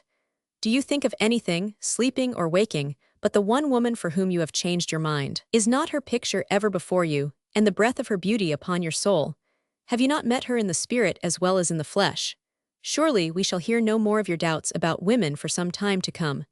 I congratulate you, as far as that goes, on your conversion. You have made a step towards a higher understanding of the world you live in. Isaacs did not seem in the least surprised at his visitor's intimate acquaintance with his affairs. He bowed his head in silence, acquiescing to what Bamlai had said, and waited for him to proceed. I have come, continued the Buddhist, to give you some good advice the best I have for you. You will probably not take it, for you are the most self-reliant man I know, though you have changed a little since you have been in love. Witness your sudden intimacy with Mr. Griggs. He looked at me, and there was a faint approach to a smile in his grey eyes. My advice to you is, do not let this projected tiger hunt take place if you can prevent it. No good can come of it, and harm may. Now I have spoken because my mind would not be at rest if I did not warn you. Of course you will do as you please, only never forget that I pointed out to you the right course in time. Thank you, Ram Lal, for your friendly concern in my behalf. I do not think I shall act as you suggest, but I am nevertheless grateful to you. There is one thing I want to ask you and consult you about, however. My friend, what is the use of my giving you advice that you will not follow? If I lived with you, and were your constant companion, you would ask me to advise you 20 times a day, and then you would go and do the diametric opposite of what I suggested. If I did not see in you something that I see in few other men, I would not be here. There are plenty of fools who have wit enough to take counsel of a wise man. There are few men of wit wise enough to be guided by their betters, as if they were only fools for the time. Yet because you are so wayward, I will help you once or twice more, and then I will leave you to your own course, which you, in your blindness, will call your kismet, not seeing that your fate is continually in your own hands, more so at this moment than ever before. Ask, and I will answer. Thanks, Ram Lal. It is this I would know. You are aware that I have undertaken a novel kind of bargain. The man you wot of is to be delivered to me near Kadung. I am anxious for the man's safety afterwards, and I would be glad of some hint about disposing of him. I must go alone, for I do not want any witness of what I am going to do, and as a mere matter of personal safety for myself and the man I am going to set free, I must decide on some plan of action when I meet the band of sowars who will escort him. They are capable of murdering us both if the Maharaja instructs them to.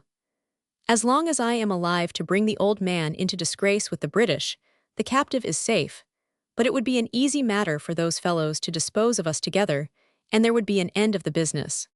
Of course they could, replied Ram Lal, adding in an ironical tone, and if you insist upon putting your head down the tiger's throat, how do you expect me to prevent the brute from snapping it off? That would be a phenomenon, would it not? And only this evening you were saying that you despised phenomena. I said that such things were indifferent to me.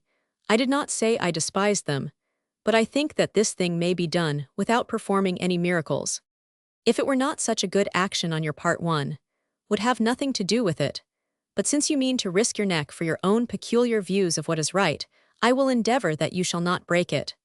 I will meet you a day's journey before you reach Kadung, somewhere on the road, and we will go together and do the business. But if I am to help you, I will not promise not to perform some miracles, as you call them, though you know very well they are no such thing. Meanwhile, do as you please about the tiger hunt. I shall say no more about it. He paused, and then, withdrawing one delicate hand from the folds of his kaftan, he pointed to the wall behind Isaacs and me, and said, "What a very singular piece of workmanship is that yataghan." We both naturally turned half round to look at the weapon he spoke of, which was the central piece in a trophy of jeweled sabers and Afghan knives. "Yes," said Isaacs, turning back to answer his guest, "it is a." He stopped, and I, who had not seen the weapon before, lost among so many, and was admiring its singular beauty, turned too. To my astonishment, I saw that Isaacs was gazing into empty space. The divan where Ram Lal had been sitting an instant before was vacant. He was gone. "That is rather sudden," I said. "More so than usual," was the reply. "Did you see him go? Did he go out by the door?" "Not I," I answered. When I looked round at the wall, he was placidly sitting on that divan, pointing with one hand at the yataghan. "Does he generally go so quickly?" "Yes, more or less. Now I will show you some pretty sport." He rose to his feet and went to the door. "Narain," he cried. Narain, the bearer, who was squatting against the doorpost outside, sprang up and stood before his master.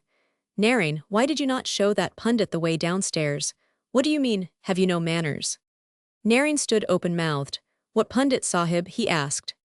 "Why, the pundit who came a quarter of an hour ago, you donkey. He has just gone out, and you did not even get up and make a salam, you impertinent vagabond." Narain protested that no pundit or Sahib or anyone else had passed the threshold since Ram Lal had entered. "Ha, you budmash, you lazy dog of a Hindu. You have been asleep again, you swine, you son of a pig, you father of piglings. Is that the way you do your work in my service?" Isaacs was enjoying the joke in a quiet way immensely. "Sahib," said the trembling Narain, apparently forgetting the genealogy his master had thrust upon him. "Sahib, you are protector of the poor, you are my father and my mother, and my brother, and all my relations, the common form of Hindu supplication, but Sri Krishnaji. By the blessed Krishna, I have not slept a wink." "Then I suppose you mean me to believe that the pundit went through the ceiling, or is hidden under the cushions." "Swear not by your false idols, slave. I shall not believe you for that, you dog of an unbeliever, you sorbayman, you swine without faith." "Han, Sahib, Han," cried Narain, seizing at the idea that the pundit had disappeared mysteriously through the walls. "Yes, Sahib, the pundit is a great yogi, and has made the winds carry him off." The fellow thought this was a bright idea, not by any means beneath consideration. Isaacs appeared somewhat pacified. "What makes you think he is a yogi, dog?" he inquired in a milder tone. Narain had no answer ready, but stood looking rather stupidly through the door at the room whence the unearthly visitor had so suddenly disappeared. "Well," continued Isaacs, "you are more nearly right than you imagine. The pundit is a bigger yogi than any your idiotic religion can produce. Never mind, there is an 8 bit for you, because I said you were asleep when you were not." Naren bent to the ground in thanks as his master turned on his heel. "Not that he minds being told that he is a pig, in the least," said Isaacs. "I would not call a Mussulman so, but you can insult these Hindus so much worse in other ways that I think the porcine simile is quite merciful by comparison." He sat down again among the cushions, and putting off his slippers, curled himself comfortably together for a chat. "What do you think of Ram Lal?" he asked, when Naren had brought hookahs and sherbet. "My dear fellow, I have hardly made up my mind what to think. I have not altogether recovered from my astonishment.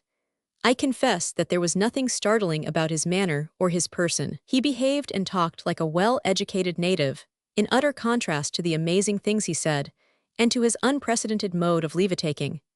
It would have seemed more natural, I would say, more fitting if he had appeared in the classic dress of an astrologer, surrounded with zodiacs and blue lights and black cats. Why do you suppose he wants you to abandon the tiger hunt?" "I cannot tell. Perhaps he thinks something may happen to me to prevent my keeping the other engagement. Perhaps he does not approve." He stopped, as if not wanting to approach the subject of Ram Lal's disapprobation. "I intend, nevertheless, that the expedition come off, and I mean, moreover, to have a very good time, and to kill a tiger if I see one." "I thought he seemed immensely pleased at your conversion, as he calls it. He said that your newly acquired belief in woman was a step towards a better understanding of life." "Of the world," he said, answered Isaacs, correcting me. "There is a great difference between the world and life. The one is a finite, the other an infinite expression. I believe, from what I have learned of Ram Lal, that the ultimate object of the adepts is happiness, only to be attained by wisdom, and I apprehend that by wisdom they mean a knowledge of the world in the broadest sense of the word. The world to them is a great repository of facts, physical and social, of which they propose to acquire a specific knowledge by transcendental methods.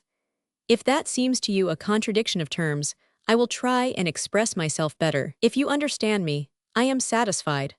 Of course I use transcendental in the sense in which it is applied by Western mathematicians to a mode of reasoning which I very imperfectly comprehend, save that it consists in reaching finite results by an adroit use of the infinite. Not a bad definition of transcendental analysis for a man who professes to know nothing about it," said one. "I would not accuse you of a contradiction of terms, either. I have often thought that what some people call the philosophy of the 19th century is nothing after all but the unconscious application of transcendental analysis to the everyday affairs of life. Consider the theories of Darwin, for instance. What are they but an elaborate application of the higher calculus? He differentiates men into protoplasms and integrates protoplasms into monkeys, and shows the caudal appendage to be the independent variable, a small factor in man, a large factor in monkey. And has not the idea of successive development supplanted the early conception of spontaneous perfection? Take an illustration from India's new system of competition, which the natives can never understand. Formerly, the members of the civil service received their warrants by divine authority, so to speak. They were born perfect, as Aphrodite from the foam of the sea.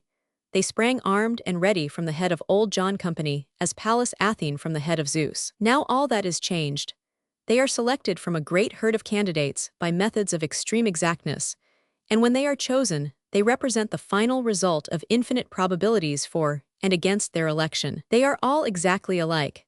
They are a formula for taxation and the administration of justice, and so long as you do not attempt to use the formula for any other purpose, such, for instance, as political negotiation or the censorship of the public press, the equation will probably be amenable to solution.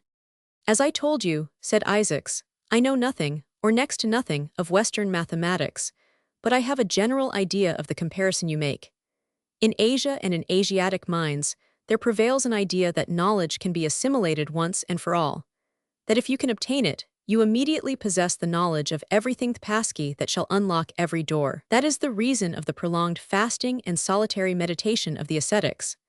They believe that by attenuating the bond between soul and body, the soul can be liberated and can temporarily identify itself with other objects, animate and inanimate, besides the especial body to which it belongs, acquiring thus a direct knowledge of those objects, and they believe that this direct knowledge remains. Western philosophers argue that the only acquaintance a man can have with bodies external to his mind is that which he acquires by the medium of his bodily senses, though these are themselves external to his mind, in the truest sense.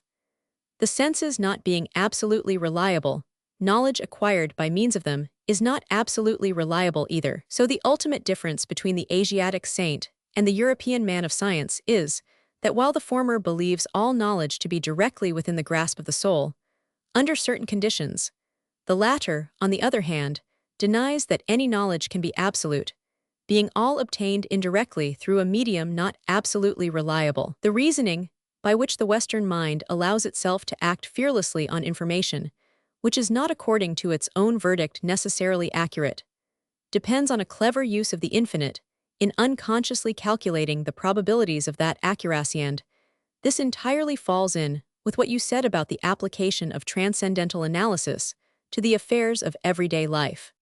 I see you have entirely comprehended me, I said. But as for the Asiatic mind, you seem to deny to it the use of the calculus of thought, and yet you dend adepts as attempting to acquire specific knowledge by general and transcendental methods. Here is a real contradiction. No, I see no confusion, for I do not include the higher adepts in either class, since they have the wisdom to make use of the learning and of the methods of both. They seem to me to be endeavoring, roughly speaking, to combine the two. They believe absolute knowledge attainable, and they devote much time to the study of nature, in which pursuit they make use of highly analytical methods. They subdivide phenomena to an extent that would surprise and probably amuse a Western thinker.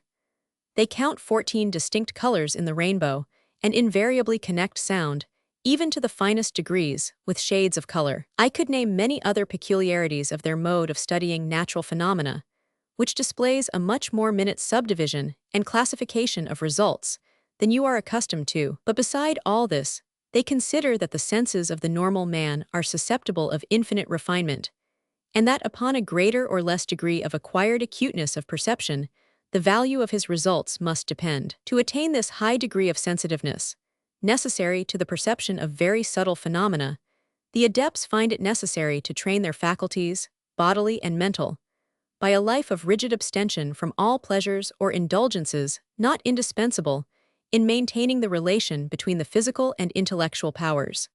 The common fakir aims at the same thing, I remarked. But he does not attain it. The common fakir is an idiot. He may, by fasting and self-torture, of a kind no adept would approve, sharpen his senses till he can hear and see some sounds and sights inaudible and invisible to you and me. But his whole system lacks any intellectual basis. He regards knowledge as something instantaneously attainable when it comes at last. He believes he will have a vision, and that everything will be revealed to him. His devotion to his object is admirable, when he is a genuine ascetic, and not, as is generally the case, a good-for-nothing who makes his piety pay for his subsistence. But it is devotion of a very low intellectual order. The true adept thinks the training of the mind in intellectual pursuits no less necessary than the moderate and reasonable mortification of the flesh, and higher Buddhism pays as much attention to the one as to the other. Excuse me, said I, if I make a digression. I think there are two classes of minds commonly to be found among thinkers all over the world. The ones seek to attain to knowledge, the others strive to acquire it. There is a class of commonplace intellects who regard knowledge of all kinds in the light of a ladder, one ladder for each science, and the rungs of the ladders are the successive facts mastered by an effort and remembered in the order they have been passed. These persons think it is possible to attain to high eminence on one particular ladder, that is, in one particular science, without having been up any of the other ladders, that is, without a knowledge of other branches of science. This is the mind of the plodder, the patient man who climbs, step by step, in his own unvarying round of thought, not seeing that it is but the wheel of a treadmill over which he is laboring, and that though every step may pass and repass beneath his toiling feet, he can never obtain a bird's-eye view of what he is doing, because his eyes are continually fixed on the step in front. But I continued, as Isaacs assented to my simile by a nod, there is another class of minds also.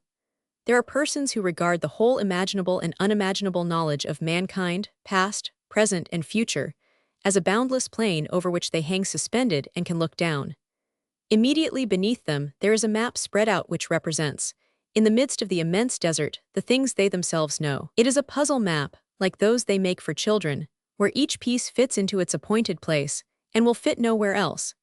Every piece of knowledge acquired fits into the space allotted to it, and when there is a piece, that is, a fact wanting, it is still possible to define its extent and shape by the surrounding portions, though all the details of color and design are lacking. These are the people who regard knowledge as a whole, harmonious, when every science and fragment of a science has its appointed station and is necessary to completeness of perfect knowledge. I hope I have made clear to you what I mean, though I am conscious of only sketching the outlines of a distinction which I believe to be fundamental. Of course it is fundamental. Broadly, it is the difference between analytic and synthetic thought, between the subjective and the objective views, between the finite conception of a limited world and the infinite ideal of perfect wisdom. I understand you perfectly. You puzzle me continually, Isaacs. Where did you learn to talk about analytic and synthetic, and subjective and objective, and transcendental analysis, and so forth? It seemed so consistent with his mind that he should understand the use of philosophical terms, that I had not realized how odd it was that a man of his purely Oriental education should know anything about the subject. His very broad application of the words analytic and synthetic to my pair of illustrations attracted my attention and prompted the question I had asked. I read a good deal, he said simply. Then he added in a reflective tone, I rather think I have a philosophical mind. The old man who taught me theology in Istanbul when I was a boy used to talk philosophy to me by the hour, though I do not believe he knew much about it. He was a plodder, and went up ladders in search of information, like the man you describe. But he was very patient and good to me, the peace of Allah be with him. It was late, and soon afterwards we parted for the night. The next day was Sunday, and I had a heap of unanswered letters to attend to, so we agreed to meet after tiffin and ride together before dining with Mr. Giakins and the Weston Hawes. I went to my room, and sat a while over a volume of Kant, which I always travel with that sort of philosophers, stone on which to whet the mind's tools when they are dulled with boring into the geological strata of other people's ideas. I was too much occupied with the personality of the man I had been talking with to read long, and so I abandoned myself to a reverie, passing in review the events of the long day. Chapter 7.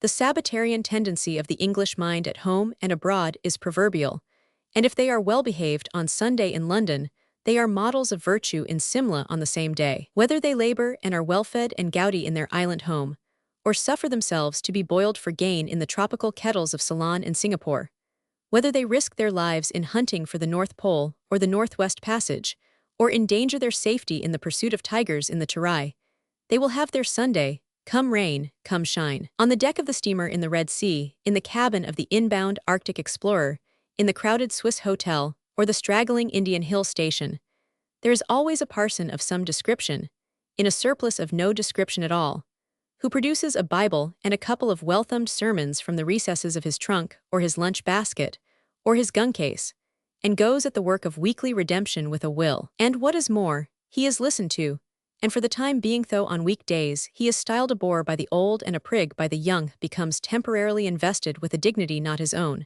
with an authority he could not claim on any other day. It is the dignity of a people who with all their faults have the courage of their opinions, and it is the authority that they have been taught from their childhood to reverence, whenever their traditions give it the right to assert itself. Not otherwise. It is a fine trait of national character, though it is one which has brought upon the English much unmerited ridicule. One may differ from them in faith, and in one's estimate of the real value of these services, which are often only saved from being irreverent in their performance by the perfect sincerity of parson and congregation. But no one who dispassionately judges them can deny that the custom inspires respect for English consistency and admiration for their supreme contempt of surroundings. I presume that the periodical manifestations of religious belief to which I refer are intimately and indissolubly connected with the staid and funereal solemnity which marks an Englishman's dress, conversation, and conduct on Sunday. He is a different being for the nonce, and must sustain the entire character of his dual existence, or it will fall to the ground and forsake him altogether. He cannot take his religion in the morning and enjoy himself the rest of the day. He must abstain from everything that could remind him that he has a mind at all, besides a soul.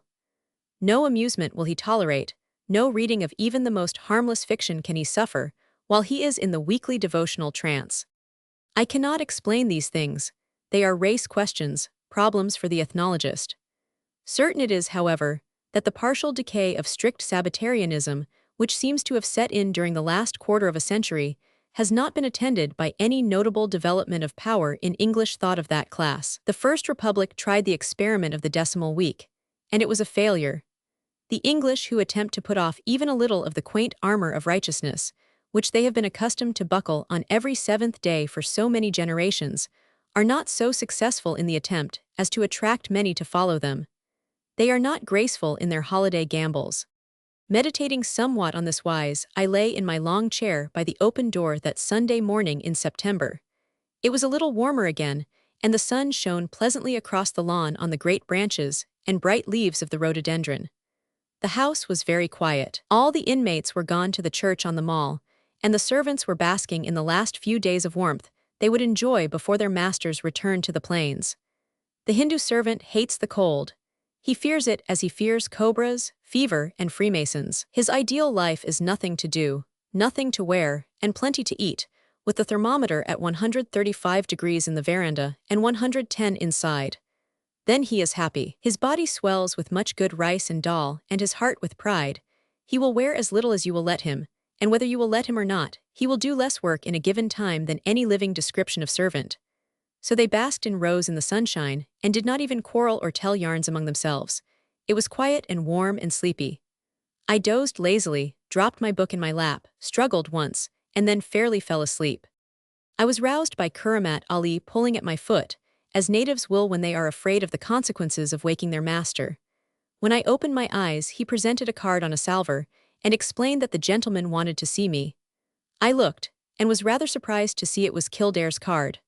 Lord Steepleton Kildare, 33D Lancers. There was no word in pencil, or any message. I told Kuramat to show the Sahib in, wondering why he should call on me.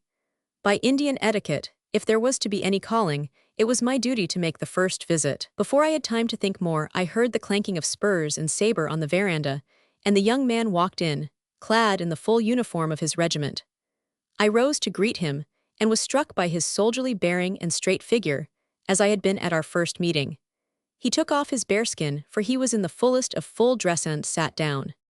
"I am so glad to find you at home," he said. "I feared you might have gone to church, like everybody else in this place." "No, I went early this morning. I belong to a different persuasion. I suppose you are on your way to Peterhof." "Yes, there is some sort of official reception to somebody, I forget who, and we had notice to turn out. It is a detestable nuisance." "I should think so. Mr. Griggs, I came to ask you about something. You heard of my proposal to get up a tiger hunt. Mr. Giakins was speaking of it."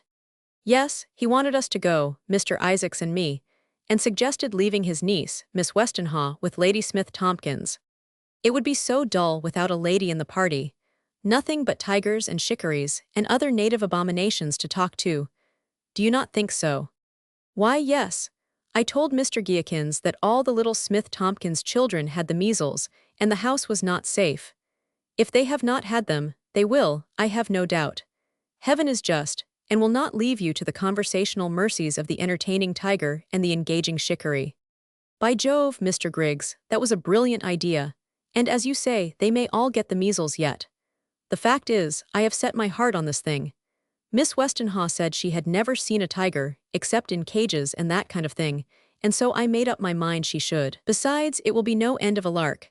Just when nobody is thinking about tigers, you go off and kill a tremendous fellow, 15 or 16 feet long, and come back covered with glory and mosquito bites, and tell everybody that Miss Westenhaw shot him herself with a pocket pistol. That will be glorious. I should like it very much too, and I really see no reason why it should not be done. Mr. Giakins seemed in a very cheerful humor about tigers last night, and I have no doubt a little persuasion from you will bring him to a proper view of his obligations to Miss Westenhaw. He looked pleased and bright and hopeful, thoroughly enthusiastic, as became his Irish blood. He evidently intended to have quite as good a time as Isaacs proposed to enjoy. I thought the spectacle of those rivals for the beautiful girl's favor would be extremely interesting. Lord Steepleton was doubtless a good shot and a brave man, and would risk anything to secure Miss Westenhaw's approval. Isaacs, on the other hand, was the sort of man who is very much the same in danger as anywhere else. That is what I came to ask you about. We shall all meet there at dinner this evening, and I wanted to secure as many allies as possible. You may count on me, Lord Steepleton, at all events. There is nothing I should enjoy better than such a fortnight's holiday, in such good company. All right, said Lord Steepleton, rising, I must be off now to Peterhof. It is an organized movement on Mr. Geakin's this evening then. Is it understood? He took his bearskin from the table and prepared to go, pulling his straps and belts into place and dusting a particle of ash from his sleeve. Perfectly, I answered. We will drag him forth into the arena before 3 days are past. We shook hands and he went out. I was glad he had come, though I had been waked from a pleasant nap to receive him. He was so perfectly gay and natural and healthy that one could not help liking him. You felt at once that he was honest and would do the right thing in spite of anyone, according to his light, that he would stand by a friend in danger and face any odds in fight, with as much honest determination to play fair and win as he would bring to a cricket match or a steeplechase. His Irish blood gave him a somewhat less formal manner than belongs to the Englishman, more enthusiasm and less regard for form, while his good heart and natural courtesy would lead him right in the long run. He seemed all sunshine, with his bright blue eyes and great fair mustache and brown face. The closely fitting uniform showed off his erect figure and elastic gait, and the whole impression was fresh and exhilarating in the extreme. I was sorry he had gone. I would have liked to talk with him about boating and fishing and shooting, about athletics and horses and tandem driving, and many things I used to like years ago at college, before I began my wandering life. I watched him as he swung himself into the military saddle, and he threw up his hand in a parting salute as he rode away. Poor fellow! Was he, too, going to be food for powder and Afghan knives in the avenging army on its way to Kabul? I went back to my books and remained reading until the afternoon sun slanted in through the open door, and falling across my book warned me it was time to keep my appointment with Isaacs. As we passed the church, the people were coming out from the evening service, and I saw Kildare, once more in the garb of a civilian, standing near the door, apparently watching for someone to appear. I knew that, with his strict observance of Catholic rules often depending more on pride of family than on religious conviction, in the house of Kildare, would not have entered the English church at such a time, and I was sure he was lying in wait for Miss Westenhaw, probably intending to surprise her and join her on her homeward ride. The road winds down below the church, so that for some minutes after passing the building you may get a glimpse of the mall above and of the people upon either at least of their heads if they are moving near the edge of the path. I was unaccountably curious this evening, and I dropped a little behind Isaacs, craning my neck and turning back in the saddle as I watched the stream of heads and shoulders, strongly foreshortened against the blue sky above, moving ceaselessly along the parapet over my head. Before long I was rewarded. Miss Westenhaw's fair hair and broad hat entered the field of my vision, and a moment later Lord Steepleton, who must have pushed through the crowd from the other side, appeared struggling after her. She turned quickly, and I saw no more, but I did not think she had changed color. I began to be deeply interested in ascertaining whether she had any preference for one or the other of the two young men. Kildare's visit in the morning, though he had said very little, had given me a new impression of the man, and I felt that he was no contemptible rival. I saw from the little incident I had just witnessed that he neglected no opportunity of being with Miss Westenhaw, and that he had the patience to wait and the boldness to find her in a crowd. I had seen very little of her myself, but I had been amply satisfied that Isaacs was capable of interesting her in a tete-a-tete conversation. The talker has the best chance, if he is bold enough, I said to myself, but I was not satisfied, and I resolved that if I could manage it Isaacs should have another chance that very evening after the dinner. Meanwhile I would involve Isaacs in a conversation on some one of those subjects that seemed to interest him most. He had not seen the couple on the mall, and was carelessly ambling along with his head in the air and one hand in the pocket of his short coat, the picture of unconcern. I was trying to make up my mind whether I would open fire upon the immortality of the soul, matrimony, or the differential calculus, when, as we passed from the narrow street into the road leading Sound Jocko, Isaacs spoke. "Look here, Griggs," said he, "there is something I want to impress upon your mind." "Well, what is it?" "It is all very well for Ram Lal to give advice about things he understands. I have a very sincere regard for him, but I do not believe he was ever in my position. I have set my heart on this tiger hunt. Miss Westenhaw said the other day that she had never seen a tiger, and I then and there made up my mind that she should. I laughed. There seemed to be no essential difference of opinion between the Irishman and the Persian in regard to the pleasures of the chase. Miss Westenhaw was evidently anxious to see tigers, and meant to do it, since she had expressed her wish to the two men most likely to procure her that innocent recreation. Lord Steepleton Kildare by his position, and Isaacs by his wealth, could, if they chose, get up such a tiger hunt for her benefit as had never been seen. I thought she might have waited till the spring, but I had learned that she intended to return to England in April, and was to spend the early months of the year with her brother in Bombay. You want to see Miss Westenhaw, and Miss Westenhaw wants to see tigers. My dear fellow, go in and win, I will back you. Why do you laugh, Griggs? Asked Isaacs, who saw nothing particularly amusing in what he had said. Oh, I laughed because another young gentleman expressed the same opinions to me, in identically the same words, this morning. Mr. Westenhaw. No, you know very well that Mr. Westenhaw cares nothing about it, one way or the other. The little plan for amusing Brother John is a hoax. The thing cannot be done. You might as well try to amuse an undertaker as to make a man from Bombay laugh. The hollowness of life is ever upon them. No, it was Kildare. He called and said that Miss Westenhaw had never seen a tiger, and he seemed anxious to impress upon me his determination that she should. Pshaw, what does Kildare care about Brother John? Brother John, as you call him, is a better fellow than he looks. I owe a great deal to Brother John. Isaac's olive skin flushed a little, and he emphasized the epithet by which I had designated Mr. John Westenhaw, as if he were offended by it. I mean nothing against Mr. Westenhaw, said I half apologetically. I remember when you met yesterday afternoon, you said you had seen him in Bombay a long time ago. Do you remember the story I told you of myself the other night? Perfectly. Westenhaw was the young civil servant who paid my fine and gave me a rupee when I was a ragged sailor from a Mocha craft, and could not speak a word of English. To that rupee I ultimately owe my entire fortune. I never forget a face, and I am sure it is he. Do you understand me now? I owe to his kindness everything I possess in the world. The unpardonable sin is ingratitude, I answered, of which you will certainly not be accused. That is a very curious coincidence. I think it is something more. A man has always at least one opportunity of repaying a debt, and bismillah, I will repay what I can of it. By the beard of the apostle, whose name is blessed, I am not ungrateful. Isaacs was excited as he said this. He was no longer the calm Mr. Isaacs. He was Abdul Hafiz the Persian, fiery and enthusiastic. You say well, my friend, he continued earnestly, that the unpardonable sin is ingratitude. Doubtless, had the blessed prophet of Allah lived in our day, he would have spoken of the doom that hangs over the ungrateful. It is the curse of this age. For he who forgets or refuses to remember the kindness done to him by others sets himself apart, and worships his miserable self, and he makes an idol of himself, saying, I am of more importance than my fellows in the world, and it is meet and right that they should give and that I should receive. Ingratitude is selfishness, and selfishness is the worship of oneself, the setting of oneself higher than man and goodness and God. And when man perishes and the angel Al-Sigil the recorder rolls up his scroll, what is written therein is written.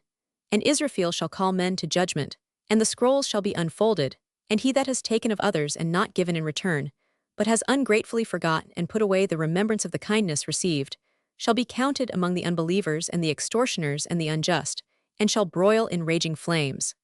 By the hairs of the prophet's beard, whose name is blessed. I had not seen Isaac so thoroughly roused before upon any subject. The flush had left his face and given place to a perfect paleness, and his eyes shone like coals of fire as he looked upward in pronouncing the last words. I said to myself that there was a strong element of religious exaltation in all Asiatics, and put his excitement down to this cause. His religion was a very beautiful and real thing to him, ever present in his life, and I mused on the future of the man, with his great endowments, his exquisite sensitiveness, and his high view of his obligations to his fellows. I am not a worshipper of heroes, but I felt that, for the first time in my life, I was intimate with a man who was ready to stand in the breach and to die for what he thought and believed to be right.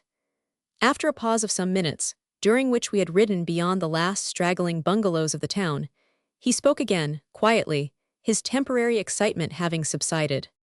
I feel very strongly about these things, he said, and then stopped short. I can see you do, and I honor you for it. I think you are the first grateful person I have ever met, a rare and unique bird in the earth. Do not say that. I do say it. There is very little of the philosophy of the 19th century about you, Isaacs. Your belief in the obligations of gratitude and in the general capacity of the human race for redemption savors little of transcendental analysis. You have too much of it, he answered seriously. I do not think you see how much your cynicism involves. You would very likely, if you are the man I take you for, be very much offended if I accused you of not believing any particular dogma of your religion. And yet, with all your faith, you do not believe in God. I cannot see how you get at that conclusion, I replied. I must deny your hypothesis, at the risk of engaging you in an argument. I could not see what he was driving at. How can you believe in God, and yet condemn the noblest of his works as altogether bad? You are not consistent. What makes you think I am so cynical? I inquired, harking back to gain time.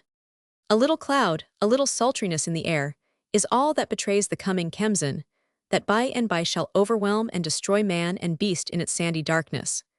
You have made one or two remarks lately that show little faith in human nature, and if you do not believe in human nature, what is there left for you to believe in? You said a moment ago that I was the first grateful person you had ever met. Then the rest of humanity are all selfish, and worshippers of themselves, and altogether vile, since you yourself say, as I do, that ingratitude is the unpardonable sin. And God has made a world full of unpardonable sinners, and unless you include yourself in the exception you graciously make in my favor, no one but I shall be saved. And yet you say also with me that God is good. Do you deny that you are utterly inconsistent? I may make you some concession in a few minutes, but I am not going to yield to such logic. You have committed the fallacy of the undistributed middle term, if you care to know the proper name for it. I did not say that all men, saving you, were ungrateful. I said that, saving you, the persons I have met in my life have been ungrateful. You ought to distinguish. All I can say is, then, that you have had a very unfortunate experience of life, retorted Isaacs warmly. I have, said I, but since you yield the technical point of logic, I will confess that I made the assertion hastily and overshot the mark. I do not remember, however, to have met anyone who felt so strongly on the point as you do. Now you speak like a rational being, said Isaacs, quite pacified. Extraordinary feelings are the result of unusual circumstances. I was in such distress as rarely falls to the lot of an innocent man of fine temperament and good abilities. I am now in a position of such wealth and prosperity as still more seldom are given to a man of my age and antecedents.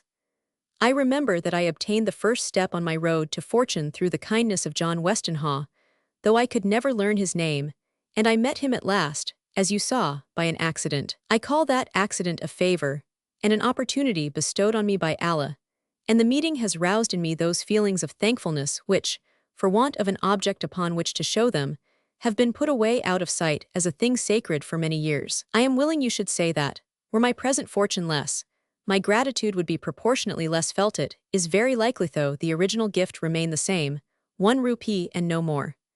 You are entitled to think of any man as grateful in proportion to the gift, so long as you allow the gratitude at all. He made this speech in a perfectly natural and unconcerned way, as if he were contemplating the case of another person. Seriously, Isaacs, I would not do so for the world. I believe you were as grateful 12 years ago, when you were poor, as you are now that you are rich. Isaacs was silent, but a look of great gentleness crossed his face. There was at times something almost angelic in the perfect kindness of his eyes. To return, I said at last, to the subject from which we started, the tigers. If we are really going, we must leave here the day after tomorrow morning. Indeed, why not tomorrow? No, tomorrow we are to play that game of polo, which I am looking forward to with pleasure. Besides, it will take the men 3 days to get the elephants together, and I only telegraphed this morning to the collector of the district to make the arrangements. So you have already taken steps. Does Kildare know you have sent orders? Certainly. He came to me this morning at daybreak, and we determined to arrange everything and take Uncle Giakins for granted. You need not look astonished. Kildare and I are allies and very good friends. What a true Oriental!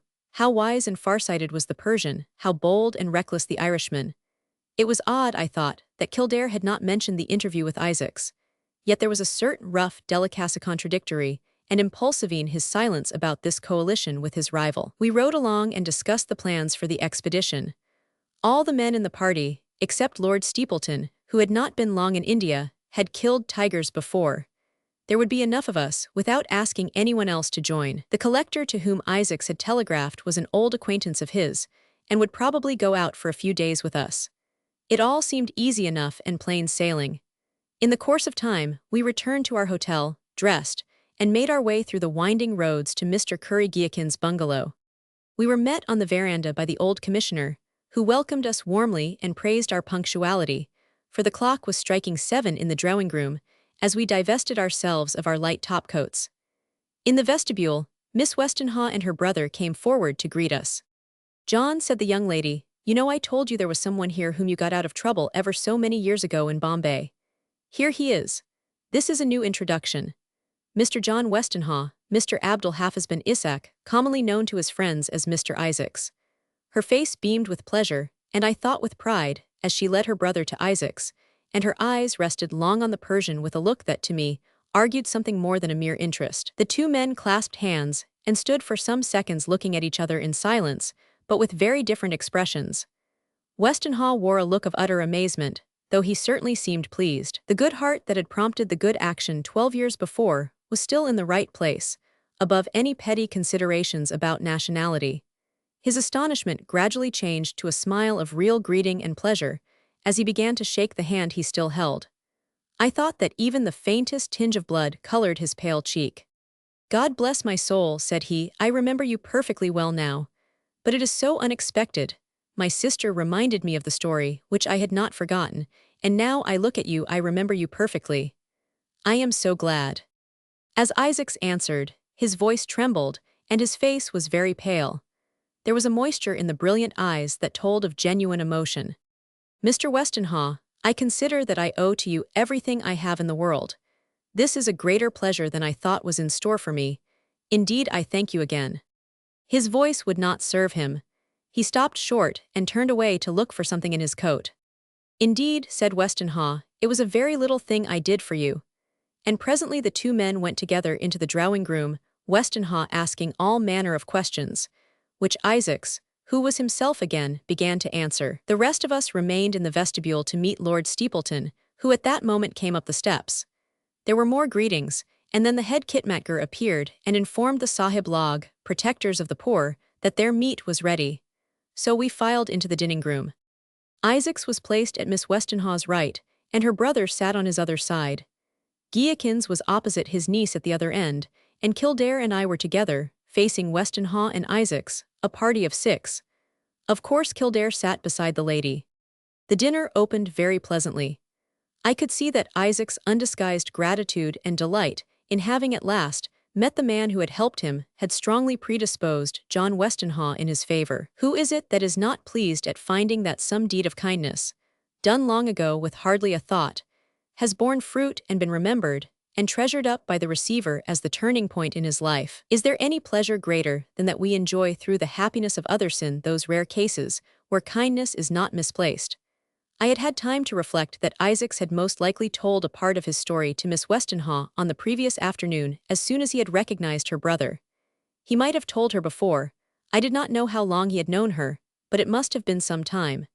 Presently she turned to him. "Mr. Isaacs," said she, "some of us know something of your history. Why will you not tell us the rest now? My uncle has heard nothing of it, and I know Lord Steepleton is fond of novels." Isaacs hesitated long, but as everyone pressed him in turn, he yielded at last. And he told it well. It was exactly the narrative he had given me in every detail of fact, but the whole effect was different. I saw how true a mastery he had of the English language, for he knew his audience thoroughly, and by a little color here and an altered expression there he made it graphic and striking, not without humor, and altogether free of a certain mystical tinge he had imparted to it when we were alone. He talked easily, with no more constraint than on other occasions, and his narrative was a small social success. I had not seen him in evening dress before, and I could not help thinking how much more thoroughly he looked the polished man of the world than the other men. Kildare never appeared to greater advantage than in the uniform and trappings of his profession. In a black coat and a white tie he looked like any other handsome young Englishman, utterly without individuality. But Isaacs, with his pale complexion and delicate hybrid features, bore himself like a noble of the old school. Westenha beside him looked washed out and deathly, Kildare was too coarsely healthy, and Guillikins and I, representing different types of extreme plainness, served as foils to all three. I watched Miss Westenha while Isaacs was speaking. She had evidently heard the whole story, for her expression showed beforehand the emotion she expected to feel at each point. Her color came and went softly, and her eyes brightened with a warm light beneath the dark brows that contrasted so strangely, yet delightfully, with the mass of flaxen white hair. She wore something dark and soft, cut square at the neck, and a plain circlet of gold was her only ornament. She was a beautiful creature, certainly, one of those striking-looking women of whom something is always expected, until they drop quietly out of youth into middle age, and the world finds out that they are, after all, not heroines of romance, but merely plain, honest, good women. Good wives and good mothers who love their homes and husbands well, though it has pleased nature in some strange freak to give them the form and feature of a Semiramis, a Cleopatra, or a Jeanne d'Arc. "Dear me, how very interesting," exclaimed Mr. Guillikins, looking up from his hill mutton as Isaacs finished, and a little murmur of sympathetic applause went round the table. "I would give a great deal to have been through all that," said Lord Steepleton, slowly proceeding to sip a glass of claret. "Just think," ejaculated John Westenha, "and I was entertaining such a Sinbad unawares," and he took another green pepper from the dish his servant handed him. "Upon my word, Isaacs," I said, "someone ought to make a novel of that story. It would sell like wildfire." "Why do not you do it yourself, Griggs?" he asked. "You are a pressman, and I am sure you are welcome to the whole thing." "I will," I answered. "Oh do, Mr. Griggs," said the young lady, "and make it wind up with a tiger hunt. You could lay the scene in Australia or the Barbados or some of those places, and put us all in and kill us all off if you like, you know. It would be such fun." Poor Miss Westenha. "It is easy to see what you are thinking about most, Miss Westenha," said Lord Steepleton. "The tigers are uppermost in your mind, and therefore in mine also," he added gallantly. Indeed, no, I was thinking about Mr. Isaacs. She blushed scarlet, first time I had ever seen her really embarrassed. It was very natural that she should be thinking of Isaacs and the strange adventures he had just recounted, and if she had not cared about him, she would not have changed color. So I thought, at all events. "My dear, drink some water immediately. This curry is very hot, deuced hot, in fact," said Mr. Guillikins, in perfectly good faith. John Westenha, who was busy breaking up biscuits and green peppers and Bombay ducks into his curry, looked up slowly at his sister and smiled. "Why, you are quite a griffin, Catherine," said he. "How they will laugh at you in Bombay." I was amused. Of course the remarks of her uncle and brother did not make the blush subsidy in the contrary. Kildare was drinking more claret to conceal his annoyance. Isaacs had a curious expression. There was a short silence, and for one instant he turned his eyes to Miss Westenha. It was only a look, but it betrayed to Muho knew what he felt: infinite surprise, joy, and sympathy. His quick understanding had comprehended that he had scored his first victory over his rival. As her eyes met those of Isaacs, the color left her cheeks as suddenly as it had come, leaving her face dead white. She drank a little water and presently seemed at ease again. I was beginning to think she cared for him seriously. "And pray, John," she asked, "what may a griffin be? It is not a very pretty name to call a young lady, is it?" "Why, a griffin," put in Mr. Guillikins, "is the Mr. Verdant Green of the civil service. A young civilian or anybody else who is just out from home is called a griffin. John calls you a griffin because you do not understand eating pepper. You do not find it as chilly as he does." "Ha, ha, ha," and the old fellow laughed heartily, till he was red in the face at his bleared old pun. Of course everyone was amused or professed to be, for it was a diversion welcomed by the three men of us who had seen the young girl's embarrassment. "A griffin," said I, "is a thing of joy. Mr. Westenha was a griffin when he gave Mr. Isaacs that historical rupee." I cast my little bombshell into the conversation and placidly went on manipulating my rice. Isaacs was in too gay a humor to be offended, and he only said, turning to Miss Westenha, "Mr. Griggs is a cynic, you know. You must not believe anything he says. If doing kind things makes one a griffin, I hope I may be one always," said Miss Westenha quickly, "and I trust my brother is as much a griffin as ever." "I am, I assure you," said he, "but Mr. Griggs is quite right, and shows a profound knowledge of Indian life. No one but a griffin of the greenest ever gave anybody a rupee in Bombay, ever will now, I should think." "Oh, John, are you going to be cynical too?" No, Catherine, I am not cynical at all. I do not think you are quite sure what a cynic is. Oh yes, I know quite well. Diogenes was a cynic, and Saint Jerome and other people of that class. A man who lives in a tub and abuses Alexander the Great, and that sort of thing, remarked Kildare, who had not spoken for some time. Mr. Griggs, said John Westenhaw, since you are the accused, pray define what you mean by a cynic, and then Mr. Isaacs, as the accuser, can have a chance too. Very well, I will. A man is a cynic if he will do no good to anyone because he believes every one past improvement. Most men who do good actions are also cynics because they well know that they are doing more harm than good by their charity. Mr. Westenhaw has the discrimination to appreciate this, and therefore he is not a cynic. It is well you introduced the saving clause, Griggs, said Isaacs to me from across the table. I am going to define you now, for I strongly suspect that you are the very ideal of a philosopher of that class. You are a man who believes in all that is good and beautiful in theory, but by too much indifference to good in small measure resfer, you want a thing perfect. Or you want it not at all. You have abstracted yourself from perceiving it anywhere, except in the most brilliant examples of heroism that history affords. You set up in your imagination an ideal which you call the good man, and you are utterly dissatisfied with anything less perfect than perfection. The result is that, though you might do a good action from your philosophical longing to approach the ideal in your own person, you will not suffer yourself to believe that others are consciously or unconsciously striving to make themselves better also. And you do not believe that anyone can be made a better man by anyone else, by any exterior agency, by any good that you or others may do to him. What makes you what you are is the fact that you really cherish this beautiful ideal image of your worship and reverence, and love it. But for this, you would be the most insufferable man of my acquaintance, instead of being the most agreeable. Isaacs was gifted with a marvelous frankness of speech. He always said what he meant, with a supreme indifference to consequences. But he said it with such perfect honesty and evident appreciation of what was good, even when he most vehemently condemned what he did not like, that it was impossible to be annoyed. Every one laughed at his attack on me, and having satisfied my desire to observe Miss Westenhaw, which had prompted my first remark about griffins, I thought it was time to turn the conversation to the projected hunt. My dear fellow, I said, I think that in spite of your Parthian shaft, your definition of a cynic is as complimentary to the school at large as to me in particular. Meanwhile, however, I added, turning to Mr. Geakins, I am inclined to believe with Lord Steepleton that the subject uppermost in the thoughts of most of us is the crusade against the tigers. What do you say? Shall we not all go as we are, a neat party of 6? Well, well, Mr. Griggs, we shall see, you know. Now if we are going at all, when do you mean to start? The sooner the better, of course, broke in Kildare, and he launched into a host of reasons for going immediately, including the wildest statistics about the habits of tigers in winter. This was quite natural, however, as he was a thorough Irishman and had never seen a tiger in his life. Mr. Curry Geakins vainly attempted to stem the torrent of his eloquence, but at last pinned him on some erratic statement about tigers molting later in the year and their skins not being worth taking. Kildare would have asserted with equal equanimity that all tigers shed their teeth and their tails in December.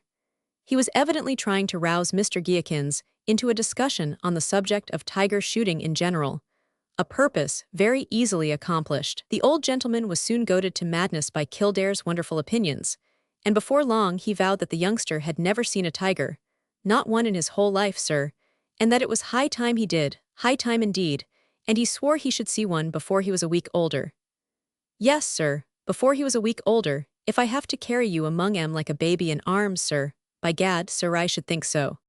This was all we wanted, and in another 10 minutes, we were drinking a bumper to the health of the whole tiger hunt, and of Miss Westenhaw in particular. Isaacs joined with the rest, and though he only drank some sherbet, as I watched his bright eyes and pale cheek, I thought that never knight drank truer toast to his lady. Miss Westenhaw rose and went out, leaving us to smoke for a while. The conversation was general, and turned on the chase, of course. In a few minutes Isaacs dropped his cigarette and went quietly out. I determined to detain the rest as long as possible, and I seconded Mr. Geakins in passing the claret briskly round, telling all manner of stories of all nations and peoples, ancient tales that would not amuse a schoolboy in America, but which were a revelation of profound wit and brilliant humor to the unsophisticated British mind. By immense efforts and I hate to exert myself in conversation, I succeeded in prolonging the session through a cigar and a half. But at last I was forced to submit to a move, and with a somewhat ancient remark from Mr. Guilkins, to the effect that all good things must come to an end, we returned to the drawing-room. Isaacs and Miss Westenhaw were looking over some English photographs, and she was enthusiastically praising the beauties of Gothic architecture, while Isaacs was making the most of his opportunity and taking a good look at her as she bent over the album. After we came in, she made a little music at the tuneless piano. There never was a piano in India, yet that had any tune in it, playing and singing a little, very prettily. She sang something about a body in the rye, and then something else about drinking only with the eyes, to which her brother sang a sort of second very nicely. I do not understand much about music, but I thought the allusion to Isaac's temperance in only drinking with his eyes was rather pointed. He said, however, that he liked it even better with a second than when she sang it alone, so I argued that it was not the first time he had heard it. "Mr. Isaacs," said she, "you have often promised to sing something Persian for us. Will you not keep your word now? When we are among the tigers, Miss Westenhaw, next week, then I will try and borrow a lute and sing you something."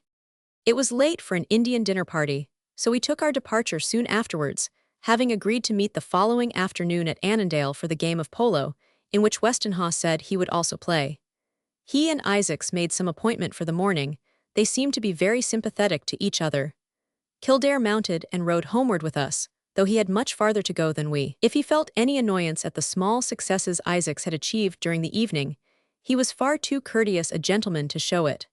And so, as we groped our way through the trees by the starlight, chiefly occupied in keeping our horses on their legs, the snatches of conversation that were possible were pleasant, if not animated, and there was a cordial good night on both sides, as we left Kildare to pursue his way alone. Chapter 8. It was nearly 4 o'clock in the afternoon when Isaacs and I emerged from the narrow road upon the polo ground. We were clad in the tight-fitting garments which are necessary for the game, and wrapped in light topcoats. As we came out on the green, we saw a number of other men in similar costumes standing about, and a great many native grooms leading ponies up and down. Miss Westenhaw was there in her grey habit and broad hat, and by her side on foot, Lord Steepleton Kildare was making the most of his time, as he waited for the rest of the players. Mr. Curry Guilkins was ambling about on his broad little horse, and John Westenhaw stood with his hands in his pockets and a large Trichinopoly cheroot between his lips, apparently gazing into space. Several other men, more or less known to us and to each other, moved about or chatted disconnectedly, and one or two arrived after us. Some of them wore colored jerseys that showed brightly over the open collars of their coats. Others were in ordinary dress, and had come to see the game. Farther off, at one side of the ground, one or two groups of ladies, and their escorting cavaliers haunted at a short distance by their saises in many-colored turbans and belts, or cummerbunds, as the sash is called in India, moved slowly about, glancing from time to time towards the place where the players and their ponies were preparing for the contest. Few games require so little preparation, and so few preliminaries as polo, descended as it is from an age when more was thought of good horsemanship and quick eye than of any little refinements, depending on an accurate knowledge of fixed rules. Anyone who is a first-rate rider and is quick with his hands can learn to play polo. The stiffest of arms can be limbered, and the most recalcitrant wrist taught to turn nimbly in its socket, but the essential condition is that the player should know how to ride. This being established, there is no reason why anybody who likes should not play the game, if he will only use a certain amount of caution, and avoid braining the other players, and injuring the ponies by too wild a use of his mallet. Presently it was found that all who were to play had arrived of us all told. Kildare had arranged the sides and had brought the other men necessary to make the number complete, so we mounted and took up our positions on the ground. Kildare and Isaacs were together, and Westenhaw and I on the other side, with two men I knew slightly. We won the charge, and Westenhaw, who was a celebrated player, struck the ball off cleverly, and I followed him up with a rush as he raced after it. Isaacs, on the other side, swept along easily, and as the ball swerved on striking the ground bent far over till he looked as though he were out of the saddle and stopped it cleverly, while Kildare, who was close behind, got a good stroke in just in time, as Westenhaw and I galloped down on him, and landed the ball far to the rear, near our goal. As we wheeled quickly, I saw that one of the other two men on our side had stopped it and was beginning to dribble it along. This was very bad play, both Westenhaw and I being so far forward, and it met its reward. Isaacs and Kildare raced down on him, but the latter soon pulled up on finding himself passed, and waited. Isaacs rushed upon the temporizing player and got the ball away from him in no time, eluded the other man, and with a neat stroke sent the ball right between the poles.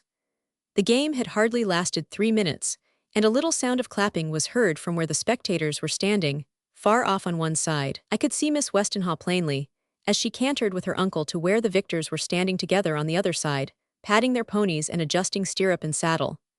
Isaacs had his back turned, but wheeled round as he heard the sound of hoofs behind him and bowed low in his saddle to the fair girl, whose face, I could see even at that distance, was flushed with pleasure. They remained a few minutes in conversation, and then the two spectators rode away, and we took up our positions once more. The next game was a much longer one. It was the turn of the other party to hit off, for Kildare won the charge. There were encounters of all kinds. Twice the ball was sent over the line, but outside the goal, by long sweeping blows from Isaacs, who ever hovered on the edge of the scrimmage, and by his good riding and the help of a splendid pony, often had a chance where another would have had none. At last it happened that I was chasing the ball back towards our goal, from one of his hits, and he was pursuing me. I had the advantage of a long start, and before he could reach me, I got in a heavy backhander that sent the ball far away to one side, where, as good luck would have it, Westenhaw was waiting. Quick as thought he carried it along, and in another minute we had scored a goal, amidst enthusiastic shouts from the spectators, who had been kept long in suspense by the protracted game. This time it was to our side that the young girl came, riding up to her brother to congratulate him on his success. I thought she had less color as she came nearer, and though she smiled sweetly as she said, "It was splendidly played, John," there was not so much enthusiasm in her voice as the said John, who had really won the game with masterly neatness, might have expected. Then she sat quietly looking over the ground, while we dismounted from our ponies, breathless and foaming, and lathery, from the hard-fought battle. The grooms ran up with blankets and handfuls of grass to give the poor beasts a rub, and covering them carefully after removing the saddles, led them away. The sun leaves Annandale early, and I put on a coat and lit a cigarette, while the sais saddled our second mounts. There are few prettier sights than an English game, of any kind, on a beautiful stretch of turf. The English live and move and have their being out of doors. A cricket match, tennis, a racecourse, or a game of polo show them at their greatest advantage, whether as players or spectators.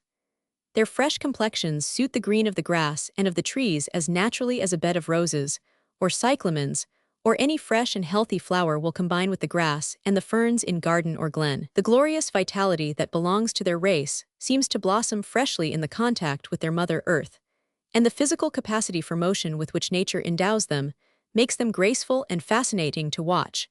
When in some free and untrammeled dress of white they are at their games, batting and bowling and galloping and running. They have the same natural grace then as a herd of deer or antelopes. They are beautiful animals in the full enjoyment of life and vigor, of health and strength. They are intensely alive.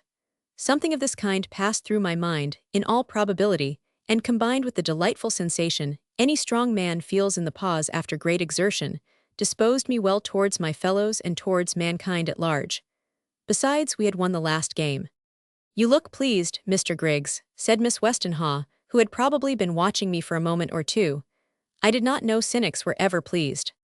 I remember who it was that promised to crown the victors of this match, Miss Westenhaw, and I cherish some hopes of being one of them. "Would you mind very much?" "Mind? Oh dear no, you had better try. But if you stand there with your coat on, you will not have much chance. They are all mounted and waiting for you." "Well, here goes," I said to myself as I got into the saddle again. I hope he may win, but he would find me out in a minute if I tried to play into his hands. We were only to play the best out of 3 goals, and the score was 1-all. All 8 of us had fresh mounts, and the experience of each other's play we had got in the preceding games made it likely that the game would be a long one. And so it turned out. From the first things went badly. John Westenhaw's fresh pony was very wild, and he had to take him a breather half over the ground before he could take his place for the charge. When at last the first stroke was made, the ball went low along the ground, spinning and twisting to right and left. Both Kildare and Isaacs missed it and wheeled across to return, when a prolonged scrimmage ensued less than 30 yards from their goal. Everyone played his best, and we wheeled and spun round in a way that reminded one of a cavalry skirmish. Strokes and backstrokes followed quickly, till at last I got the ball as it came rolling out between my horse's legs, and hotly pursued, beyond the possibility of making a fair stroke, I moved away with it in front of me. Then began one of those interminable circular games that all polo players know so well, round and round the battlefield, riding close together, sometimes one succeeding in driving the ball a little, only to be foiled by the next man's ill-delivered backstroke, racing and pulling up short and racing again, till horses and riders were in a perspiration and a state of madness not to be attained by any peaceful means. At last, as we were riding near our own goal, someone, I could not see who, struck the ball out into the open. Isaacs, who had just missed, and was ahead, rode for it like a madman, his club raised high for a backstroke. He was hotly pressed by the man who had roused my wrath in the first game by his dribbling policy. He was a lightweight and had kept his best horse for the last game, so that as Isaacs spun along at lightning speed, the little man was very close to him, his club well back for a sweeping hit. He rode well, but was evidently not so old a hand in the game as the rest of us. They neared the ball rapidly, and Isaac swerved a little to the left in order to get it well under his right hand, thus throwing himself somewhat across the track of his pursuer. As the Persian struck with all his force downwards and backwards, his adversary, excited by the chase, beyond all judgment or reckoning of his chances, hit out wildly, as beginners will. The long elastic handle of his weapon struck Isaac's horse on the flank and glanced upward, the head of the club striking Isaac's just above the back of the neck. We saw him throw up his arms, the club in his right hand hanging to his wrist by the strap. The infuriated little Arab pony tore on, and in a moment more the iron grip of the rider's knees relaxed. Isaac swayed heavily in the saddle and fell over on the near side, his left foot hanging in the stirrup and dragging him along some paces before the horse finally shook himself clear and scampered away across the turf. Whole catastrophe occurred in a moment. The man who had done the mischief threw away his club to reach the injured player the sooner, and as we thundered after him, my pony stumbled over the long handle, and falling, threw me heavily over his head.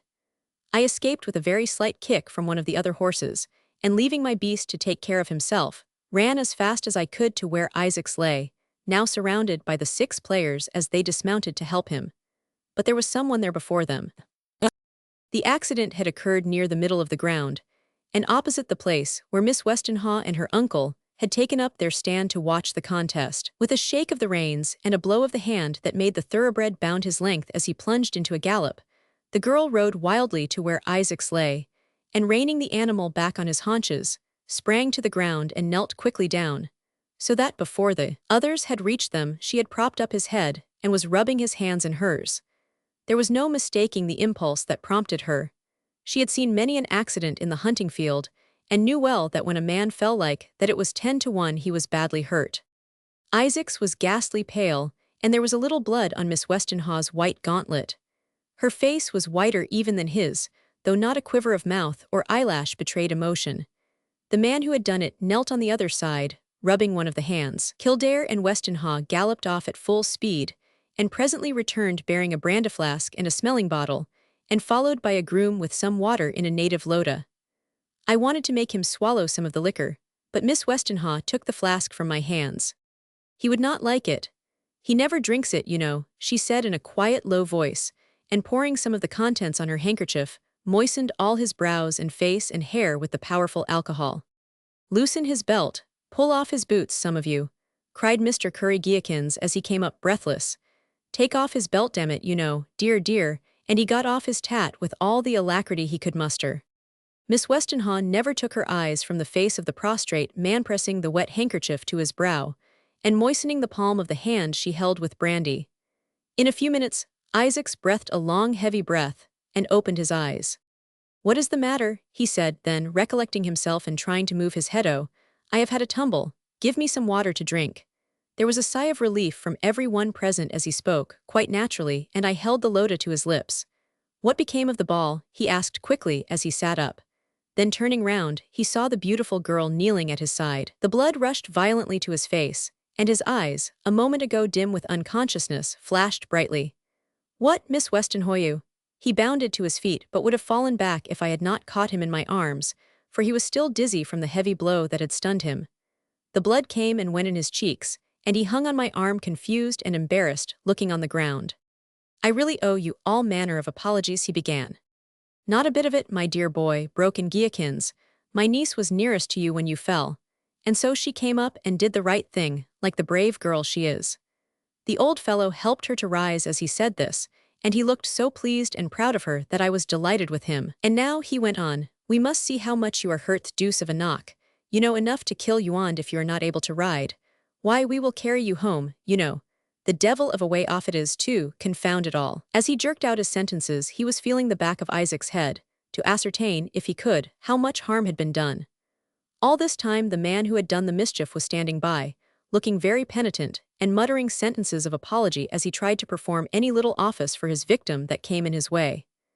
Isaac stretched out his arm, while Giakins was feeling and twisting his head, and taking the man's hand, held it a moment. My dear sir, he said, I am not in the least hurt, I assure you, and it was my fault for crossing you at such a moment. Please do not think anything more about it. He smiled kindly at the young fellow, who seemed very grateful, and who from that day on would have risked everything in the world for him. I heard behind me the voice of Kildare, soliloquizing softly. Faith, said he, that fellow is a gentleman if I ever saw one. I am afraid I should not have let that infernal duffer off so easily. By the by, Isaacs, he said aloud, coming up to us, you know you won the game. Nobody stopped the ball after you hit it, and the saces say it ran right through the goal. So cheer up, you have got something for your pains and your tumble. It was quite true. The phlegmatic saces had watched the ball instead of the falling man. Miss Westenhaw, who was really a sensible and self-possessed young woman, and had begun to be sure that the accident would have no serious results, expressed the most unbounded delight. Thank you, Miss Westenhaw, said Isaacs. You have kept your promise, you have crowned the victor. With brandy, I remarked, folding up a scarf which somebody had given me wherewith to tie a wet compress to the back of his head. There is nothing the matter, said Giakins. No end of a bad bruise, that's all. He will be all right in the morning, and the skin is only a little broken. Griggs, said Isaacs, who could now stand quite firm again, hold the wet handkerchief in place and give me that scarf. I did as he directed, and he took the white woolen shawl and in half a dozen turns wound it round his head in a turban, deftly and gracefully. It was wonderfully becoming to his oriental features and dark eyes, and I could see that Miss Westenhaw thought so. There was a murmur of approbation from the native grooms who were looking on, and who understood the thing. You see, I have done it before, he said, smiling. And now give me my coat, and we will be getting home. Oh yes, I can ride quite well. That man has no end of pluck in him, said John Westenhaw to Kildare. By Jove, yes, was the answer. I have seen men at home make twice the fuss over a tumble in a ploughed field when they were not even stunned. I would not have thought it. He is not the man to make much fuss about anything of that kind.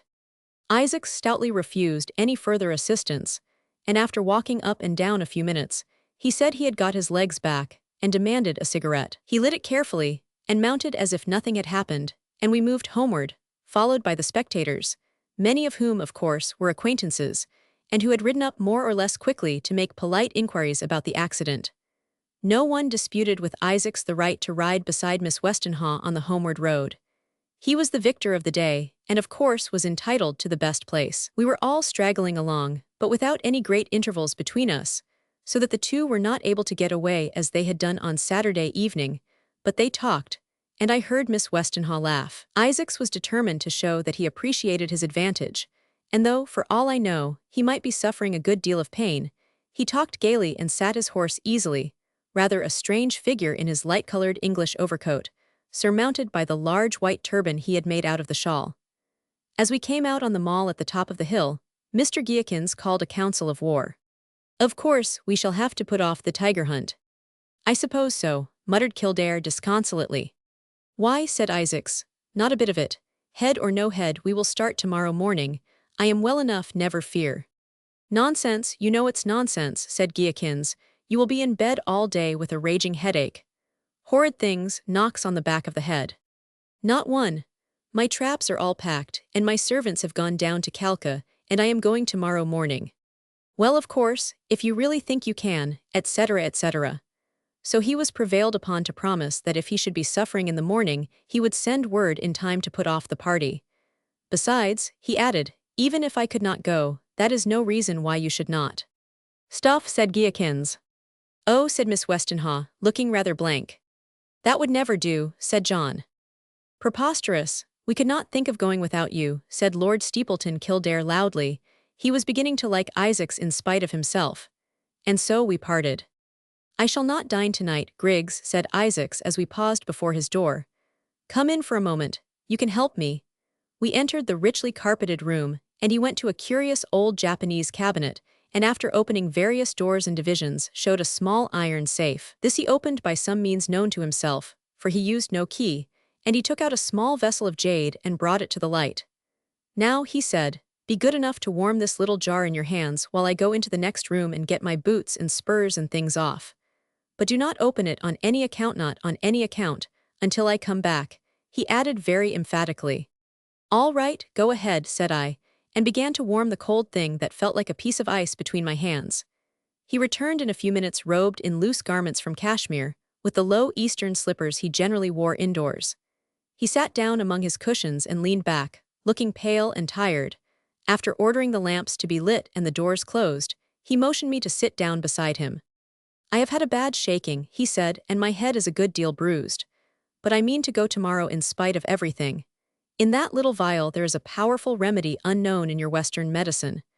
Now I want you to apply it, and to follow with the utmost exactness my instructions.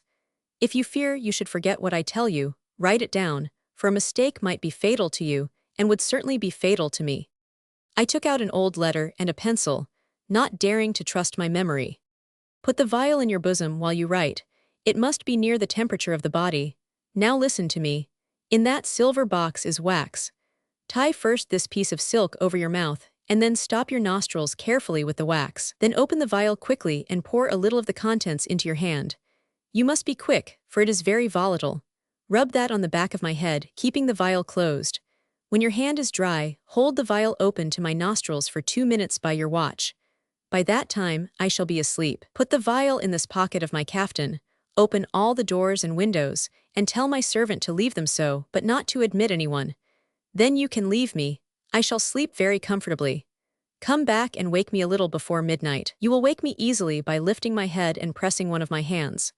Remember, if you should forget to wake me, and I should still be asleep at 1 o'clock, I should never open my eyes again, and should be dead before morning. Do as I tell you, for friendship's sake, and when I wake I shall bathe and sleep naturally the rest of the night." I carefully fulfilled his instructions. Before I had finished rubbing his head he was drowsy, and when I took the vial from his nostrils he was sound asleep. I placed the precious thing where he had told me, and arranged his limbs on the cushions. Then I opened everything, and leaving the servant in charge went my way to my rooms. On removing the silk and the wax which had protected me from the powerful drug, an indescribable odor which permeated my clothes ascended to my nostrils. Aromatic, yet pungent and penetrating. I never smelt anything that it reminded me of, but I presume the compound contained something of the nature of an opiate. I took some books down to Isaac's rooms and passed the evening there, unwilling to leave him to the care of an inquisitive servant, and 5 minutes before midnight I awoke him in the manner he had directed. He seemed to be sleeping lightly, for he was awake in a moment, and his first action was to replace the vial in the curious safe. He professed himself perfectly restored, and indeed, on examining his bruise I found there was no swelling or inflammation. The odor of the medicament, which, as he had said, seemed to be very volatile, had almost entirely disappeared. He begged me to go to bed, saying that he would bathe and then do likewise, and I left him for the night, speculating on the nature of this secret and precious remedy. Chapter 9. The Himalayan Tonga is a thing of delight. It is easily described, for in principle it is the ancient Persian war chariot, though the accommodation is so modified as to allow 4 persons to sit in it back to back, that is, 3 besides the driver. It is built for great strength, the wheels being enormously heavy, and the pole of the size of a mast. Harness the horses have none, save a single belt with a sort of lock at the top, which fits into the iron yoke through the pole, and can slide from it to the extremity. There is neither breeching nor trace nor collar, and the reins run from the heavy curb bit directly through loops on the yoke to the driver's hands. The latter, a wiry, long-bearded Mohammedan, is armed with a long whip attached to a short thick stock, and though he sits low, on the same level as the passenger beside him on the front seat, he guides his half-broken horses with amazing dexterity round sharp curves, and by giddy precipices, where neither parapet nor fencing give the startled mind even a momentary impression of security. The road from Simla to Kalka at the foot of the hills is so narrow that if two vehicles meet, the one has to draw up to the edge of the road, while the other passes on its way. In view of the frequent encounters, every Tonga driver is provided with a post horn of tremendous power and most discordant harmony, for the road is covered with bullock carts bearing provisions and stores to the hill station. Smaller loads, such as trunks and other luggage, are generally carried by coolies who follow a shorter path, the carriage road being 92 miles from Umballa, the railroad station, to Simla, but a certain amount may be stowed away in the Tonga, of which the capacity is considerable. In 3 of these vehicles, our party of 6 began the descent on Tuesday morning, wrapped in linen dusters of various shades and shapes, and armed with countless varieties of smoking gear. The roughness of the road precludes all possibility of reading, and after all, the rapid motion and the constant appearance of danger which in reality does not exist prevent any overpowering ennui from assailing the dusty traveler. So we spun along all day, stopping once or twice for a little refreshment, and changing horses every 5 or 6 miles. Everybody was in capital spirits, and we changed seats often, thus obtaining some little variety. Isaacs, who to everyone's astonishment seemed not to feel any inconvenience from his accident, clung to his seat in Miss Westenhaw's Tonga, sitting in front with the driver, while she and her uncle or brother occupied the seat behind, which is far more comfortable. At last, however, he was obliged to give his place to Kildare, who had been very patient, but at last said it really was not fair, and so Isaacs courteously yielded. At last we reached Kalka, where the Tongas are exchanged for dak gharry or mail carriage, a thing in which you can sit up in the daytime and lie down at night, there being an extension under the driver's box calculated for the accommodation of the longest legs. When lying down in one of these vehicles, the sensation is that of being in a hearse and playing a game of funeral. On this occasion, however, it was still early when we made the change, and we paired off 2 and 2 for the last part of the drive. By the well-planned arrangements of Isaacs and Kildare, 2 carriages were in readiness for us on the express train, and though the difference in temperature was enormous between Simla and the plains, still steaming from the late rainy season, the traveling was made easy for us, and we settled ourselves for the journey after dining at the little hotel, Miss Westenhaw bidding us all a cheery good night as she retired, with her ayah into the carriage prepared for her. I will not go into tedious details of the journey. Slept and woke and slept again, and smoked, and occasionally concocted iced drinks from our supplies. For in India the carriages are so large that the traveler generally provides himself with a generous basket of provisions and a traveling ice-chest full of bottles, and takes a trunk or 2 with him in his compartment. Suffice it to say that we arrived on the following day at Faizabad in Oudh, and that we were there met by guides and shikaris, native huntsmen who assured us that there were tigers about near the outlying station of Pegnagar, where the elephants, previously ordered, would all be in readiness for us on the following day. The journey from Faizabad to Pegnagar was not a long one, and we set out in the cool of the evening, sending our servants along in that happy-go-lucky fashion which characterizes Indian life. It has always been a mystery to me how native servants manage always to turn up at the right moment. You say to your man, "Go there and wait for me," and you arrive and find him waiting. Though how he transferred himself thither with his queer-looking bundle, and his loda and cooking utensils, and your best teapot wrapped up in a newspaper and ready for use, and with all the other 101 things that a native servant contrives to carry about without breaking or losing one of them, is an unsolved puzzle. Yet there he is, clean and grinning as ever, and if he were not clean and grinning and provided with tea and cheroots, you would not keep him in your service a day, though you would be incapable of looking half so spotless and pleased under the same circumstances yourself. On the following day, therefore, we found ourselves at Pegnagar, surrounded by shikaris and provided with every instrument of the chase that the ingenuity of man and the foresight of Isaacs and Giakins could provide. There were numbers of tents, sleeping tents, cooking tents, and servants' tents, guns and ammunition of every caliber likely to be useful, kukris, broad strong weapons not unlike the famous American Bowie knives which are all made in Sheffield to the honor, glory, and gain of British trade.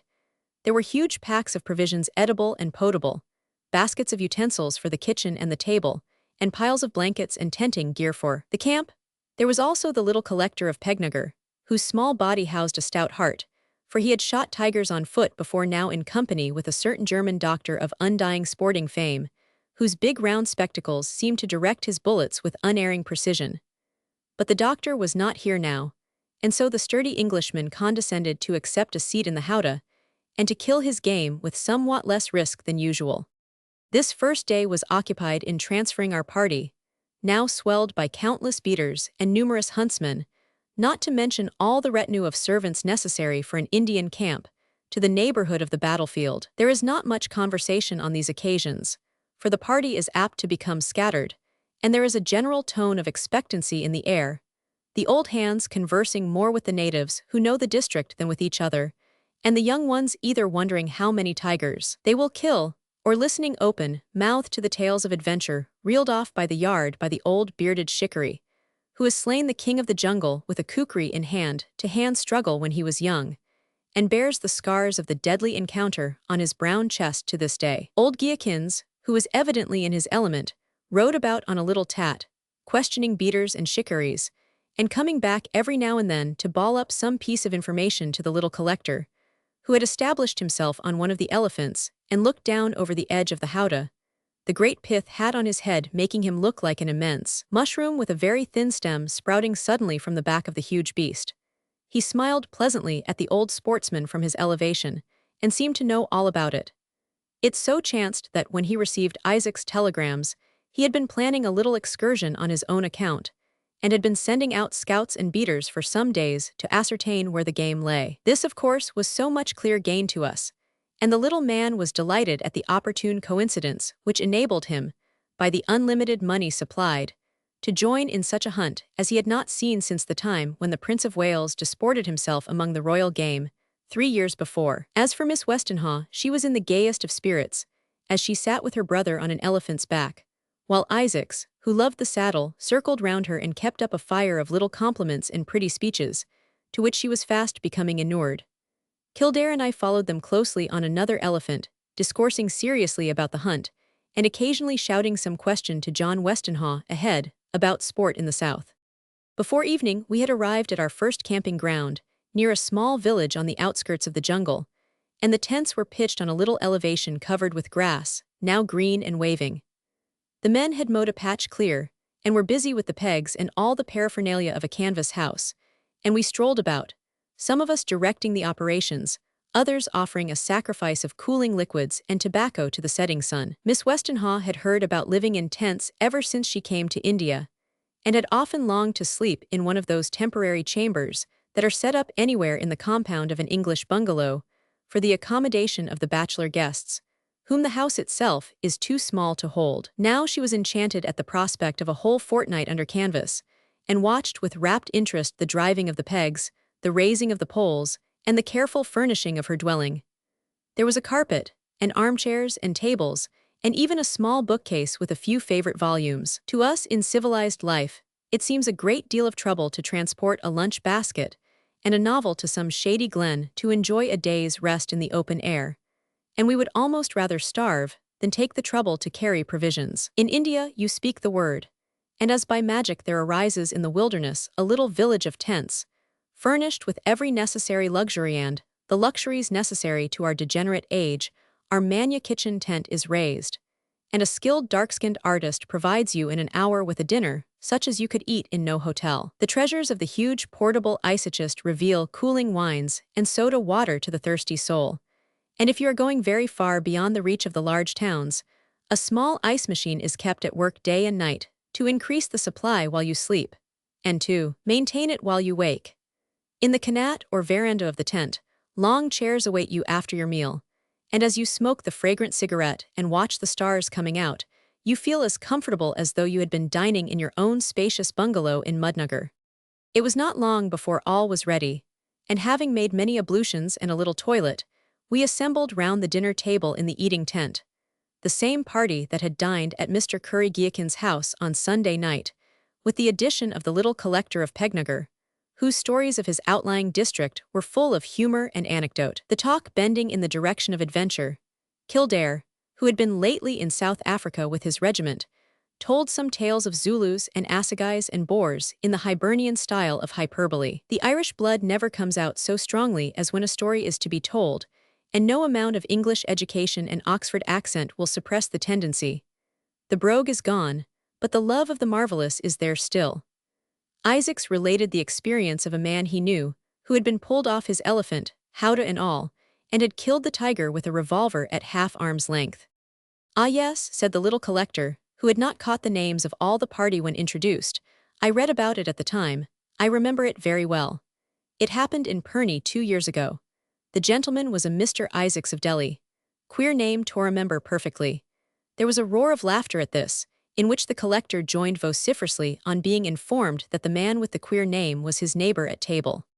"You see what you get for your modesty," cried old Giakins, laughing to convulsions. "And is it really true, Mr. Isaacs?" asked Miss Westenhaw, looking admiringly across at the young man, who seemed rather annoyed. And so the conversation went round, and all were merry, and some were sleepy after dinner, and we sat in long chairs under the awning or canat.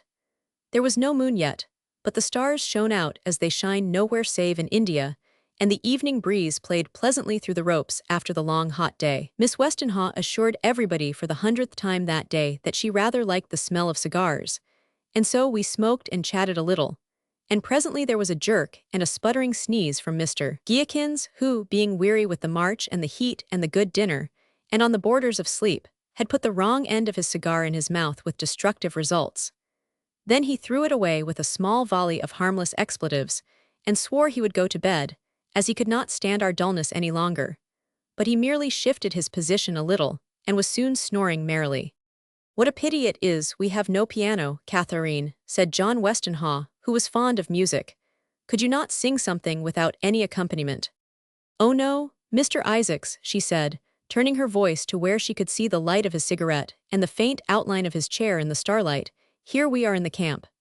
Now where is the lute you promised to produce for us? I think the time has come at last for you to keep your promise." "Well," said he, "I believe there really is an old guitar or something of the kind among my traps somewhere.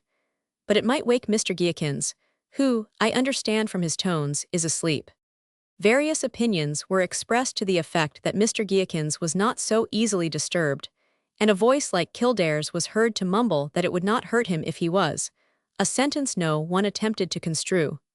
So the faithful Narain was summoned, and instructed to bring the instrument if he could find it. I was rather surprised at Isaac's readiness to sing, but in the first place I had never heard him, and besides I did not make allowance for the oriental courtesy of his character, which would not refuse anything, or make any show of refusal in order to be pressed. Narain returned with a very modern-looking guitar case, and, opening the box, presented his master with the instrument, which, as Isaacs took it to the light in the door of the tent to see if it had traveled safely, appeared to be a perfectly new German guitar. I suspected him of having purchased it at the little music shop at Simla, for the especial amusement of our party. "I thought it was a lute you played on," said Miss Westenhaw, "a real, lovely, ancient Assyrian lute, or something of that kind." "Oh, a plain guitar is infinitely better and less troublesome," said Isaacs as he returned to his seat in the dark and began to tune the strings softly. "It takes so long to tune one of those old things, and then nothing will make them stand. Now this one, you see, or rather you cannot see, has an ingenious contrivance of screws by which you may tune it in a moment." While he was speaking he was altering the pitch of the strings, and presently he added, "There, it is done now," and 2 or 3 sounding chords fell on the still air. "Now what shall I sing? I await your commands." "Something soft and sweet and gentle." "A love song?" asked he quietly. "Well yes, a love song if you like. Why not?" said she. "No reason in the world that I can think of," I remarked. Whereat Lord Steepleton Kildare threw his cigar away, and began lighting another a moment after, as if he had discarded his weed by mistake. Isaac struck a few chords softly, and then began a sort of running accompaniment. His voice, which seemed to me to be very high, was wonderfully smooth and round, and produced the impression of being much more powerful than he cared to show. He sang without the least effort, and yet there was none of that effeminate character that I have noticed in European male singers when producing high notes very softly. I do not understand music, but I am sure I never heard an opera tenor with a voice of such quality. The words of his song were Persian, and the pure accents of his native tongue seemed well suited to the half-passionate, half-plaintive air he had chosen. I afterwards found a translation of the sonnet by an English officer, which I here give, though it conveys little idea of the music of the original verse. "Last night, my eyes being closed in sleep, but my good fortune awake. The whole night, the livelong night, the image of my beloved one was the companion of my soul. The sweetness of her melodious voice still remains vibrating on my soul. Heavens, how did the sugared words fall from her sweeter lips? Alas, all that she said to me in that dream has escaped from my memory. Although it was my care, till break of day to repeat over and over her sweet words. The day, unless illuminated by her beauty, is, to my eyes, of nocturnal darkness. Happy day that first I gazed upon that lovely face. May the eyes of Jami long be blessed with pleasing visions, since they presented to his view last night the object, on whose account he passed his waking life in expectation. His beautiful voice ceased, and with infinite skill he wove a few strains of the melody into the final chords he played when he had finished singing. It was all so entirely novel, so unlike any music most of us had ever heard, and it was so undeniably good, that everyone applauded and said something to the singer in turn, expressing the greatest admiration and appreciation. Miss Westenhaw was the last to speak. "It is perfectly lovely," she said. "I wish I could understand the words. Are they as sweet as the music?" "Sweeter," he answered, and he gave an offhand translation of 2 or 3 verses. "Beautiful indeed," she said, "and now sing me another, please." There was no resisting such an appeal with the personal pronoun in the singular number. He moved a little nearer and emphatically sang to her, and to no one else, a song of the same character as the first, but I thought, more passionate and less dreamy, as his great sweet voice swelled and softened and rose again in burning vibrations and waves of sound. She did not ask a translation this time, but someone else did, after the applause had subsided. "I cannot translate these things," said Isaacs, "so as to do them justice, or give you any idea of the strength and vitality of the Persian verses. Perhaps Griggs, who understands Persian very well and is a literary man, may do it for you. I would rather not try." I professed my entire inability to comply with the request, and to turn the conversation asked him where he had learned to play the guitar so well. "Oh," he answered, "in Istanbul, years ago. Everybody plays in Istanbul and most people sing love songs. Besides, it is so easy," and he ran scales up and down the strings with marvelous rapidity to illustrate what he said. "And do you never sing English songs, Mr. Isaacs?" asked the collector of Pegnagar, who was enchanted, not having heard a note of music for months. "Oh, sometimes," he answered. "I think I could sing Drink to Me only with thine eyes, do you know it?" He began to play the melody on the guitar while he spoke. "Rather I should think so," Kildare was heard to say. He was beginning to think the concert had lasted long enough. "Oh, do sing it, Mr. Isaacs," said the young girl, "and my brother and I will join in. It will be so pretty." It certainly sounded very sweetly, as he gave the melody in his clear, high tones, and Miss Westenhaw and John sang with him. Having heard it several thousand times myself, I was beginning to recognize the tune well enough to enjoy it a good deal. "That is very nice," said Kildare, who was sorry he had made an impatient remark before and wanted to atone. "Eh, what, how's that?" said Mr. Geakins, just waking up. "Oh, of course, my niece sings charmingly, quite an artist, you know," and he struggled out of his chair and said it was high time we all went to bed if we meant to shoot straight in the morning. The magistrate of Pegnagar concurred in the opinion, and we reluctantly separated for the night to our respective quarters, Isaacs and I occupying a tent together, which he had caused to be sent on from Delhi, as being especially adapted to his comfort. On the following day at dawn, we were roused by the sound of preparations, and before we were dressed, the voices of Mr. Curry Geakins and the collector were heard in the camp, stirring up the sleepy servants and ordering us to be waked. The 2 old sportsmen felt it their duty to be first on such an occasion as this, and in the calm security that they would do everything that was right, Isaacs and I discussed our tea and fruit, chota haziri, or little breakfast, usually taken in India on whacking sitting in the door of our tent, while Kuramat Ali and Narain and Mahmood, and the rest of the servants were giving a final rub to the weapons of the chase, and making all the little preparations for a long day. And we sat looking out and sipping our tea. In the cool of the dawn, Miss Westenhaw came tripping across the wet grass to where her uncle was giving his final directions about the furnishing of his howdah for the day. A lovely apparition of freshness in the grey morning, all dressed in dark blue, a light pith helmet-shaped hat, pressing the rebellious white gold hair almost out of sight. She walked so easily it seemed as if her dainty little feet had wings, as Hermes of old, to ease the ground of their feather weight. A broad belt hung across her shoulder with little rows of cartridges set all along, and at the end, hung a very businesslike revolver case of brown leather and of goodly length. No toy miniature pistol would she carry, but a full-sized, heavy six-shooter that might really be of use at close quarters. She stood some minutes talking with Mr. Giakins, not noticing us in the shadow of the tent some 30 yards away. Isaacs and I watched her intently with very different feelings, possibly, but yet intensely admiring the fair creature, so strong and pliant, and yet so erect and straight. She turned half round towards us, and I saw there were flowers in the front of her dress. I wondered where they had come from. They were rose of all flowers in the world to be blooming in the desert. Perhaps she had brought them carefully from Fyzabad, but that was improbable, or from Pegnagures. There would be roses in the collector's garden there. Isaacs rose to his feet. "Oh, come along, Griggs, you have had quite enough tea. Go ahead, I will be with you in a moment." But a sudden thought struck me, and I went with him, bareheaded, to greet Miss Westenhaw. She smiled brightly as she held out her hand. "Good morning, Mr. Isaacs.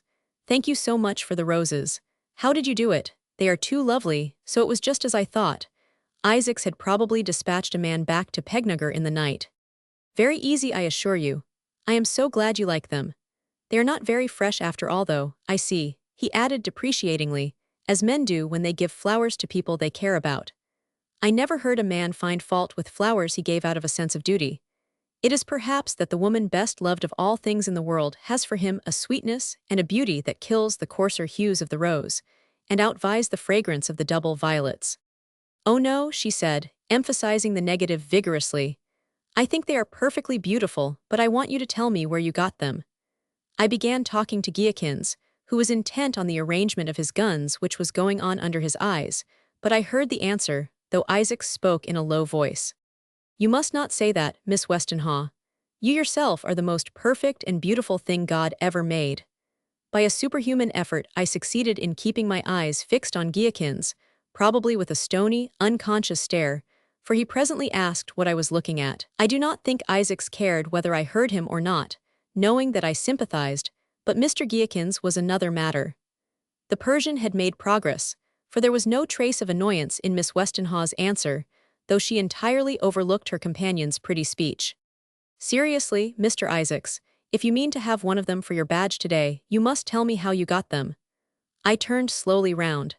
She was holding a single rose in her fingers and looking from it to him, as if to see if it would match his olive skin and his khaki shooting coat. He could not resist the bribe. "If you really want to know, I will tell you, but it is a profound secret," he said, smiling. "Griggs, swear." I raised my hand, and murmured something about the graves of my ancestors. "Well," he continued, "yesterday morning at the collector's house I saw a garden. In the garden there were roses, carefully tended, for it is late.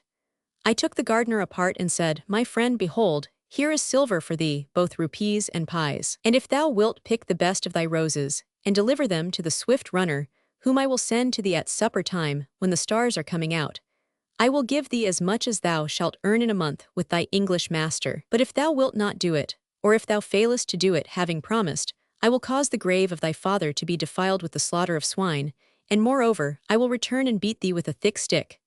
The fellow was a Mussulman, and there was a merry twinkle in his eye as he took the money and swore a great oath. I left a running man at Pegnagar with a basket, and that is how you got the roses. Do not tell the collector, that is all." We all laughed, and Miss Westenhaw gave the rose to Isaacs, who touched it to his lips, under pretense of smelling it, and put it in his buttonhole. Kildare came up at this moment and created a diversion. Then the collector joined us and scattered us right and left, saying it was high time we were in the howdahs and on the way. So we buckled on our belts, and those who wore hats put them on, and those who preferred turbans bent while their bearers wound them on, and then we moved off to where the elephants were waiting and got into our places, and the mahouts urged the huge beasts from their knees to their feet, and we went swinging off to the forest. The pad elephants, who serve as beaters and move between the howdah animals, joined us, and presently we went splashing through the reedy patches of fern and crashing through the branches towards the heart of the jungle. Mr. Curry Giakins, whose long experience had made him as cool when after tigers as when reading the Pioneer in his shady bungalow at Simla, had taken Miss Westenhaw with him in his howdah, and as an additional precaution for her safety, the little collector of Pegnagar, who was a dead shot, only allowed 2 pad elephants to move between himself and Giakins. As there were 37 animals in all, the rest of the party were much scattered. I thought there were too many elephants for our 6 howdahs, but it turned out that I was mistaken, for we had capital sport. The magistrate of Pegnagar, who knew the country thoroughly, was made the despot of the day. His orders were obeyed unquestioningly and unconditionally, and we halted in long line or marched onwards, forcing a passage through every obstacle at his word. We might have been out a couple of hours, watching every patch of jungle and blade of long rank grass for a sight of the striped skin, writhing through the reeds that we so longed to see, when the quick, short crack of a rifle away to the right brought us to a halt, and everyone drew a long breath and turned, gun in hand, in the direction whence the sound had come. It was Kildare. He had met his first tiger, and the first also of the hunt. He had put up the animal not 5 paces in front of him, stealing along in the cool grass and hoping to escape between the elephants, in the cunning way they often do. He had fired a snap shot too quickly, inflicting a wound in the flank which only served to rouse the tiger to madness.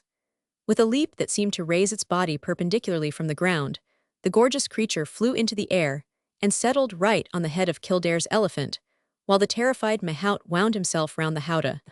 It would have been a trying position for the oldest sportsman, but to be brought into such terrific encounter at arm's length, almost, at one's very first experience of the chase, was a terrible test of nerve.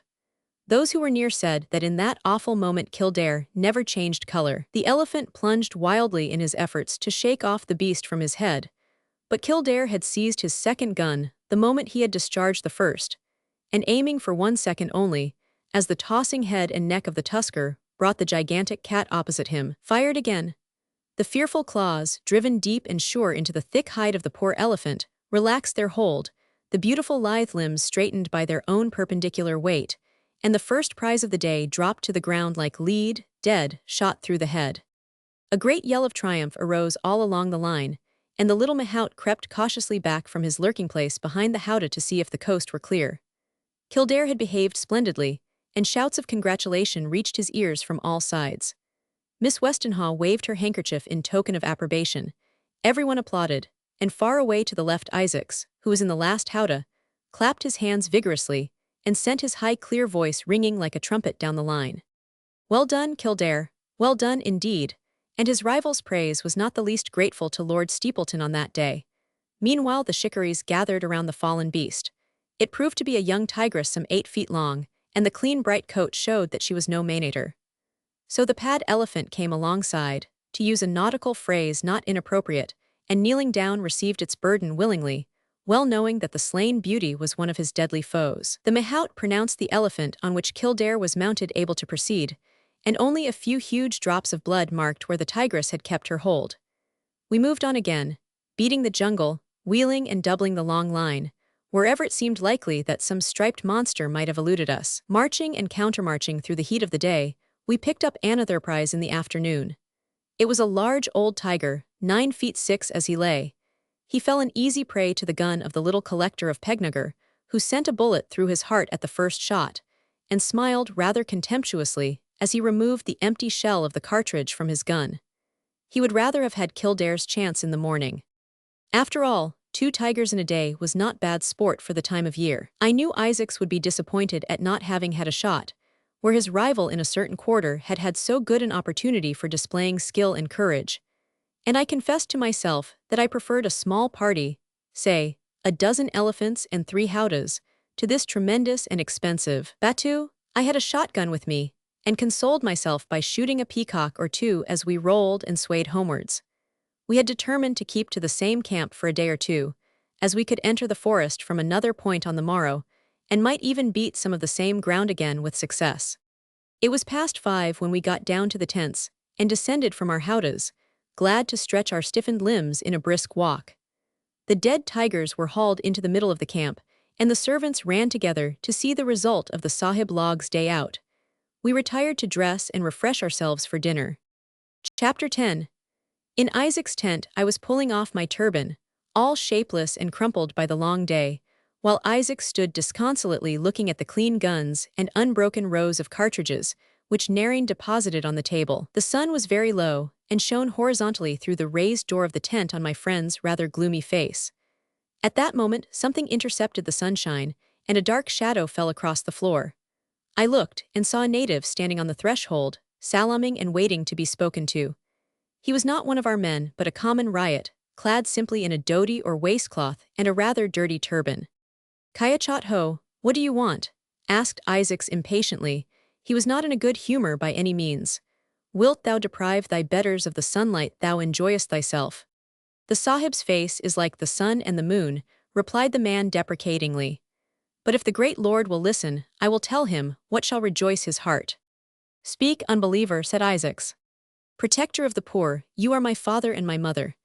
But I know where there lieth a great tiger, an eater of men, hard-hearted, that delighteth in blood." "Dog," answered Isaacs, calmly removing his coat, "the tiger you speak of was seen by you many moons since. What do you come to me with idle tales for?" Isaacs was familiar with the native trick of palming off old tigers on the unwary stranger, in the hope of a reward. "Sahib, I am no liar. I saw the tiger, who is the king of the forest, this morning." Isaac's manner relaxed a little, and he sat down and lighted the eternal cigarette. "Slave," he said meditatively, "if it is as you say, I will kill the tiger, but if it is not as you say, I will kill you, and cause your body to be buried with the carcass of an ox, and your soul shall not live." The man did not seem much moved by the threat. He moved nearer and salaamed again. "It is near to the dwelling of the Sahib, who is my father," said the man, speaking low. "The day before yesterday he destroyed a man from the village. He has eaten 5 men in the last moon. I have seen him enter his lair, and he will surely return before the dawn, and the Sahib shall strike him by his lightning, and the Sahib will not refuse me the ears of the Mainator, that I may make a jadoo, a charm against sudden death. Hound, if thou speakest the truth, and I kill the tiger, the monarch of game, I will make thee a rich man, but thou shalt not have his ears. I desire the jadoo for myself. I have spoken, wait thou hear my pleasure." The riot bent low to the earth, and then squatted by the tent door to wait, in the patient way that a Hindu can, for Isaacs to go and eat his dinner. As the latter came out 10 minutes later, he paused and addressed the man once more. "Speak not to any man of thy tiger while I am gone, or I will cut off thine ears with a pork knife." And we passed on. The sun was now set, and hovering in the afterglow, the new moon was following lazily down. I stopped a moment to look at her, and was surprised by Miss Westenhaw's voice close behind me. "Are you wishing by the new moon, Mr. Griggs?" she asked. "Yes," said I was. "And what were you wishing, Miss Westenhaw, if I may ask?" Isaacs came up and paused beside us. The beautiful girl stood quite still, looking to westward, a red glow on the white gold masses of her hair. "Did you say you were wishing for something, Miss Westenhaw?" he asked. "Perhaps I can get it for you. More flowers, perhaps. They are very easily got." "Not that is, not especially. I was wishing well that a tiger hunt might last forever, and I want a pair of tiger's ears. My old ayah says they keep off evil spirits and sickness, and all sorts of things. I know, it is a curious idea. I suppose both those beasts there have lost theirs already. These fellows cut them off in no time." "Yes, I have looked, so I suppose I must wait till tomorrow. But promise me, Mr. Isaacs, if you shoot one tomorrow, let me have the ears." "I will promise that readily enough. I would promise anything you." The last part of the sentence was lost to me, as I moved away and left them. At dinner, of course, everyone talked of the day's sport, and compliments of all kinds were showered on Lord Steepleton, who looked very much pleased, and drank a good deal of wine. Guillikins and the little magistrate expressed their opinion that he would make a famous tiger-killer one of these days, when he had learned to wait. Everyone was hungry and rather tired, and after a somewhat silent cigar, we parted for the night, Miss Westenhaw rising first. Isaacs went to his quarters, and I remained alone in a long chair by the deserted dining tent. Kuramat Ali brought me a fresh hookah, and I lay quietly smoking and thinking of all kinds of things of all kinds, tigers, golden hair, more tigers, Isaacs, Shere Ali, Bathop. What was his name, Bathop? I fell asleep. Someone touched my hand, waking me suddenly. I sprang to my feet and seized the man by the throat, before I recognized in the starlight that it was Isaacs. "You are not a nice person to rouse," remarked he in a low voice as I relaxed my grasp. "You will have fever if you sleep out of doors at this time of year. Now look here, it is past midnight, and I am going out a little way." I noticed that he had a kukri knife at his waist, and that his cartridge belt was on his chest. "I will go with you," said I, guessing his intention. "I will be ready in a moment," and I began to move towards the tent. "No, I must go alone, and do this thing single-handed. I have a particular reason. I only wanted to warn you I was gone, in case you missed me. I shall take that riot fellow with me to show me the way." "Give him a gun," I suggested. He could not use one if I 999. He has your kukri in case of accidents. Oh, very well. Do not let me interfere with any innocent and childlike pastime you may propose for your evening hours. I will attend to your funeral in the morning. Good night. Good night, I shall be back before you are up. And he walked quickly off to where the riot was waiting and holding his guns. He had the sense to take two. I was angry at the perverse temerity of the man. Why could he not have an elephant out, and go like a sensible thinking being, instead of sneaking out with one miserable peasant to lie all night among the reeds, in as great danger from cobras as from the beast he meant to kill? And all for a girl, an English girl, a creature, all fair hair and eyes, with no more intelligence than a sheep. Was it not she who sent him out to his death in the jungle, that her miserable caprice for a pair of tiger's ears might be immediately satisfied? If a woman ever loved me, Paul Griggs, thank heaven no woman ever did, would I go out into bogs and desert places and risk my precious skin to find her a pair of cat's ears? Not I. Wait a moment, though. If I were in his place, if Miss Westenhall loved me, I laughed at the conceit. But supposing she 999, just for the sake of argument, I would allow it. I think that I would risk something after all.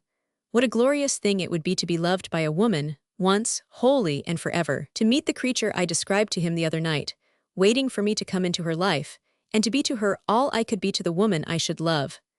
But she has never come, never will now. Still, there is a sort of rest to me in thinking of rest. Hearth, home, wife, children, the worn old staff resting in the corner, never to wander again. What a strange thing it is that men should have all these, and more, and yet never see that they have the simple elements of earthly happiness, if they would but use them. And we, outcasts and wanderers, children of sin and darkness, in whose hands one commandment seems hardly less fragile than another, would give anything had we anything to give for the happiness of a home, to call our own. How strange it is that what I said to Isaac should be true. Do not marry unless you must depend on each other for daily bread, or unless you are rich enough to live apart. Yes, it is true, in 99 cases out of 100. But then, I should add a saving clause, and unless you are quite sure that you love each other. Aye, there is the pons asinorum, the bridge whereon young asses and old fools come to such terrible grief. They are perfectly sure they love eternally. They will indignantly scorn the suggestions of prudence. Love any other woman. Never, while I live, answers the happy and unsophisticated youth. Be sorry I did it. Do you think I am a schoolboy in my first passion? Demands the aged bridegroom. And so they marry. And in a year or two, the enthusiastic young man runs away with some other enthusiastic man's wife. And the octogenarian spouse finds himself constituted into a pot of honey for his wife's swarming relations to settle on, like flies. But a man in strong middle prime of age, like me, knows his own mind. And on the whole I was unjust to Isaacs and to Miss Westenhaw. If a woman loved me, she should have all the tiger's ears she wanted. Still, I hope he will get back safely, I added in afterthought to my reverie, as I turned into bed and ordered Kuramat Ali to wake me half an hour before dawn. I was restless, sleeping a little and dreaming much. At last I struck a light and looked at my watch. 4 o'clock. It would not be dawn for more than an hour. I knew Isaacs had made for the place where the tiger passed his days, certain that he would return near daybreak, according to all common probability. He need not have gone so early, I thought. However, it might be a long way off. I lay still for a while, but it seemed very hot and close under the canvas. I got up and threw a caftan round me, drew a chair into the canat and sat, or rather lay, down in the cool morning breeze. Then I dozed again until Kuramat Ali woke me by pulling at my foot. He said it would be dawn in half an hour. I had passed a bad night, and went out, as I was, to walk on the grass. There was Miss Westenhaw's tent away off at the other end.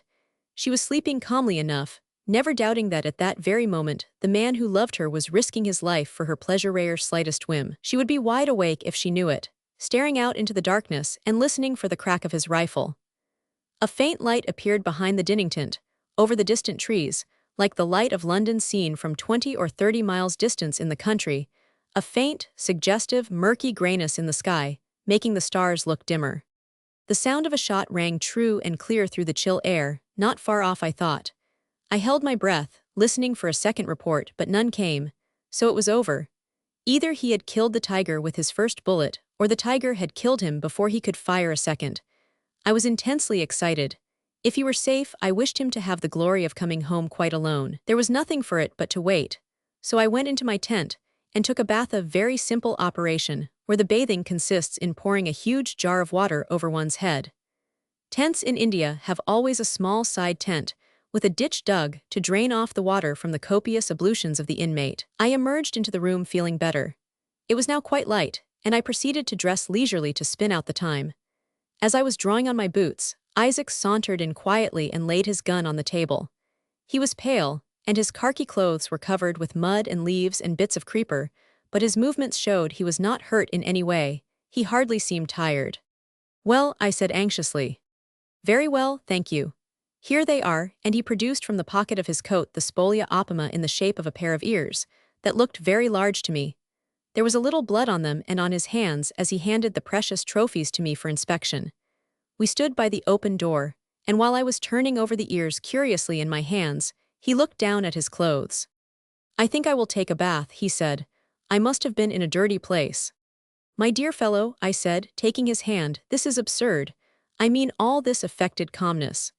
I was angry at your going in that way, to risk your head in a tiger's mouth, but I am sincerely glad to see you back alive.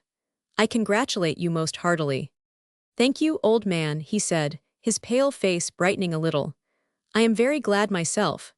Do you know I have a superstition that I must fulfill every wish off like Thatvan half expressed, to the very letter. The superstition, as you call it, is worthy of the bravest knight that ever laid lance in rest. Do not part with superstitions like that. They are noble and generous things." "Perhaps," he answered, "but I really am very superstitious," he added, as he turned into the bathing canat. Soon I heard him splashing among the water jars. "By the by, Griggs," he called out through the canvas, "I forgot to tell you. They are bringing that beast home on an elephant. It was much nearer than we supposed. They will be here in 20 minutes. A tremendous splashing interrupted him. "You can go and attend to that funeral you were talking about last night," he added, and his voice was again drowned in the swish and souse of the water. He was rather large, of a 10 feet I should say. Measure him as soon as he another cascade completed the sentence. I went out, taking the measuring tape from the table. In a few minutes the procession appeared. 2 or 3 matutinal shikaries had gone out and come back, followed by the elephant, for which Isaacs had sent the riot at full speed the moment he was sure the beast was dead. And so they came up the little hill behind the Dinnington.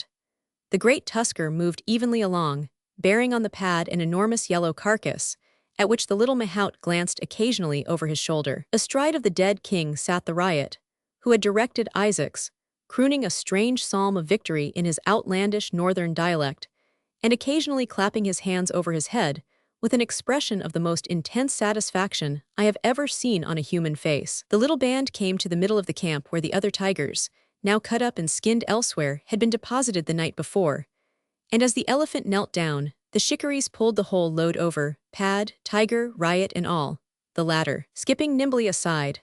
There he lay, the great beast that had taken so many lives. We stretched him out and measured him 11 feet from the tip of his nose to the end of his tail, all but an inches a little more straightening fills the measure, 11 feet exactly. Meanwhile, the servant and shikaries collected, and the noise of the exploit went abroad. The sun was just rising when Mr. Giakins put his head out of his tent and wanted to know what the deuce all this tamasha was about. "Oh, nothing especial," I called out. "Isaacs has killed an 11-foot maneater in the night, that is all." "Well, I am damned," said Mr. Giakins briefly, and to the point, as he stared from his tent at the great carcass, which lay stretched out for all to see, the elephant having departed. "Clear off those fellows and let me have a look at him, cannot you?" he called out, gathering the tent curtains round his neck. And there he stood, his jolly red face and disheveled grey hair looking as if they had no body attached at all. I went back to our quarters. Isaacs was putting the ears, which he had carefully cleansed from blood, into a silver box of beautiful workmanship, which Narain had extracted from his master's numerous traps. "Take that box to Miss Westenhaw's tent," he said, giving it to the servant with a greeting from Mewith much peace. The man went out. "She will send the box back," said one. "Such is the Englishwoman. She will take a pair of tiger's ears that nearly cost you your life, and she would rather die than accept the bit of silver in which you enclose them, without the permission of her uncle." "I do not care," he said, "so long as she keeps the ears. But unless I am much mistaken, she will keep the box too. She is not like other Englishwomen in the least." I was not sure of that. We had some tea in the door of our tent, and Isaac seemed hungry and thirsty, as well he might be. Now that he was refreshed by bathing and the offices of the camp barber, he looked much as usual, save that the extreme paleness I had noticed when he came in had given place to a faint flush beneath the olive, probably due to his excitement, the danger being past. As we sat there, the rest of the party, who had slept rather later than usual after their fatigues of the previous day, came out one by one and stood around the dead tiger, wondering at the tale told by the delighted riot, who squatted at the beast's head to relate the adventure to all comers.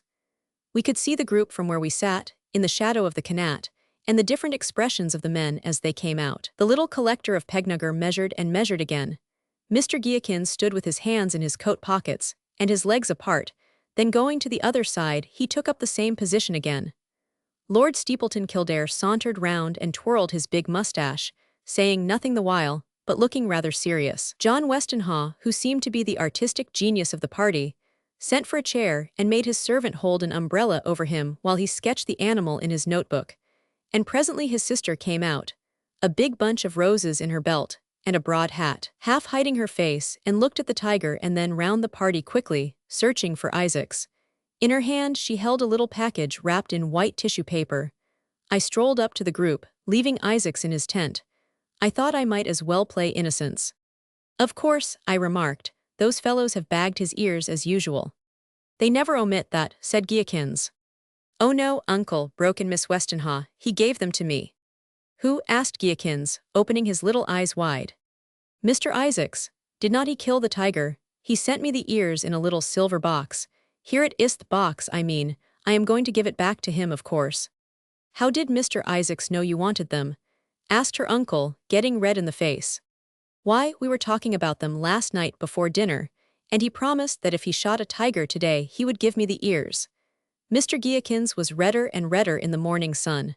There was a storm of some kind brewing. We were collected together on the other side of the dead tiger, and exchanged all kinds of spontaneous civilities and remarks, not wishing to witness Mr. Geakins' wrath, nor to go away too suddenly.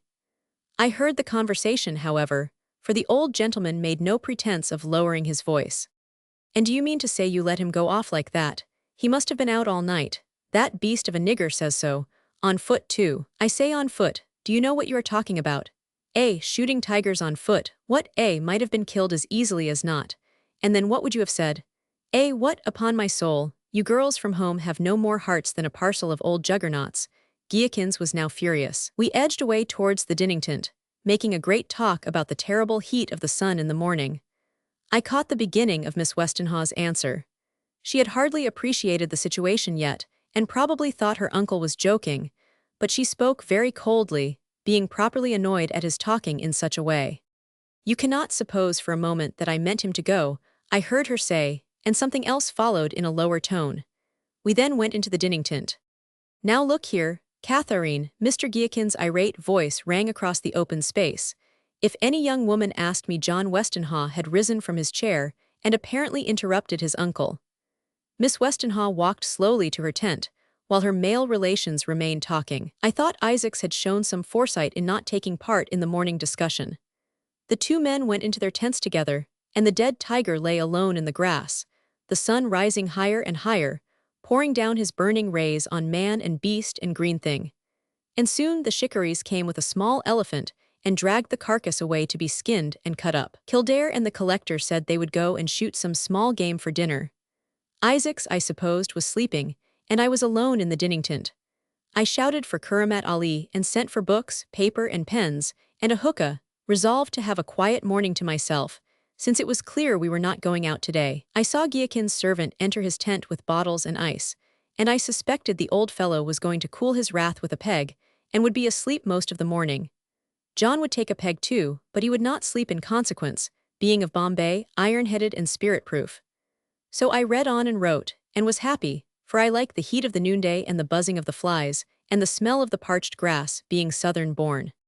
About 12 o'clock, when I was beginning to think I had done enough work for one day, I saw Miss Westenhaw's native maid come out of her mistress's tent and survey the landscape, shading her eyes with her hand. She was dressed, of course, in spotless white drapery, and there were heavy anklets on her feet and bangles of silver on her wrist. She seemed satisfied by her inspection, and went in again, returning presently with Miss Westenhaw and a large package of work and novels and letter-writing materials. They came straight to where I was sitting under the airy tent where we dined, and Miss Westenhaw established herself at one side of the table at the end of which I was writing. "It is so hot in my tent," she said almost apologetically, and began to unroll some worsted work. "Yes, it is quite unbearable," I answered politely, though I had not thought much about the temperature. There was a long silence, and I collected my papers in a bundle and leaned back in my chair. I did not know what to say, nor was anything expected of me. I looked occasionally at the young girl, who had laid her hat on the table, allowing the rich coils of dazzling hair to assert their independence. Her dark eyes were bent over her work, as her fingers deftly pushed the needle in and out of the brown linen she worked on. "Mr. Griggs," she began at last without looking up, "did you know Mr. Isaacs was going out last night to kill that horrid thing?" I had expected the question for some time. "Yes, he told me about midnight when he started." "Then why did you let him go?" she asked, looking suddenly at me and knitting her dark eyebrows rather fiercely. "I do not think I could have prevented him. I do not think anybody could prevent him from doing anything he had made up his mind to. I nearly quarreled with him, as it was." "I am sure I could have stopped him, if I had been you," she said innocently. "I have not the least doubt that you could. Unfortunately, however, you were not available at the time, or I would have suggested it to you. I wish I had known," she went on, plunging deeper and deeper. "I would not have had him go for anything." "Oh, well, I suppose not. But seriously, Miss Westenhaw, are you not flattered that a man should be willing and ready to risk life and limb in satisfying your lightest fancy?" "Flattered?" She looked at me with much astonishment and some anger. I was sure the look was genuine and not assumed. At all events, the tiger's ears will always be a charming reminiscence, a token of esteem that anyone might be proud of.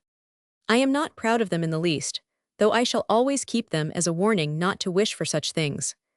I hope that the next time Mr. Isaacs is going to do a foolish thing, you will have the common sense to prevent him." She returned to her starting point, but I saw no use in prolonging the skirmish and turned the talk upon other things.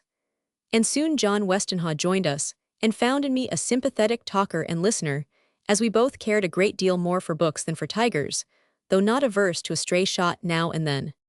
In this kind of life the week passed, shooting today and staying in camp tomorrow. We shifted our ground several times, working along the borders of the forest and crashing through the jungle after tiger with varying success.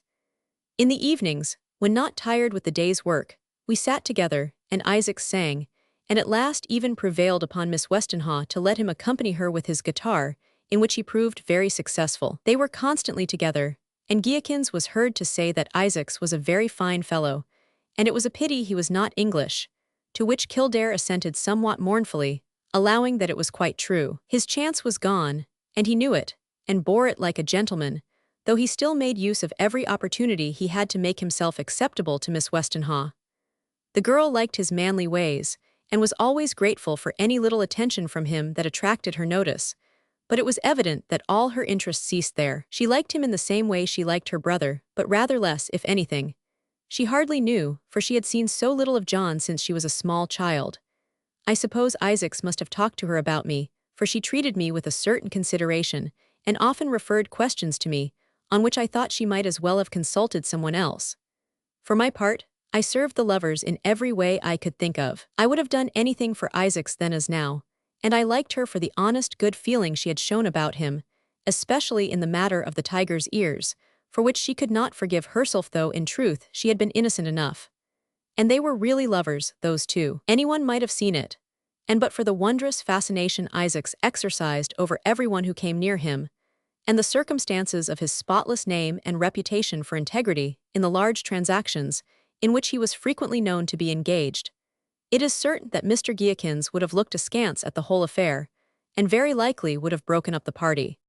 In the course of time, we became a little blasé about tigers, till on the 8th day from the beginning of the hunt, which was a Thursday, I remember, an incident occurred which left a lasting impression on the mind of every one who witnessed it. It was a very hot morning, the hottest day we had had, and we had just crossed a nullah in the forest, full from the recent rains, wherein the elephants lingered lovingly to splash the water over their heated sides, drowning the swarms of mosquitoes from which they suffer such torments in spite of their thick skins. The collector called a halt on the opposite side.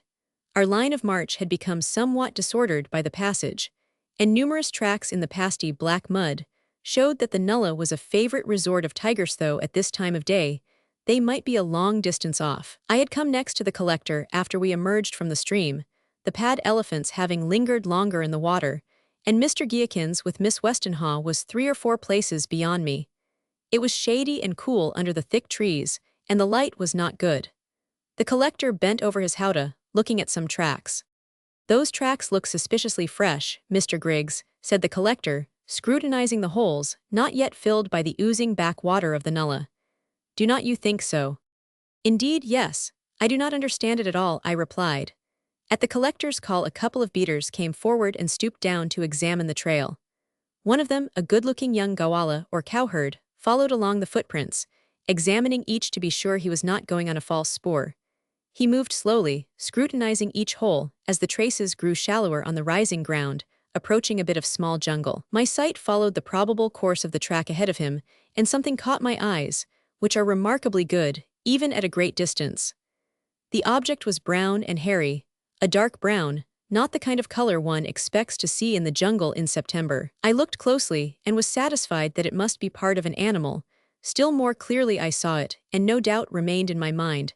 It was the head of a bullock or a heifer.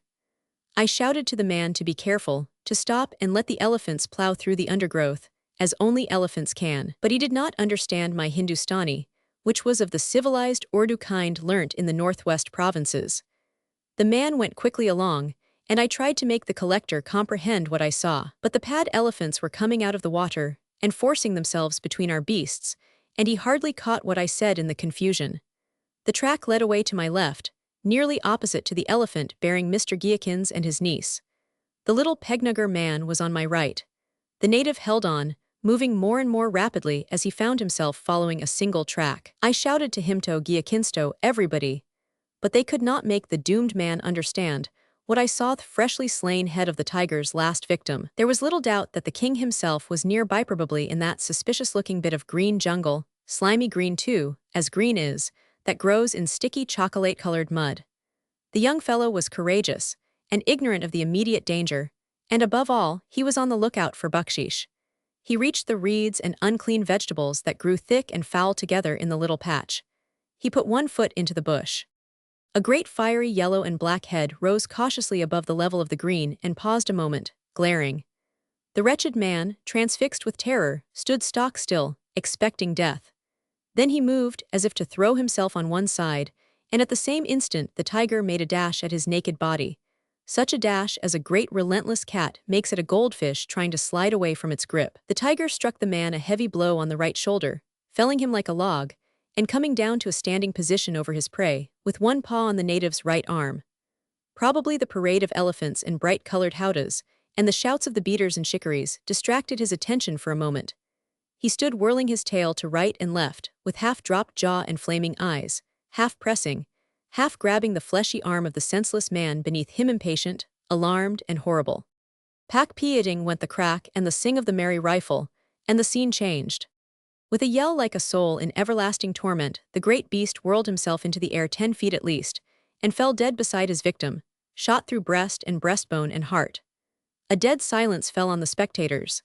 Then I looked, and saw Miss Westenhaw holding out a second gun to Mr. Giakins, while he, seeing that the first had done its work, leaned forward, his broad face pale with the extremity of his horror for the man's danger, and his hands gripping at the empty rifle. "You have done it this time," cried the collector from the right. "Take 6 to 4, the man's dead." "Done," called Kildare from the other end. I was the nearest to the scene, after Giakins.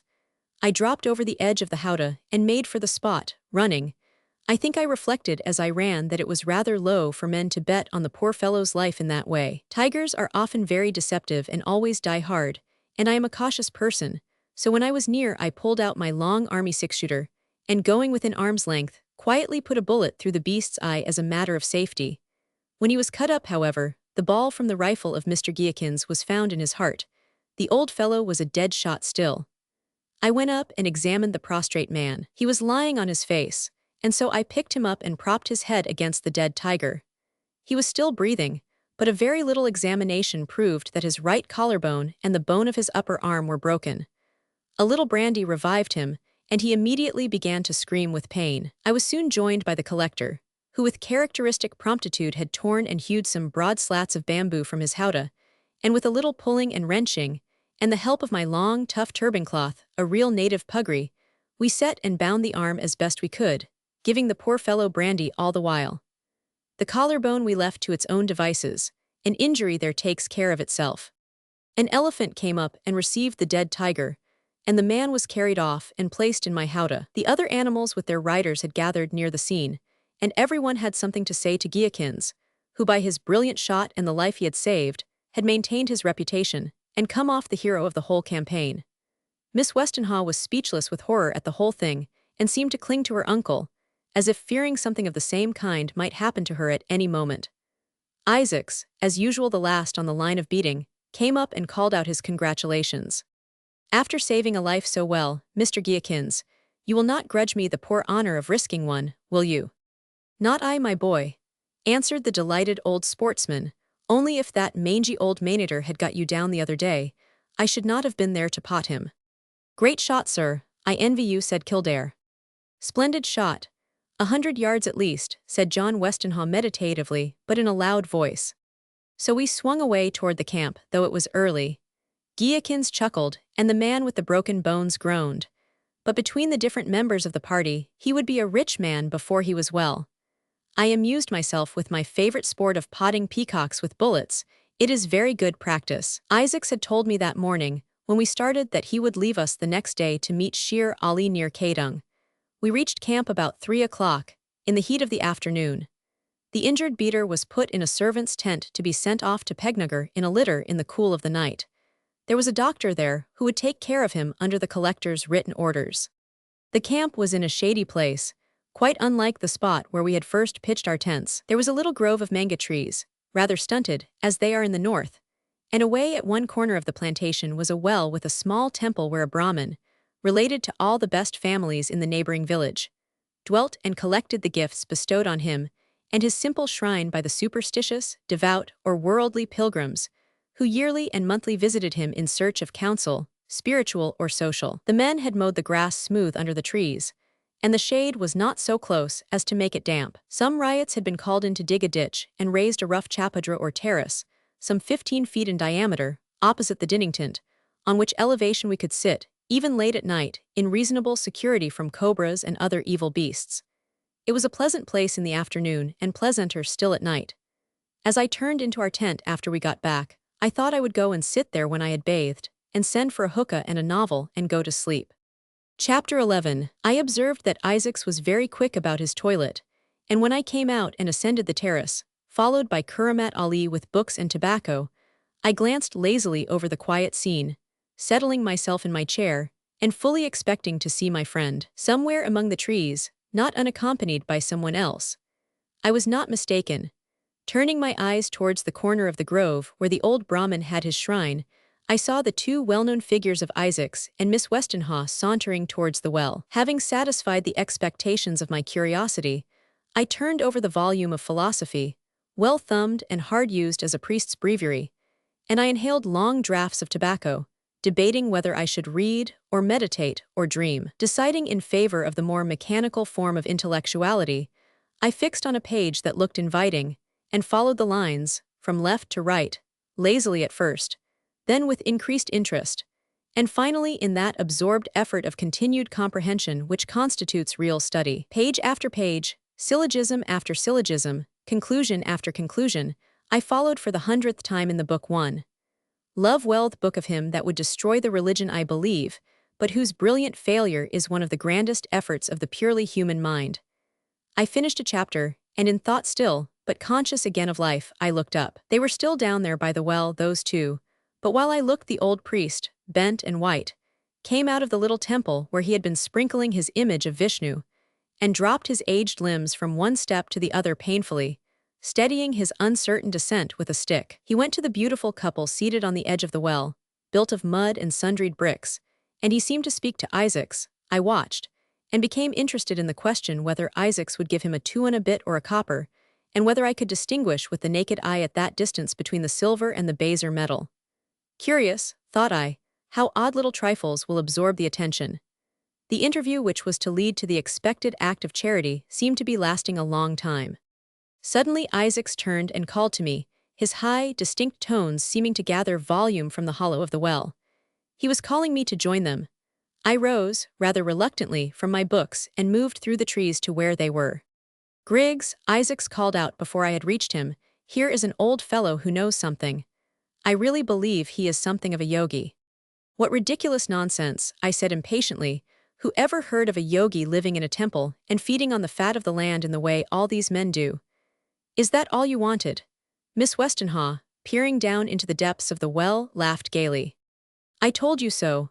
Never try to make Mr. Griggs swallow that kind of thing. Besides, he is a cynic, you know. As far as personal appearance goes, Miss Westenhaw, I think your friend the Brahmin there stands more chance of being taken for a philosopher of that school. He really does not look particularly well fed, in spite of the riches I thought he possessed. He was a strange-looking old man, with a white beard and a small badly rolled puggree. His black eyes were filmy and disagreeable to look at. I addressed him in Hindustani, and told him what Isaac said, that he thought he was a yogi. The old fellow did not look at me, nor did the bleared eyes give any sign of intelligence. Nevertheless, he answered my question. "Of what avail that I do wonders for you who believe not?" he asked, and his voice sounded cracked and far off. "It will avail thee several coins, friend," I answered, "both rupees and pies. Reflect that there may be bucksheesh in store for thee, and do a miracle." "I will not do wonders for bucksheesh," said the priest, and began to hobble away. Isaac stepped lightly to his side and whispered something in his ear. The ancient Brahmin turned. "Then I will do a wonder for you, but I want no bucksheesh. I will do it for the lady with white hair, whose face resembles Chunder." He looked long and fixedly at Miss Westenhaw.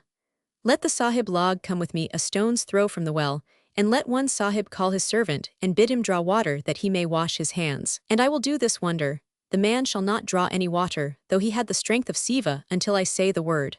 So we moved away under the trees, and I shouted for Kuramat Ali, who came running down, and I told him to send a bisti, a water carrier, with his leathern bucket. Then we waited. Presently the man came, with bucket and rope. "Draw water that I may wash my hands," said one. "Achha, sahib," and he strode to the well and lowered his pail by the rope. The priest looked intently at him as he shook the rope to turn the bucket over and let it fill. Then he began to pull. The bucket seemed to be caught. He jerked, and then bent his whole weight back, drawing the rope across the edge of the brickwork. The thing was immovable. He seemed astonished and looked down into the well, thinking the pail was caught in a stone. I could not resist the temptation to go down and inspect the thing. No, the bucket was full and lying in the middle of the round sheet of water at the bottom of the well. The man tugged, while the Brahmin never took his eyes, now bright and fiery, off him. I went back to where they all stood. The thing had lasted 5 minutes. Then the priest's lips moved silently. Instantly the strain was released and the stout water carrier fell headlong backwards on the grass, his heels in the air, jerking the bucket right over the edge of the well. He bounded to his feet and ran up the grove, shouting but, devils, devils, at the top of his voice. His obstinacy had lasted so long as the bucket would not move, but then his terror got the better of him and he fled. "Did you ever see anything of that kind before, Miss Westenhaw?" I inquired. "No indeed, have you? How is it done?" "I have seen similar things done, but not often. There are not many of them that know how. But I cannot tell you the process any more than I can explain the mango trick, which belongs, distantly, to the same class of phenomena." The Brahmin, whose eyes were again dim and filmy, turned to Isaacs. "I have done a wonder for you. I will also tell you a saying.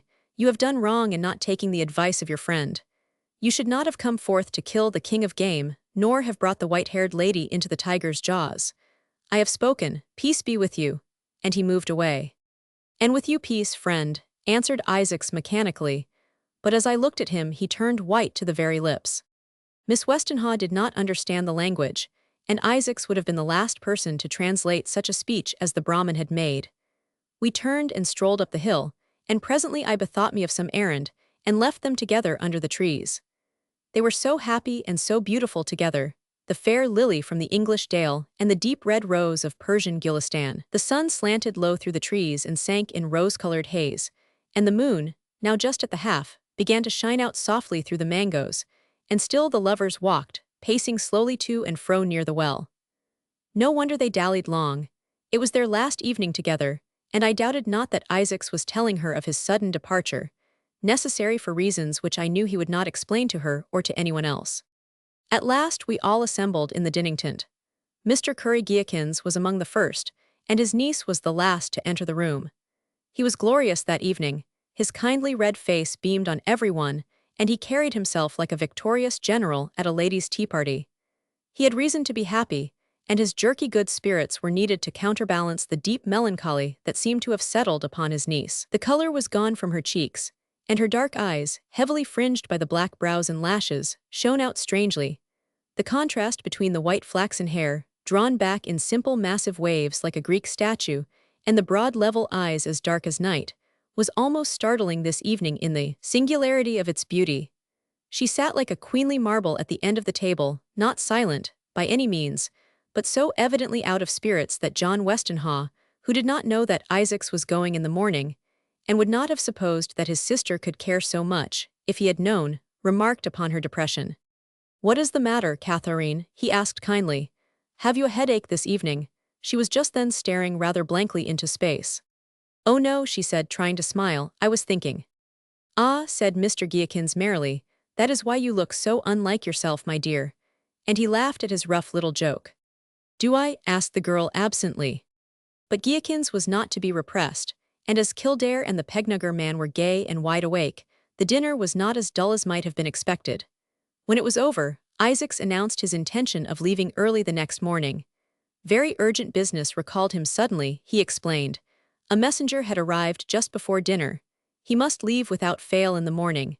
Miss Westenbaugh, of course, was forewarned, but the others were not. Lord Steepleton Kildare, in the act of lighting a cheroot, dropped the Vesuvian incontinently, and stood staring at Isaacs with an indescribable expression of empty wonder in his face, while the match sputtered and smoldered and died away in the grass by the door. John Westenhaw, who liked Isaacs sincerely, and had probably contemplated the possibility of the latter marrying Catherine, looked sorry at first, and then a half-angry expression crossed his face, which softened instantly again. Curry-Giakins swore loudly that it was out of the question that it would break up the party, that he would not hear of it, and so on. "I must go," said Isaacs quietly. "It is a very serious matter. I am more sorry than I can tell you, but I must." "But you cannot, you know. Damn it, sir, you are the life of the party, you know. Come, come, this will never do." "My dear sir," said Isaacs, addressing Giakins, "if when you were about to fire this morning to save that poor devil's life, I had begged you not to shoot, would you have complied?" "Why, of course not," ejaculated Giakins angrily. "Well, neither can I comply, though I would give anything to stay with you all. But nobody's life depends on your going away tomorrow morning." "What do you mean? The deuce and all, you know, I do not understand you a bit." "I cannot tell you, Mr. Giakins, but something depends on my going, which is of as great importance to the person concerned as life itself." "Believe me," he said, going near to the old gentleman and laying a hand on his arm, "I do not go willingly." "Well, I hope not, I am sure," said Giakins gruffly, though yielding. "If you will, you will, and there's no holding you, but we are all very sorry. That's all, Mahmoud. Bring fire, you lazy pigling, that I may smoke." And he threw himself into a chair, the very creaking of the cane wicker expressing annoyance and dissatisfaction. So there was an end of it, and Isaac strode off through the moonlight to his quarters to make some arrangement, I supposed. But he did not come back. Miss Westenhaw retired also to her tent, and no one was surprised to see her go. Kildare rose presently and asked if I would not stroll to the well, or anywhere, it was such a jolly night. I went with him, and arm in arm we walked slowly down. The young moon was bright among the manga trees, striking the shining leaves that reflected a strange greenish light. We moved leisurely and spoke little. I understood Kildare's silence well enough, and I had nothing to say. The ground was smooth and even, for the men had cut the grass close, and the little humped cow that belonged to the old Brahmin cropped all she could get at. We skirted round the edge of the grove, intending to go back to the tents another way. Suddenly I saw something in front that arrested my attention. Two figures, some 30 yards away. They stood quite still, turned from us. A man and a woman between the trees, an opening in the leaves just letting a ray of moonlight slip through on them. His arm around her, the tall lissom figure of her bent, and her head resting on his shoulder. I have good eyes and was not mistaken. but I trusted Kildare had not seen. A quick twitch of his arm, hanging carelessly through mine, told me the mischief was done before I could turn his attention. By a common instinct, we wheeled to the left, and passing into the open, strolled back in the direction whence we had come. I did not look at Kildare, but after a minute he began to talk about the moonlight and tigers, and whether tigers were ever shot by moonlight, and altogether was rather incoherent. But I took up the question, and we talked bravely till we got back to the dining tent, where we sat down again, secretly wishing we had not gone for a stroll after all. In a few minutes Isaacs came from his tent, which he must have entered from the other side. He was perfectly at his ease, and at once began talking about the disagreeable journey he had before him. Then, after a time, we broke up, and he said goodbye to everyone in turn, and Guillikins told John to call his sister if she were still visible, for Mr. Isaacs wanted to say goodbye. So she came and took his hand, and made a simple speech about meeting again before long, as she stood with her uncle, and my friend and I went away to our tent. We sat long in the canat. Isaacs did not seem to want rest, and I certainly did not. For the first half-hour he was engaged in giving directions to the faithful Narin, who moved about noiselessly among the portmanteaus and gun-cases and boots which strewed the floor. At last all was settled for the start before dawn, and he turned to me. "We shall meet again in Simla, Griggs, of course." "I hope so. Of course we shall, unless you are killed by those fellows at Kadung. I would not trust them." "I do not trust them in the least, but I have an all-powerful ally in Ram Lal. Did you not think it very singular that the Brahmin should know all about Ram Lal's warning, and that he should have the same opinion? We live in a country where nothing should astonish us, as I remember saying to you a fortnight ago, when we first met," I answered. "That the Brahmin possesses some knowledge of Yogvidya is more clearly shown by his speech about Ram Lal than by that ridiculous trick with my water-carrier. You are not easily astonished, Griggs, but I agree with you as to that. I am still at a loss to understand why I should not have come or let the others come. I was startled at the Brahmin. I saw you were as white as a sheet, and yet you turned up your nose at Ram Lal when he told you not to come. The Brahmin said something more than Ram Lal. He said I should not have brought the white-haired lady into the tiger's jaws. I saw that the first warning had been on her account, and I suppose the impression of possible danger for her frightened me. It would not have frightened you 3 weeks ago about any woman," I said. "It appears to me that your ideas in certain quarters have undergone some little change. You are as different from the Isaacs I knew at first, as Philip drunk was different from Philip sober. Such is human nature, scoffing at women the one day, and risking life and soul for their whims the next. I hate your reflections about the human kind, Griggs, and I do not like your way of looking at women. You hate women so. No, you like my descriptions of the ideal creatures I rave about much better, it seems. Upon my soul, friend, if you want a criterion of yourself, take this conversation. A fortnight ago Tadir tomorrow, will it be? I was lecturing you about the way to regard women, begging you to consider that they had souls and were capable of loving, as well as of being loved. And here you are accusing me of hating the whole sex, and without the slightest provocation on my part, either. Here is Burnham Wood coming to Dunsinane with a vengeance. Oh, I do not deny it. I do not pretend to argue about it. I have changed a good deal in the last month." He pensively crossed one leg over the other as he lay back on the long chair and pulled at his slipper. "I suppose I have changed a good deal." "No wonder. I presume your views of immortality, the future state of the fair sex, and the application of transcendental analysis to matrimony, all changed about the same time." "Do not be unreasonable," he answered. "It all dates from that evening when I had that singular fit and the vision I related to you. I have never been the same man since, and I am glad of it. I now believe women to be much more adorable than you painted them, and not half enough adored." Suddenly he dropped the extremely English manner which he generally affected in the idiom and construction of his speech, and dropped back into something more like his own language. "The star that was over my life is over it no longer. I have no life star any longer. The jewel of the southern sky withdraws his light, paling before the white gold from the northern land. The gold that shall be mine through all the cycles of the sun, the gold that neither man nor monarch shall take from me. What have I to do with stars in heaven? Is not my star come down to earth to abide with me through life? And when life is over and the scroll is full, shall not my star bear me hence, beyond the fiery footbridge, beyond the paradise of my people and its senseless sensuality of houris and strong wine, beyond the very memory of limited and bounded life, to that life eternal where there is neither limit, nor bound, nor sorrow? Shall our two souls not unite, and be one soul to roam through the countless circles of revolving outer space? Not through years, or for times, or for ages but forever. The light of life is woman, the love of life is the love of woman. The light that pales not, the life that cannot die, the love that can know not any ending. My light, my life, and my love. His whole soul was in his voice, and his whole heart. The twining white fingers, the half-closed eyes, and the passionate quivering tone told all he had left unsaid. It was surely a high and a noble thing that he felt, worthy of the man in his beauty of mind and body.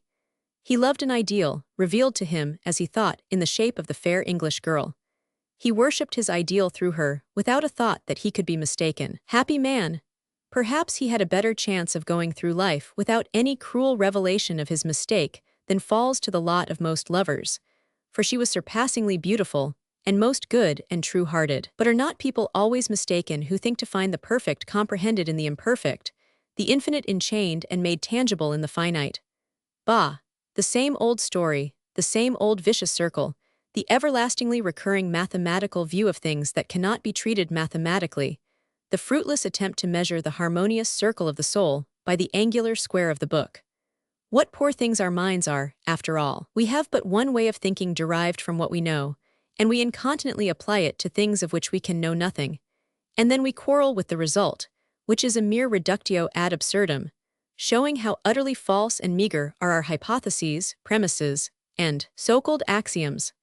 Confucius, who began his system with the startling axiom that man is good, arrived at much more really serviceable conclusions than Schopenhauer and all the pessimists put together.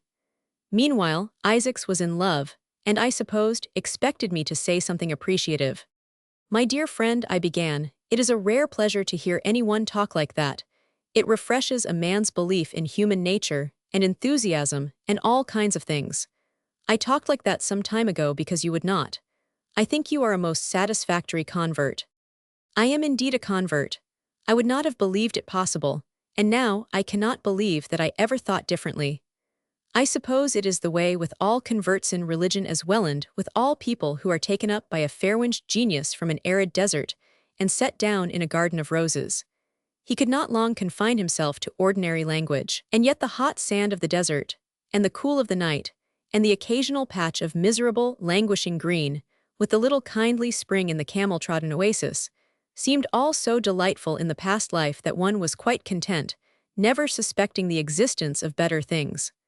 But now I could almost laugh to think of it. I stand in the midst of the garden that is filled with all things fair, and the tree of life is beside me, blossoming straight and broad with the flowers that wither not, and the fruit that is good to the parched lips and the thirsty spirit. And the garden is for us to dwell in now, and the eternity of the heavenly spheres is ours hereafter. He was all on fire again. I kept silence for some time, and his hands unfolded, and he raised them and clasped them under his head, and drew a deep long breath, as if to taste the new life that was in him. Forgive my bringing you down to earth again, I said after a while, but have you made all necessary arrangements? Is there anything I can do, after you are gone, anything to be said to these good people, if they question me about your sudden departure? Yes, I was forgetting. If you will be so kind, I wish you would see the expedition out and take charge of the expenses. There are some bags of rupees somewhere among my traps. Nary knows. I shall not take him with me, or no. On second thoughts I will hand you over the money and take him to Simla. Then, about the other thing, do not tell anyone where I have gone, unless it be Miss Westenhaw, and use your own discretion about her. We shall all be in Simla in 10 days, and I do not want this thing known, as you may imagine. I do not think there is anything else, thanks. He paused, as if thinking. Yes, there is one more consideration. If anything out of the way should occur in this transaction with Bathapur, I should want your assistance if you will give it. Would you mind? Of course not, anything.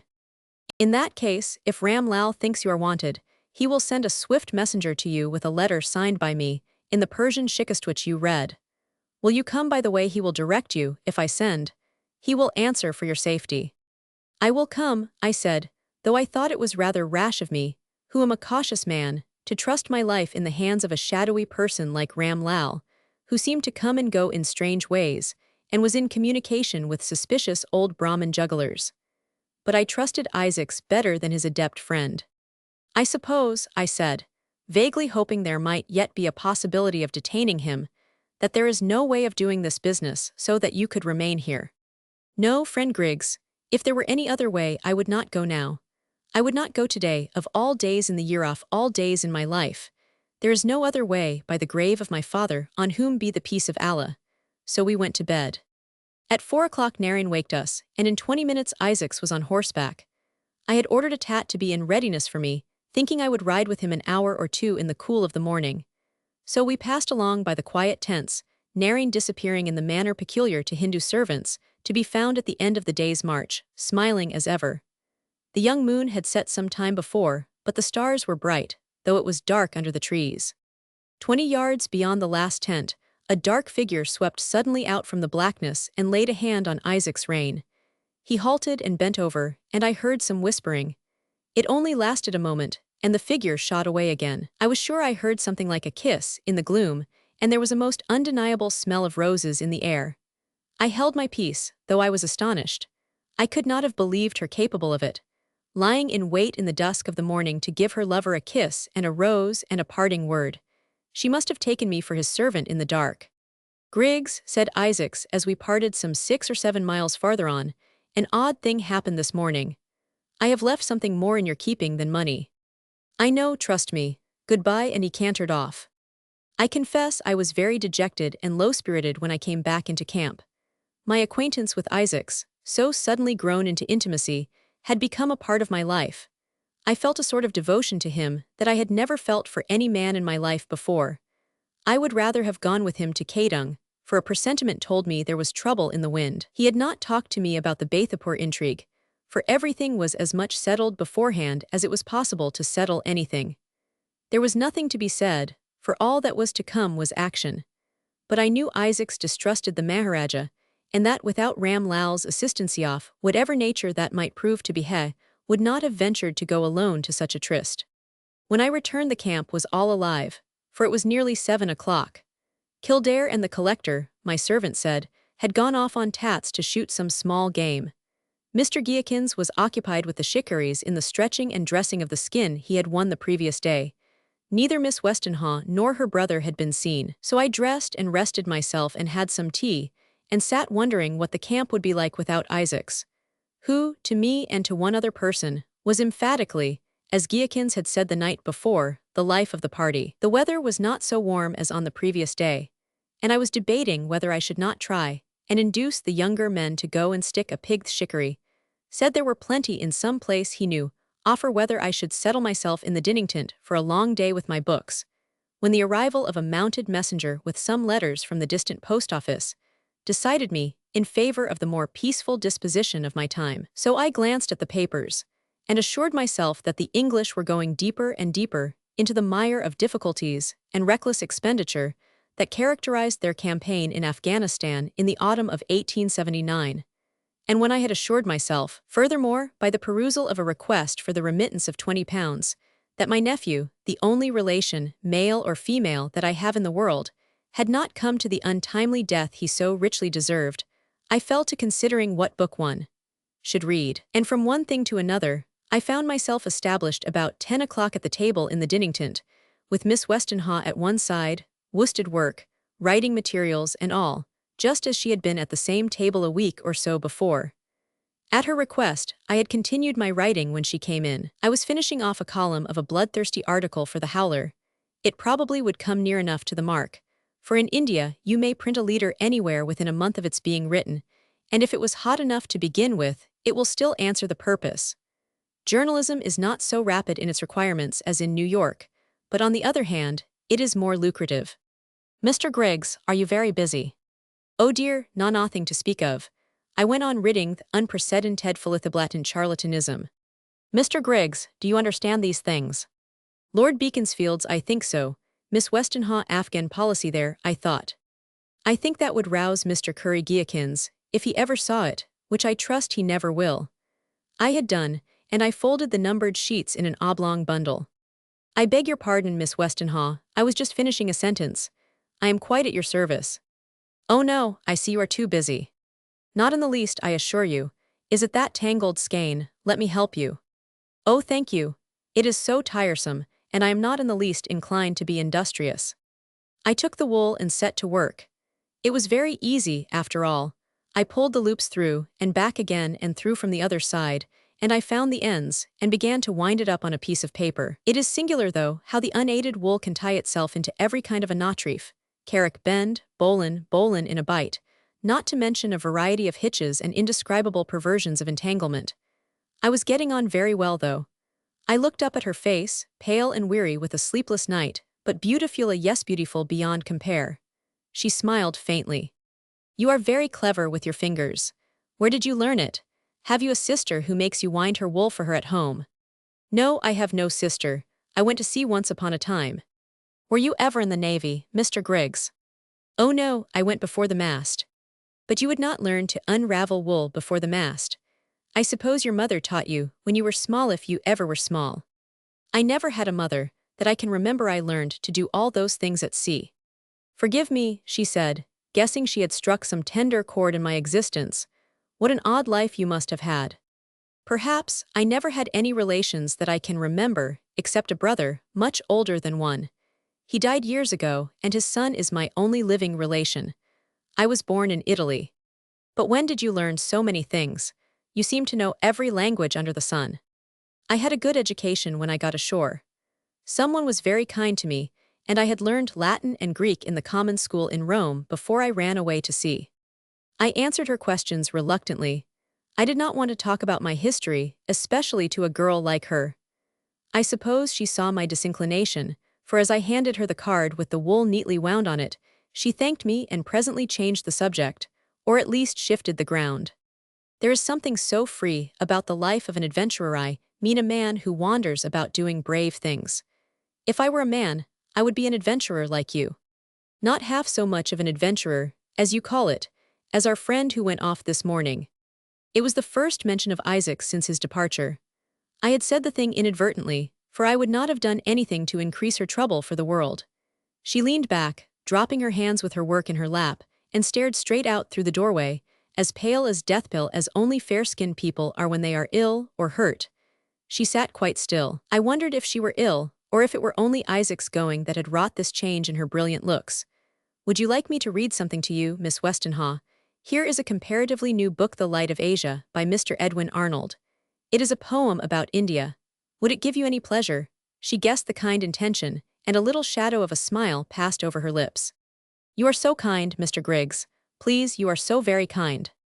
I began to read, and read on and on through the exquisite rise and fall of the stanzas, through the beautiful clear high thoughts which seemed to come as a breath and a breeze from an unattainable heaven, from the nirvana we all hope for in our inmost hearts, whatever our confession of faith. And the poor girl was soothed, and touched and lulled by the music of thought and the sigh of verse that is in the poem, and the morning passed.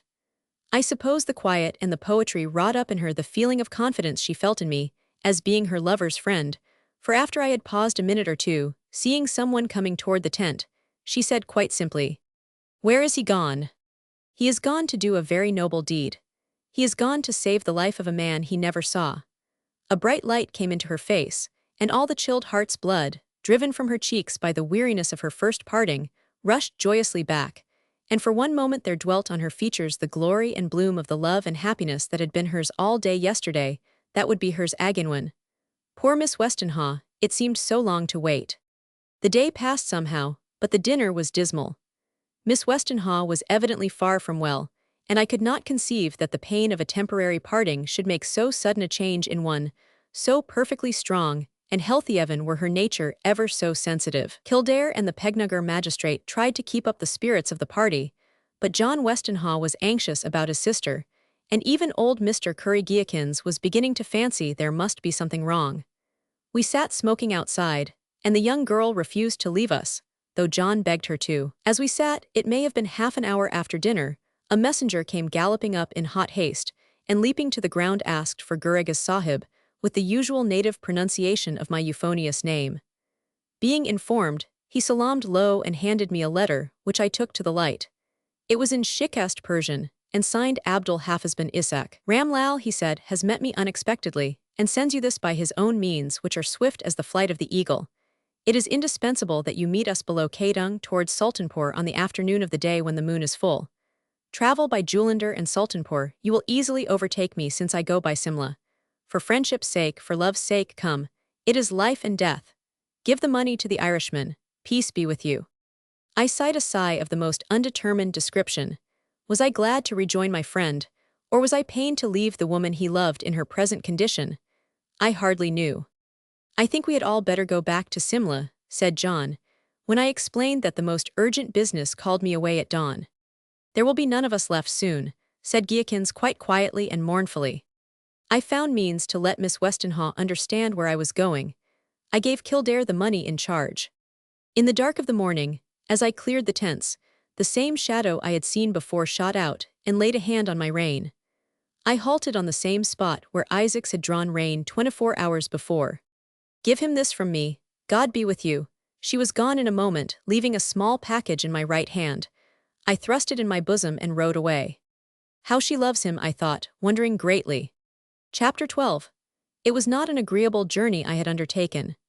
In order to reach the inaccessible spot, chosen by Isaacs for the scene of Shere Ali's liberation, in time to be of any use, it was necessary that I should travel by a more direct and arduous route than that taken by my friend. He had returned to Simla, and by his carefully made arrangements would be able to reach Kadung, or the spot near it, where the transaction was to take place, by constant changes of horses where riding was possible, and by a strong body of dooli-bearers wherever the path should prove too steep for four-footed beasts of burden. I, on the other hand, must leave the road at Jullender, a place I had never visited, and must trust to my own unaided wits and a plentiful supply of rupees to carry me over at least 200 miles of country I did not know difficult certainly, and perhaps impracticable for riding. The prospect was not a pleasant one, but I was convinced that in a matter of this importance, a man of Isaac's wit and wealth would have made at least some preliminary arrangements for me, since he probably knew the country well enough himself.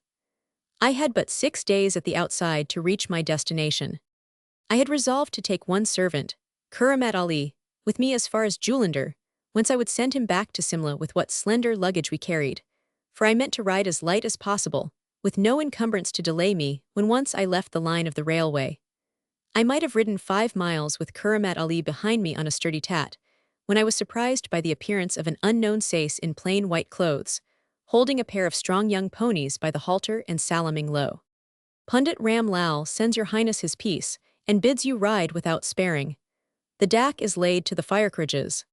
The saddles were changed in a moment, Kuramat Ali and I assisting in the operation. It was clear that Ram Lal's messengers were swift, for even if he had met Isaacs when the latter reached the railroad, no ordinary horse could have returned with the message at the time I had received it. Still less would any ordinary Hindus be capable of laying a dak, or post route of relays, over 100 miles long in 12 hours. Once prepared, it was a mere matter of physical endurance in the rider to cover the ground, for the relays were stationed every 5 or 6 miles. It was well known that Lord Steepleton Kildare had lately ridden from Simla to Umballa one night and back the next day, 92 miles each way, with constant change of cattle. What puzzled me was the rapidity with which the necessary dispositions had been made. On the whole, I was reassured. If Ram Lal had been able to prepare my way at such short notice here, with 2 more days at his disposal, he would doubtless succeed in laying me a dak most of the way from Jullender to Kadung. I will not dwell upon the details of the journey. I reached the railroad and prepared for 48 hours of jolting and jostling and broken sleep. It is true that railway traveling is nowhere so luxurious as in India, where a carriage has but 2 compartments, each holding as a rule only 2 persons, though 4 can be accommodated by means of hanging berths. Each compartment has a spacious bathroom attached, where you may bathe as often as you please, and there are various contrivances for ventilating and cooling the air. Nevertheless, the heat is sometimes unbearable, and a journey from Bombay to Calcutta direct during the warm months is a severe trial to the strongest constitution. On this occasion, I had about 48 hours to travel, and I was resolved to get all the rest in that time that the jolting made possible, for I knew that once in the saddle again, it might be days before I got a night's sleep. And so we rumbled along, through the vast fields of sugar cane, now mostly tied in huge sheaves upright, through boundless stretches of richly cultivated soil, intersected with the regularity of a chessboard by the rivulets and channels of a laborious irrigation. Here and there stood the high frames made by planting 4 bamboos in a square and wickering the top, whereon the ryots sit when the crops are ripening, to watch against thieves and cattle, and to drive away the birds of the air. On we spun, past Meerut and Muzaffarnagar, past Umballa and Ludhiana, till we reached our station of Julandhar at dawn. Descending from the train, I was about to begin making inquiries about my next move, when I was accosted by a tall and well-dressed Mussulman, in a plain cloth kaftan and a white turban, but exquisitely clean and fresh-looking, as it seemed to me, for my eyes were smarting with dust and wearied with the perpetual shaking of the train.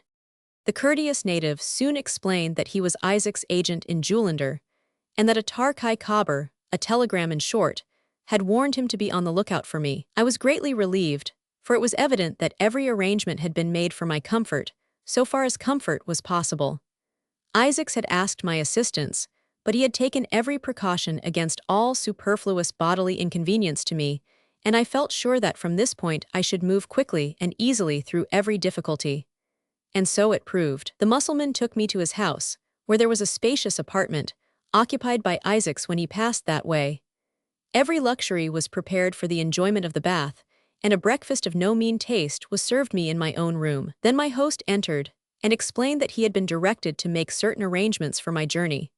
He had laid a dak nearly 100 miles ahead, and had been ordered to tell me that similar steps had been taken beyond that point as far as my ultimate destination, of which, however, he was ignorant. My servant, he said, must stay with him and return to Simla with my traps. So an hour later I mounted for my long ride, provided with a revolver and some rupees in a bag, in case of need. The country, my entertainer informed me, was considered perfectly safe, unless I feared the bad kind of fever which infests all the country at the base of the hills. I was not afraid of this. My experience is that some people are predisposed to fever, and will generally be attacked by it in their first year in India, whether they are much exposed to it or not, while others seem naturally proof against any amount of malaria, and though they sleep out of doors through the whole rainy season, and tramp about the jungles in the autumn, will never catch the least ague, though they may have all other kinds of ills to contend with. On and on, galloping along the heavy roads, sometimes over no road at all, only a broad green track, where the fresh grass that had sprung up after the rains was not yet killed by the trampling of the bullocks and the grinding jolt of the heavy cart.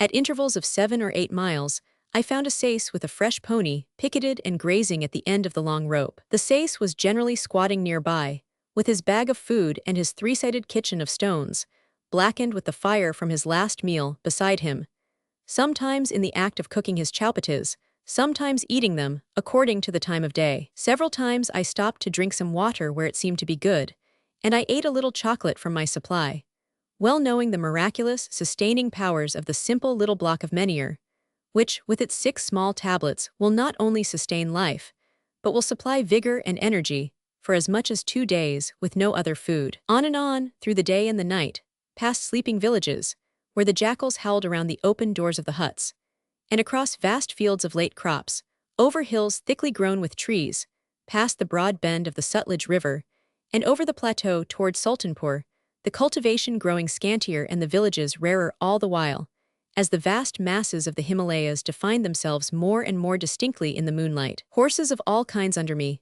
lean and fat, short and high, Roman-nosed and goose-necked, broken and unbroken. Away and away, shifting saddle and bridle and saddlebag as I left each tired mount behind me. Once I passed a stream, and pulling off my boots to cool my feet, the temptation way too strong, so I hastily threw off my clothes and plunged in and had a short refreshing bath. Then on, with the galloping even triplet of the house's hoofs beneath me, as they came down in quick succession, as if the earth were a muffled drum, and we were beating an untiring rataplan on her breast. I must have ridden 130 miles before dawn, and the pace was beginning to tell, even on my strong frame. True, to a man used to the saddle, the effort of riding is reduced to a minimum when every hour or two gives him a fresh horse. There is then no heed for the welfare of the animal necessary. He has but his 7 or 8 miles to gallop, and then his work is done. There are none of those 1,000 little cares, and sympathetic shiftings, and adjustings of weight and seat to be thought of, which must constantly engage the attention of a man who means to ride the same horse 100 miles, or even 50 or 40. Conscious that a fresh mount awaits him, he sits back lazily and never eases his weight for a moment. Before he has gone 30 miles, he will kick his feet out of the stirrups about once in 20 minutes, and if he has for the moment a quiet old stager who does not mind tricks, He will probably fetch one leg over and go a few miles sitting sideways. He will go to sleep once or twice, and wake up apparently in the very act to fall, though I believe that a man will sleep at a full gallop, and never loosen his knees until the moment of waking startles him. Nevertheless, and notwithstanding Lord Steepleton Kildare and his ride to Umballa and back in 24 hours, when a man, be he ever so strong, has ridden over 100 miles, he feels inclined for a rest, and a walk, and a little sleep. Once more an emissary of Ram Lal strode to my side, as I rolled off the saddle into the cool grass at sunrise, in a very impracticable-looking country. The road had been steeper and less defined during the last 2 hours of the ride, and as I crossed one leg high over the other lying on my back in the grass, the morning light caught my spur, and there was blood on it, bright and red. I had certainly come as fast as I could. If I should be too late, it would not be my fault. The agent, whoever he might be, was a striking-looking fellow in a dirty brown cloth caftan and an enormous sash wound round his middle. A pointed cap with some tawdry gold lace on it covered his head, and greasy black lovelocks writhed filthily over his high cheek-bones and into his scanty tangled beard. A suspicious hilt bound with brass wire reared its snake-like head from the folds of his belt, and his legs, terminating in thick-soled native shoes, reminded one of a tarantula in boots.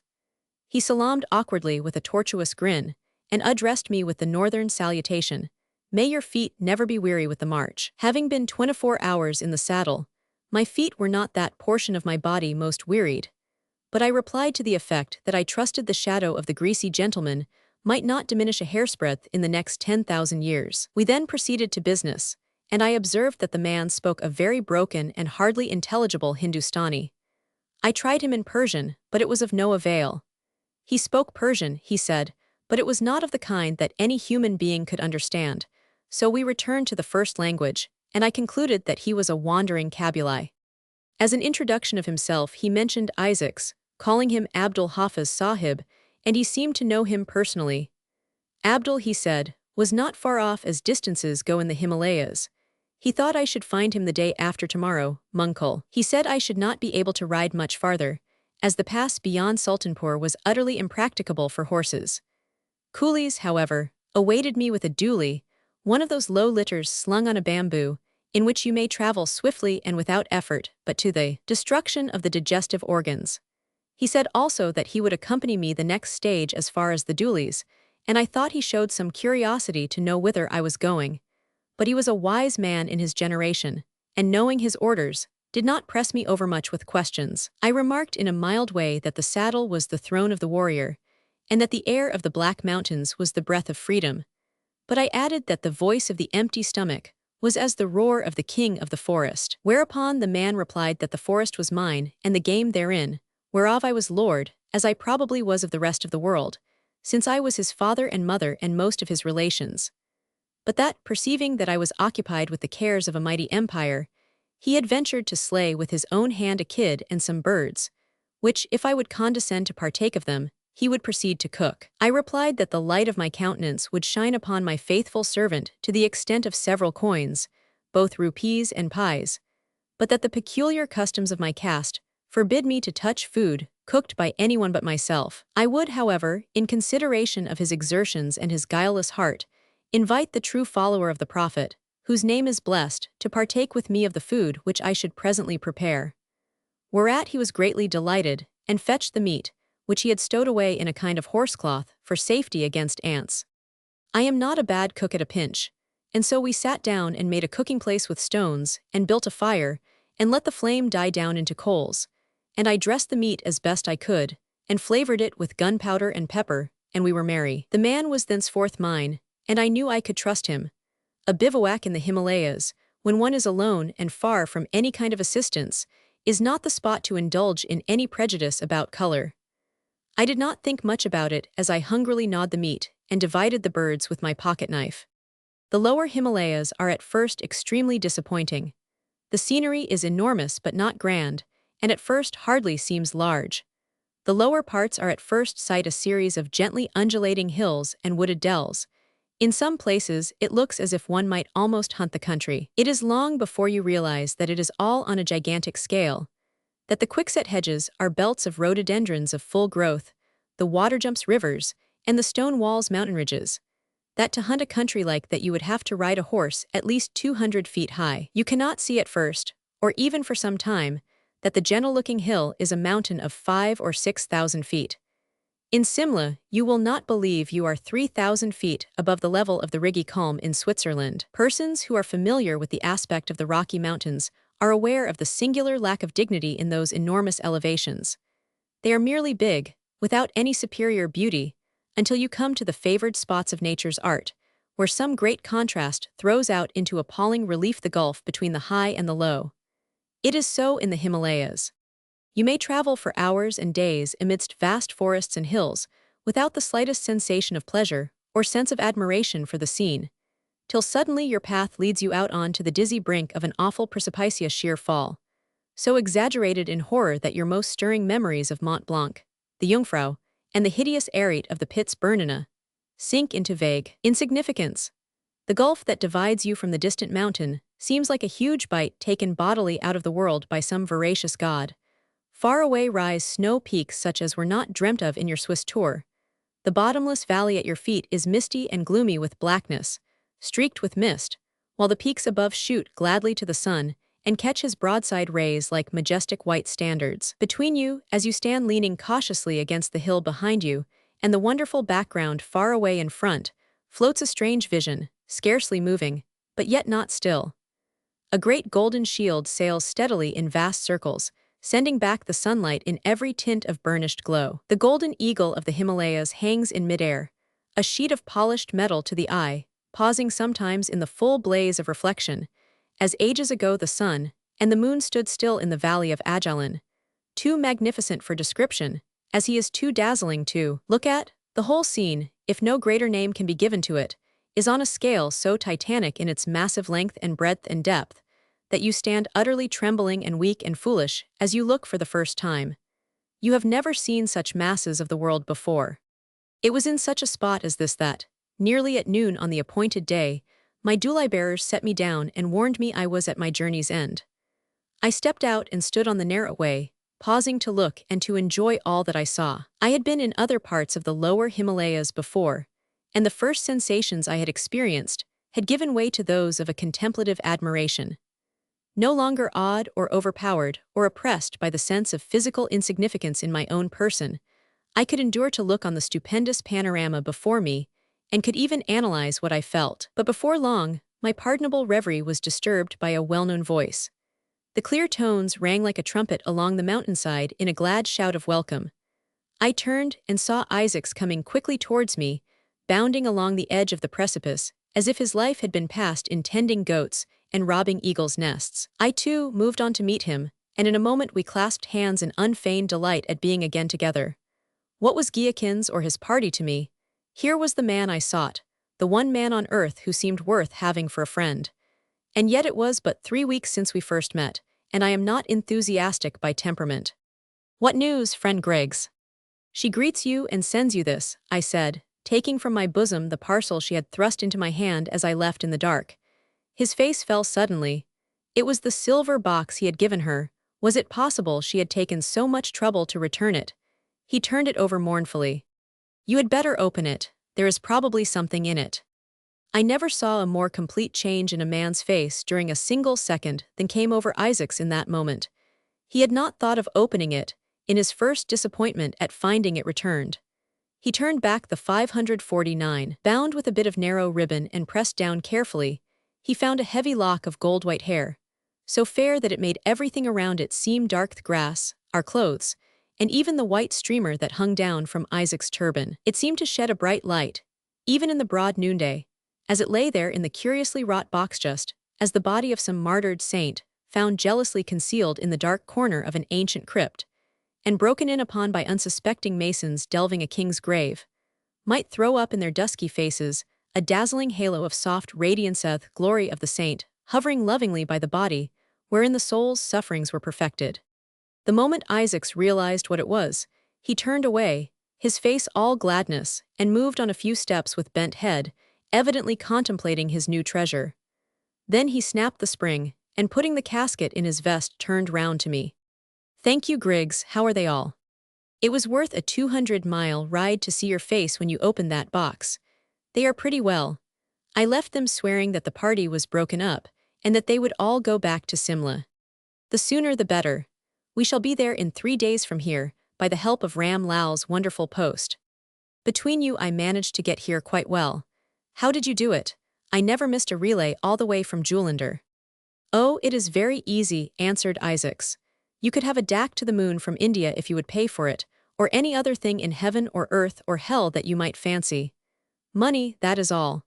But my dear fellow, you have lost flesh sensibly since we parted. You take your traveling hard. Where is Ram Lal? I asked, curious to learn something of our movements for the night. Oh, I do not know. He is probably somewhere about the place charming cobras or arresting avalanches, or indulging in some of those playful freaks he says he learned in Edinburgh. We have had a great good time the last 2 days. He has not disappeared, or swallowed himself even once, or delivered himself of any fearful and mysterious prophecies. We have been talking transcendentalism. He knows as much about functional gamma and all X is Y and the rainbow, and so on as you do yourself. I recommend him. I think he would be a charming companion for you. There he is now with his pockets full of snakes and evil beasts. I wanted him to catch a golden eagle this morning and tame it for Miss Westenhaw, but he said it would eat the jackal and probably the servants, so I have given it up for the present. Isaacs was evidently in a capital humor. Ram Lal approached us. I saw at a glance that Ram Lal the Buddhist, when on his beats in the civilization of Simla, was one person. Ram Lal, the cultured votary of science, among the hills and the beasts and the specimens that he loved, was a very different man. He was as grey as ever, it is true, but better defined, the outlines sharper, the features more dantesque and easier to discern in the broad light of the sun. He did not look now as if he could sit down and cross his legs and fade away into thin air like the Cheshire cat. He looked more solid and fleshly, his voice was fuller, and sounded close to me as he spoke, without a shadow of the curious distant ring I had noticed before. Ah, he said in English, Mr. Griggs, at last. Well, you are in plenty of time, the gentleman who is not easily astonished. That is just as well too. I like people with quiet nerves. I see by your appearance that you are hungry, Mr. Griggs. Abdul Hafiz, why should we not dine? It is much better to get that infliction of the flesh over before this evening. By all means, come along, but first send those July bearers about their business. They can wait till tomorrow over there on the other side. They always carry food, and there is any amount of fuel. Just beyond the shoulder of the hill, sheltered from the north by the projecting boulders, was a small tent, carefully pitched and adjusted to stand the storms if any should come. Thither we all three bent our steps and sat down by the fire, for it was chilly, even cold, in the passes in September. Food was brought out by Isaacs, and we ate together as if no countless ages of different nationalities separated us. Ram Lal was perfectly natural and easy in his manners, and affable in what he said. Until the meal was finished, no reference was made to the strange business that brought us from different points of the compass to the Himalayan heights. Then, at last, Ram Lal spoke. His meal had been the most frugal of the three, and he had soon eaten his fill, but he employed himself in rolling cigarettes, which he did with marvelous skill, until we too had satisfied our younger and healthier appetites. Abdul Hafiz, he said, his grey face bent over his colorless hands as he twisted the papers, shall we not tell Mr. Griggs what is to be done? Afterward he can lie in the tent and sleep until evening, for he is weary and needs to recruit his strength. So be it, Ram Lal, answered Isaacs. Very well, the position is this, Mr. Griggs. Neither Mr. Isaacs nor I trust those men that we are to meet, and therefore, as we are afraid of being killed unawares, we thought we would send for you to protect us. He smiled pleasantly as he saw the blank expression in my face. Certainly, and you shall hear how it is to be done. The place is not far from here in the valley below. The band are already nearing the spot, and at midnight we will go down and meet them. The meeting will be, of course, like all formal rendezvous for the delivery of prisoners. The captain of the band will come forward accompanied by his charge, and perhaps by a sowar. We three will stand together, side by side, and await their coming. Now the plot is this. They have determined, if possible, to murder both Sher Ali and Isaacs then and there together. They have not counted on us, but they probably expect that our friend will arrive guarded by a troop of horse. The Maharaja's men will try and sneak up close to where we stand, and at a signal, which the leader, in conversation with Isaacs, will give by laying his hand on his shoulder, the men will rush in and cut Sher Ali to pieces, and Isaacs too if the captain cannot do it alone. Now look here, Mr. Griggs. What we want you to do is this. Your friend wants no miracles, so that you have got to do by strength what might be done by stratagem, though not so quickly. When you see the leader lay his hand on Isaac's shoulder, seize him by the throat and mind his other arm, which will be armed. Prevent him from injuring Isaac's, and I will attend to the rest, who will doubtless require my whole attention. But I objected, supposing that this captain turned out to be stronger or more active than one. What then? Never fear, said Isaac, smiling, there are not any. No, continued Ram Lal, never disturb yourself about that, but just knock your man down and be done with it. I will guarantee you can do it well enough, and if he gives you trouble, I may be able to help you. All right, give me some cigarettes, and before I had smoked one I was asleep. When I awoke the sun was down, but there was a great light over everything. The full moon had just risen above the hills to eastward and bathed every object in silver sheen. The far peaks, covered with snow, caught the reflection and sent the beams floating across the deep dark valleys between. The big boulder against which the tent was pitched caught it too and seemed changed from rough stone to precious metal. It was on the tent pegs and the ropes, it was upon Isaac's lithe figure, as he tightened his sash round his waist and looked to his pocketbook for the agreement. It made Ram Lal, the grey and colorless, look like a silver statue, and it made the smoldering flame of the watchfire utterly dim and faint. It was a wonderful moon. I looked at my watch, it was 8 o'clock. Yes, said Isaacs, you are tired and have slept long. It is time to be off. There is some whiskey in that flask. I do not take those things, but Ram Lal says you had better have some, as you might get fever. So I 999. Then we started, leaving everything in the tent, of which we pegged down the flap. There were no natives about, the dooley bearers having retired to the other side of the valley, and the jackals would find nothing to attract them, as we had thrown the remainder of our meal over the edge. As for weapons, I had a good revolver and a thick stick. Isaacs had a revolver and a vicious-looking Turkish knife, and Ram Lal had nothing at all, as far as I could see, except a long light staff. The effect of the moonlight was wild in the extreme, as we descended the side of the mountain by paths which were very far from smooth or easy.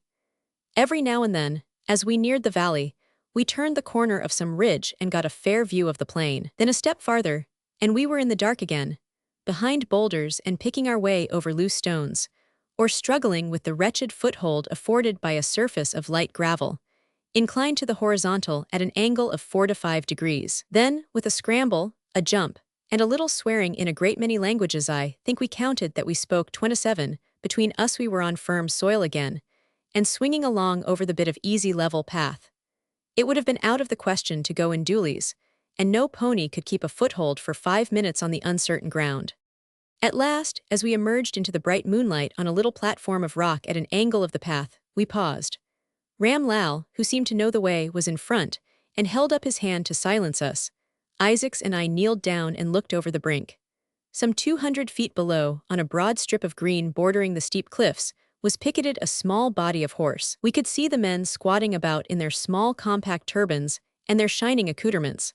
The horses tethered at various distances on the sward, cropping so vigorously that even at that height, we could hear the dull sound as they rhythmically munched the grass. We could see in the middle of the little camp a man seated on a rug and wrapped in a heavy garment of some kind, quietly smoking a common hubble-bubble. Beside him stood another who reflected more moonlight than the rest, and who was therefore, by his trappings, the captain of the band. The seated smoker could be no other than Shere Ali. Cautiously we descended the remaining windings of the steep path, turning whenever we had a chance, to look down on the horsemen and their prisoner below, till at last we emerged in the valley a quarter of a mile or so beyond where they were stationed. Here on the level of the plain we stopped a moment, and Ram Lal renewed his instructions to me. If the captain, he said, lays his hand on Isaac's shoulder, seize him and throw him. If you cannot get him down, kill him any way you can, shoot him under the arm with your pistol. It is a matter of life and death. All right, and we walked boldly along the broad strip of sward. The moon was now almost immediately overhead, for it was midnight, or near it. I confess the scene awed me, the giant masses of the mountains above us, the vast distances of mysterious blue air, through which the snowpeaks shone out with a strange look that was not natural. The swish of the quickly flowing stream at the edge of the plot we were walking over sounded hollow and unearthly. The velvety whir of the great mountain bats as they circled near us, stirred from the branches as we passed out, was disagreeable and heavy to hear. The moon shone brighter and brighter.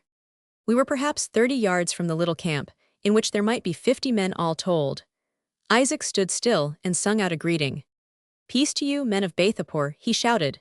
It was the preconcerted form of address. Instantly the captain turned and looked toward us.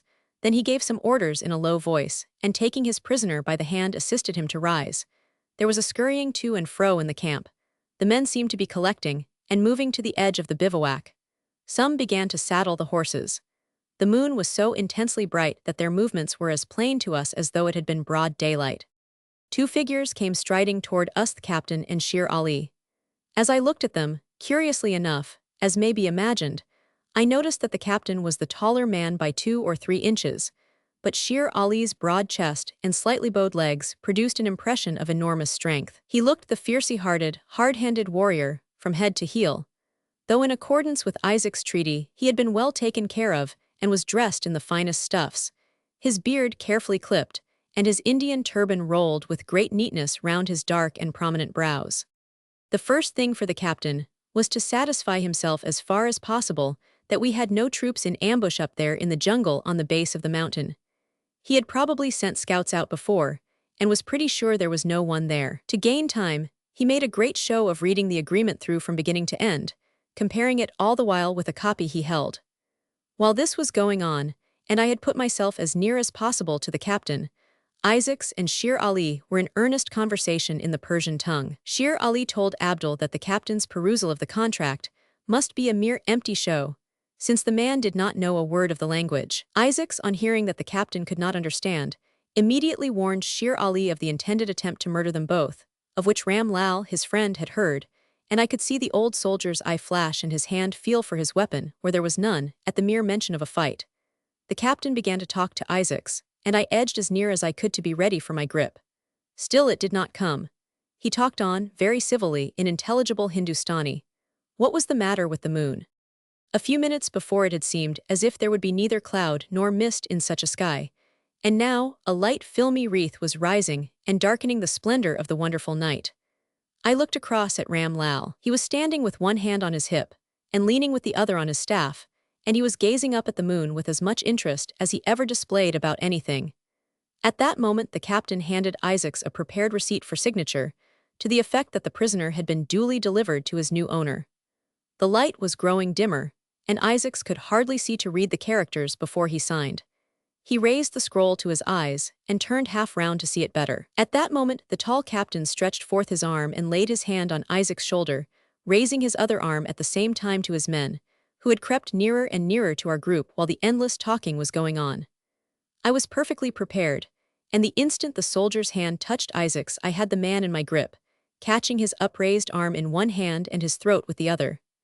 The struggle did not last long, but it was furious in its agony. The tough Punjabi writhed and twisted like a cat in my grasp, his eyes gleaming like living coals, springing back and forward in his vain and furious efforts to reach my feet and trip me. But it was no use. I had his throat and one arm well in hand, and could hold him so that he could not reach me with the other. My fingers sank deeper and deeper in his neck as we swayed backwards and sideways, tugging and hugging, breast to breast, till at last, with a fearful strain and wrench of every muscle in our two bodies, his arm went back with a jerk, broken like a pipestem, and his frame collapsing and bending backwards, fell heavily to the ground beneath me. The whole strength of me was at work in the struggle, but I could get a glimpse of the others as we whirled and swayed about. Like the heavy pall of virgin white that is laid on the body of a pure maiden, of velvet, soft and sweet but heavy and impenetrable as death, relentless, awful, appalling the soul, and freezing the marrow in the bones, it came near the earth. The figure of the gray old man grew mystically to gigantic and unearthly size. His vast old hands stretched forth their skinny palms to receive the great curtain as it descended between the moonlight and the sleeping earth. His eyes were as stars, his hoary head rose majestically to an incalculable height. Still the thick, all-wrapping mist came down, falling on horse and rider and wrestler and robber and emir, hiding all, covering all, folding all in its soft samite arms, till not a man's own hand was visible to him a span's length from his face. I could feel the heaving chest of the captain beneath my knee. I could feel the twitching of the broken arm tortured under the pressure of my left hand, but I could see neither face nor arm nor breast, nor even my own fingers. Only above me, as I stared up, seemed to tower the supernatural proportions of Ram Lal, a white apparition visible through the opaque whiteness that hid everything else from view. It was only a moment. A hand was on my shoulder, Isaac's voice was in my ear, speaking to Sher Ali. Ram Lal drew me away. "Be quick," he said, "take my hand, I will lead you to the light." We ran along the soft grass, following the sound of each other's feet swiftly. A moment more and we were in the pass. The mist was lighter and we could see our way. We rushed up the stony path fast and sure, till we reached the clear bright moonlight, blazing forth in silver splendor again. Far down below the velvet pall of mist lay thick and heavy, hiding the camp and its horses and men from our sight. "Friend," said Isaacs, "you are as free as one. Praise Allah and let us depart in peace."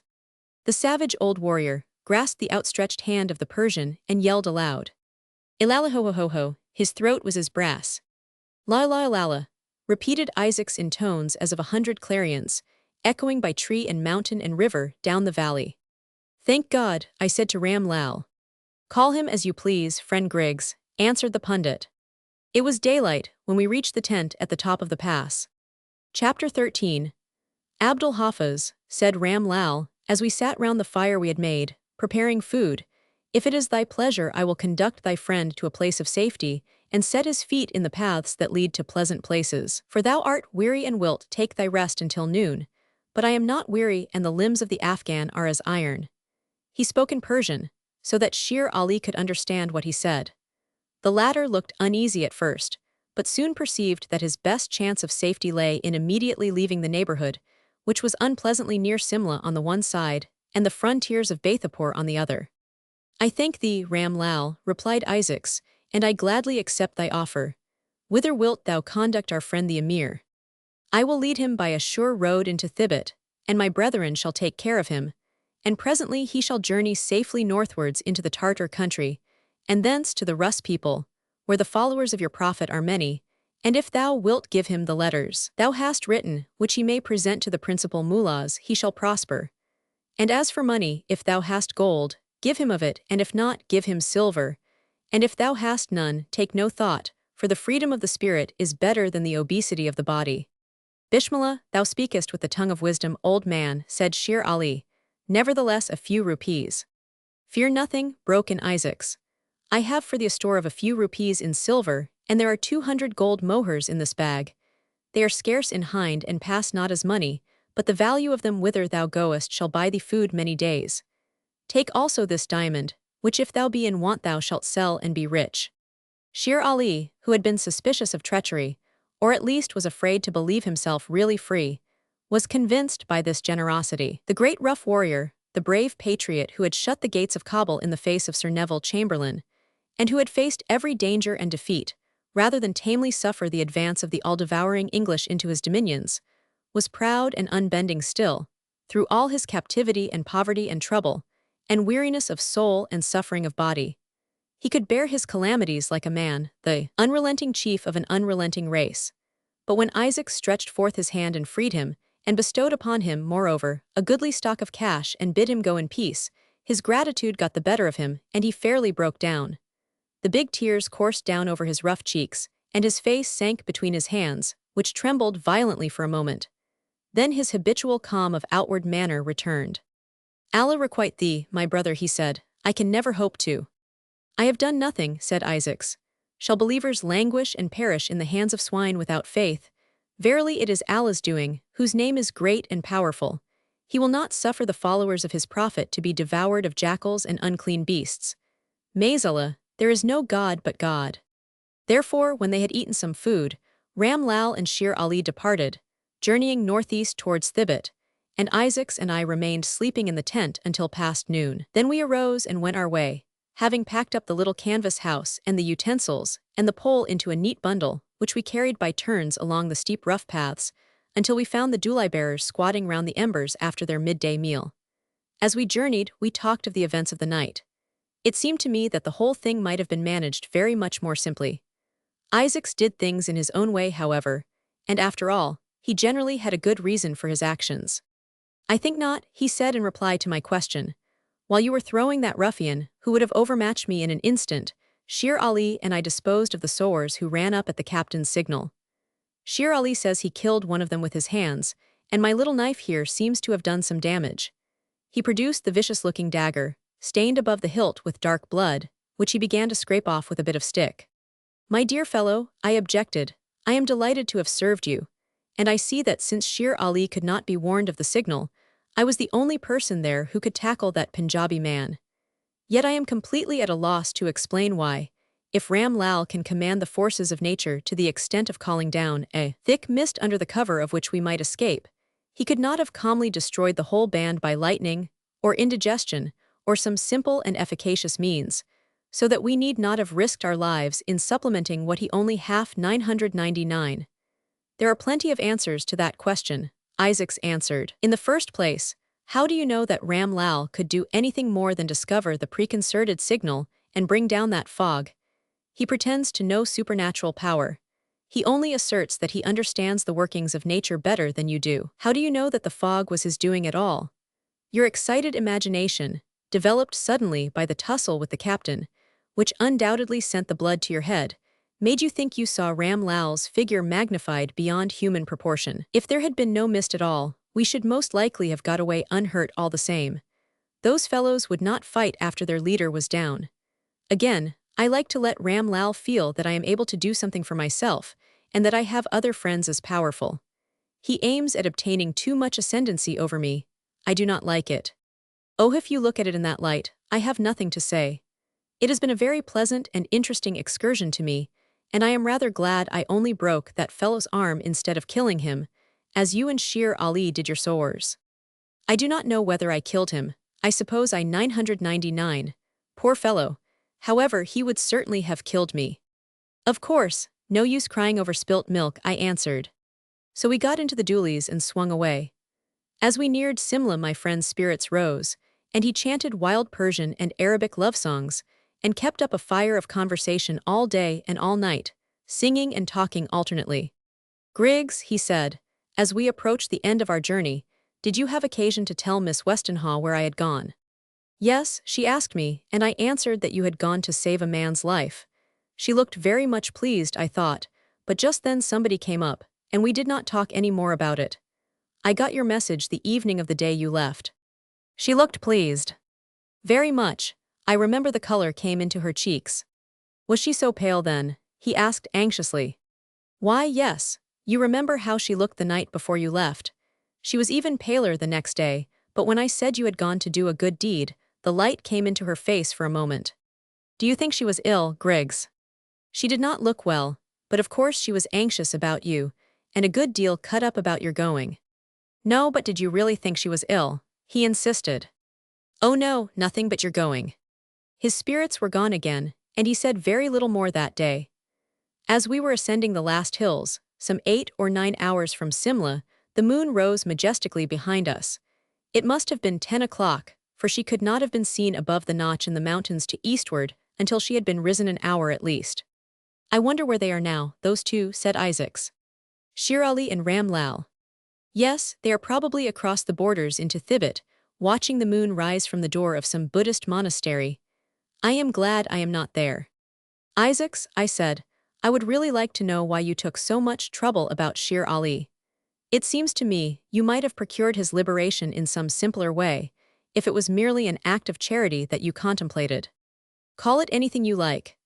I had read about the poor man until my imagination was wrought up, and I could not bear to think of a man so brave and patriotic, and at the same time a true believer, lying in the clutches of that old beast of a Maharaja. And as for the method of my procedure, do you realize the complete secrecy of the whole affair?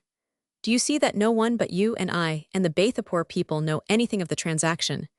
Do you suppose that I should be tolerated a day in the country if the matter were known? Above all, what do you imagine Mr. Curry Giakins would think of me if he knew I had been liberating and enriching the worst foe of his little god, Lord Beaconsfield? There was truth in what he said. By no arrangement could the liberation of Sher Ali have been effected with such secrecy and dispatch as by the simple plan of going ourselves. And now we toiled up the last hills, vainly attempting to keep our horses in a canter. Long before the relay was reached, they had relapsed into a dogged jog-trot. So we reached Simla at sunrise, and crawled wearily up the steps of the hotel to our rooms, tired with the cramp of dually and saddle for so many days, and longing for the luxury of the bath, the civilized meal, and the armchair. Of course, I did not suppose Isaacs would go to bed. He expected that the Westonhaughs would have returned by this time, and he would doubtless go to them as soon as he had breakfasted. So we separated to dress and be shaved. Me beard was a week old at least, and, to make ourselves as comfortable as we deserved to be after our manifold exertions. We had been 3 days and a half from Kadung to Simla. At my door stood the faithful Kuramat Ali, salaaming and making a pretense of putting dust on his head, according to his ideas of respectful greeting. On the table lay letters. One of these, a note, lay in a prominent position. I took it instinctively, though I did not know the hand. It was from Mr. Curry Giakins. Saturday morning. My dear Mr. Griggs, if you have returned to Simla, I should be glad to see you for half an hour on a matter of urgent importance. I would come to you if I could. My niece, Miss Westonhaugh, is, I am sorry to say, dangerously 99. Sincerely yours, A. Curry Giakins. It was dated 2 days before, for today was Monday. I made every possible haste in my toilet and ordered a horse. I wondered whether Isaacs had received a similar missive. What could be the matter? What might not have happened in those 2 days since the note was written? I felt sure that the illness had begun before I left them in the Terai, hastened probably by the pain she had felt at Isaac's departure. There is nothing like a little mental worry to hasten an illness, if it is to come at all. Poor Miss Westonhaugh! So, after all her gaiety and all the enjoyment she had from the tiger hunt on which she had set her heart, she had come back to be ill in Simla. Well, the air was fresh enough, almost cold, in fact. She would soon be well. Still, it was a great pity. We might have had such a gay week before breaking up. I was dressed, and I went down the steps, passing Isaac's open door. He was calmly reading a newspaper and having a morning smoke, until it should be time to go out. Clearly, he had not heard anything of Miss Westonhaugh's illness. I resolved I would say nothing until I knew the worst, so I merely put my head in and said I should be back in an hour to breakfast with him, and passed on. Once on horseback, I galloped as hard as I could, scattering chupperses and children and marketers to right and left in the bazaar. It was not long before I left my horse at the corner of Mr. Curry Giakin's lawn, and walking to the veranda, which looked suspiciously neat and unused, inquired for the master of the house. I was shown into his bedroom, for it was still very early and he was dressing. I noticed a considerable change in the old gentleman's manner and appearance in the last 10 days. His bright red color was nearly faded, his eyes had grown larger and less bright, he had lost flesh, and his tone was subdued in the extreme. He came from his dressing-glass to greet me with a ghost of the old smile on his face, and his hand stretched eagerly out. My dear Mr. Griggs, I am sincerely glad to see you. I have not been in Simla 2 hours, I answered, and I found your note. How is Miss Westonhaugh? I am so sorry too. Do not talk about her, Griggs. I am afraid she's going to die. He nearly broke down, but he struggled bravely. I was terribly shocked, though a moment's reflection told me that so strong and healthy a person would not die so easily. I expressed my sympathy as best I could. What is it? What is the illness? I asked when he was quieter. Jungle fever, my dear fellow, jungle fever, caught in that beastly tiger hunt. Oh, I wish I had never taken her. I wish we had never gone. Why was not I firm? Damn it all, sir, why was not I firm, eh? In his anger at himself, something of the former jerky energy of the man showed itself. Then it faded away into the jaded, sorrowful look that was on his face when I came in. He sat down with his elbows on his knees, and his hands in his scanty gray hair, his suspenders hanging down at his sides, the picture of misery. I tried to console him, but I confess I felt very much like breaking down myself. I did not see what I could do, except break the bad news to Isaacs. Mr. Griggs, he said at last, she has been asking for you all the time, and the doctor thought if you came she had best see you, as it might quiet her. Understand? I understood better than he thought. People who are dangerously ill have no morning and no evening.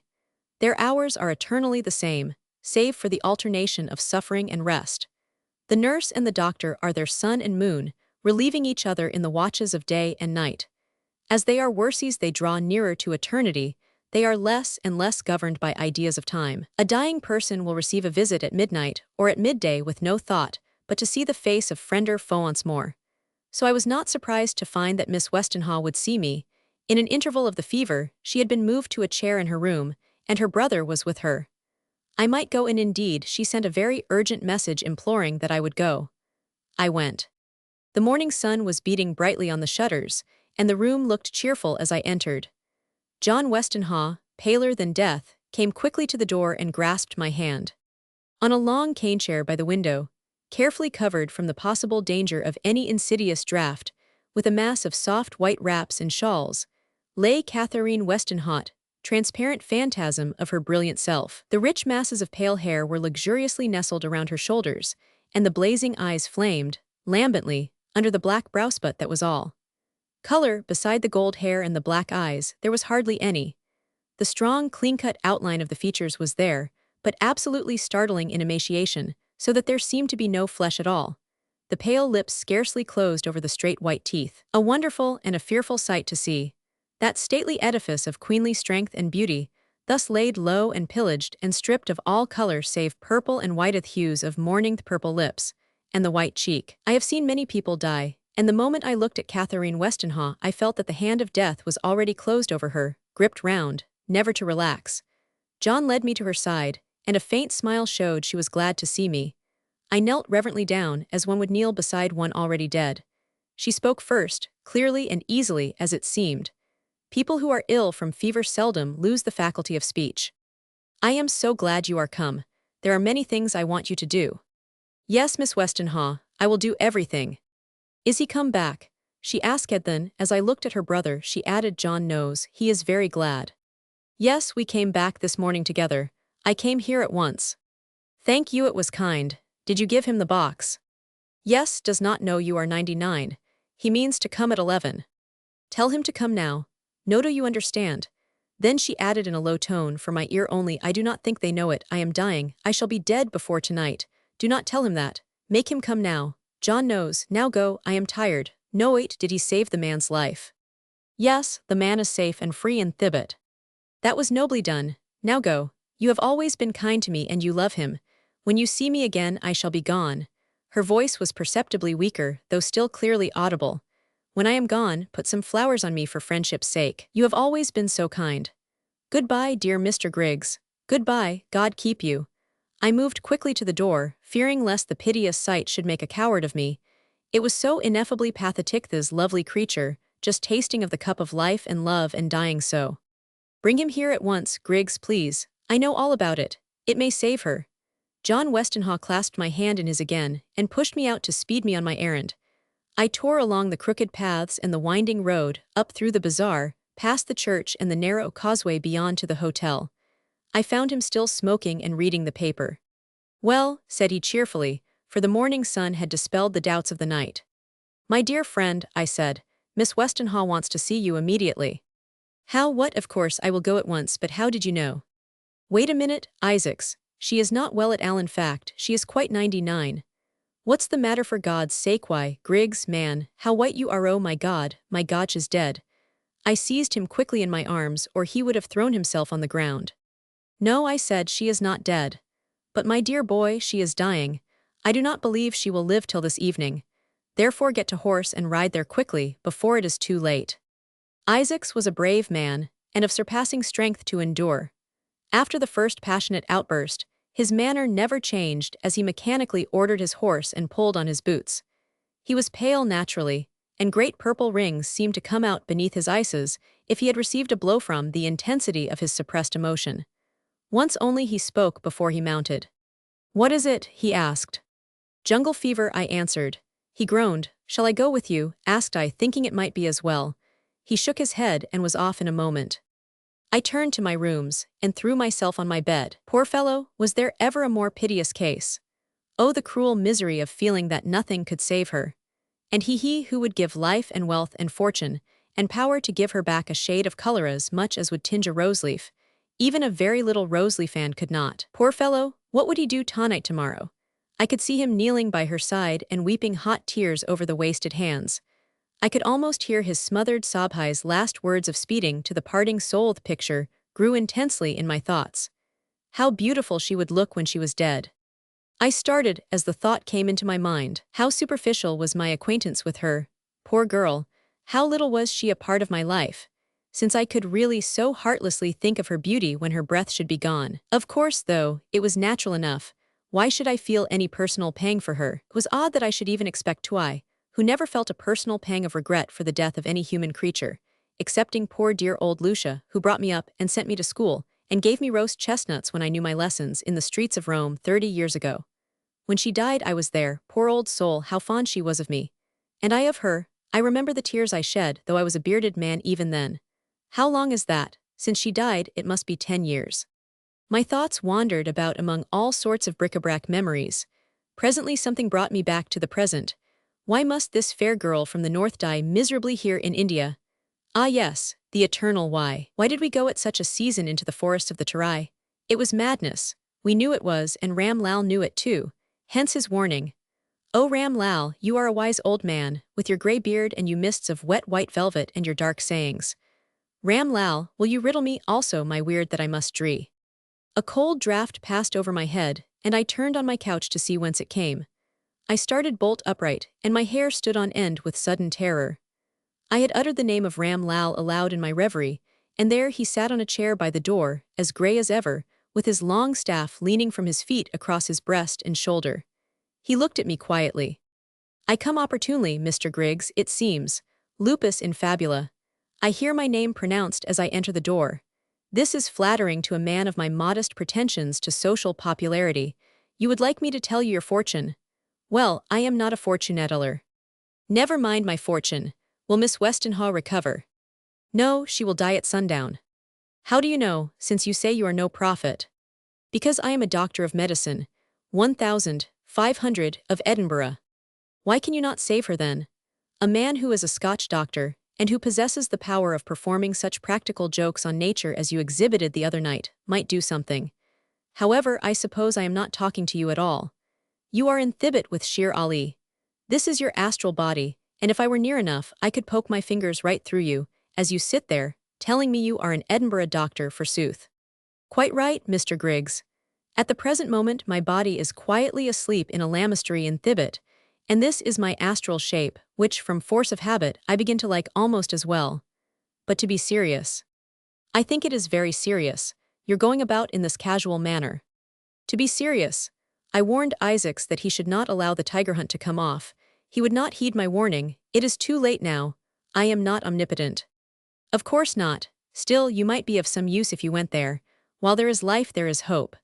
Proverbs, said Ernley scornfully, are the wisdom of wise men prepared in portable doses for the foolish, and the saying you quote is one of them. There is life yet, but there is no hope. Well, I am afraid you are right. I saw her this morning. I suppose I shall never see her again, not alive at least. She looked nearly dead then.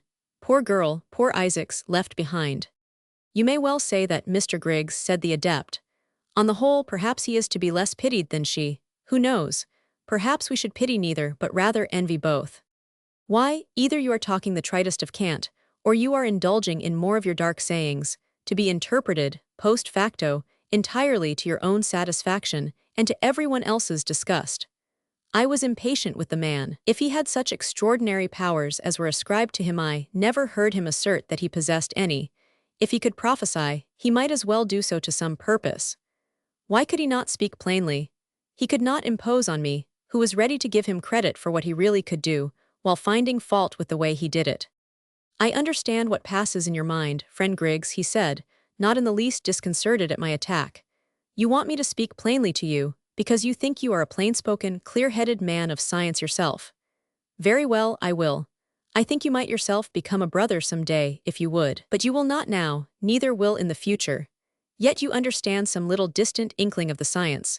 When you ask your scornful questions of me, you know perfectly well that you are putting an inquiry which you yourself can answer as well as one. I am not omnipotent.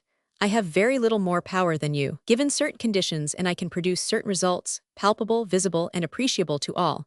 But my power, as you know, is itself merely the knowledge of the laws of nature, which Western scientists in their wisdom ignore.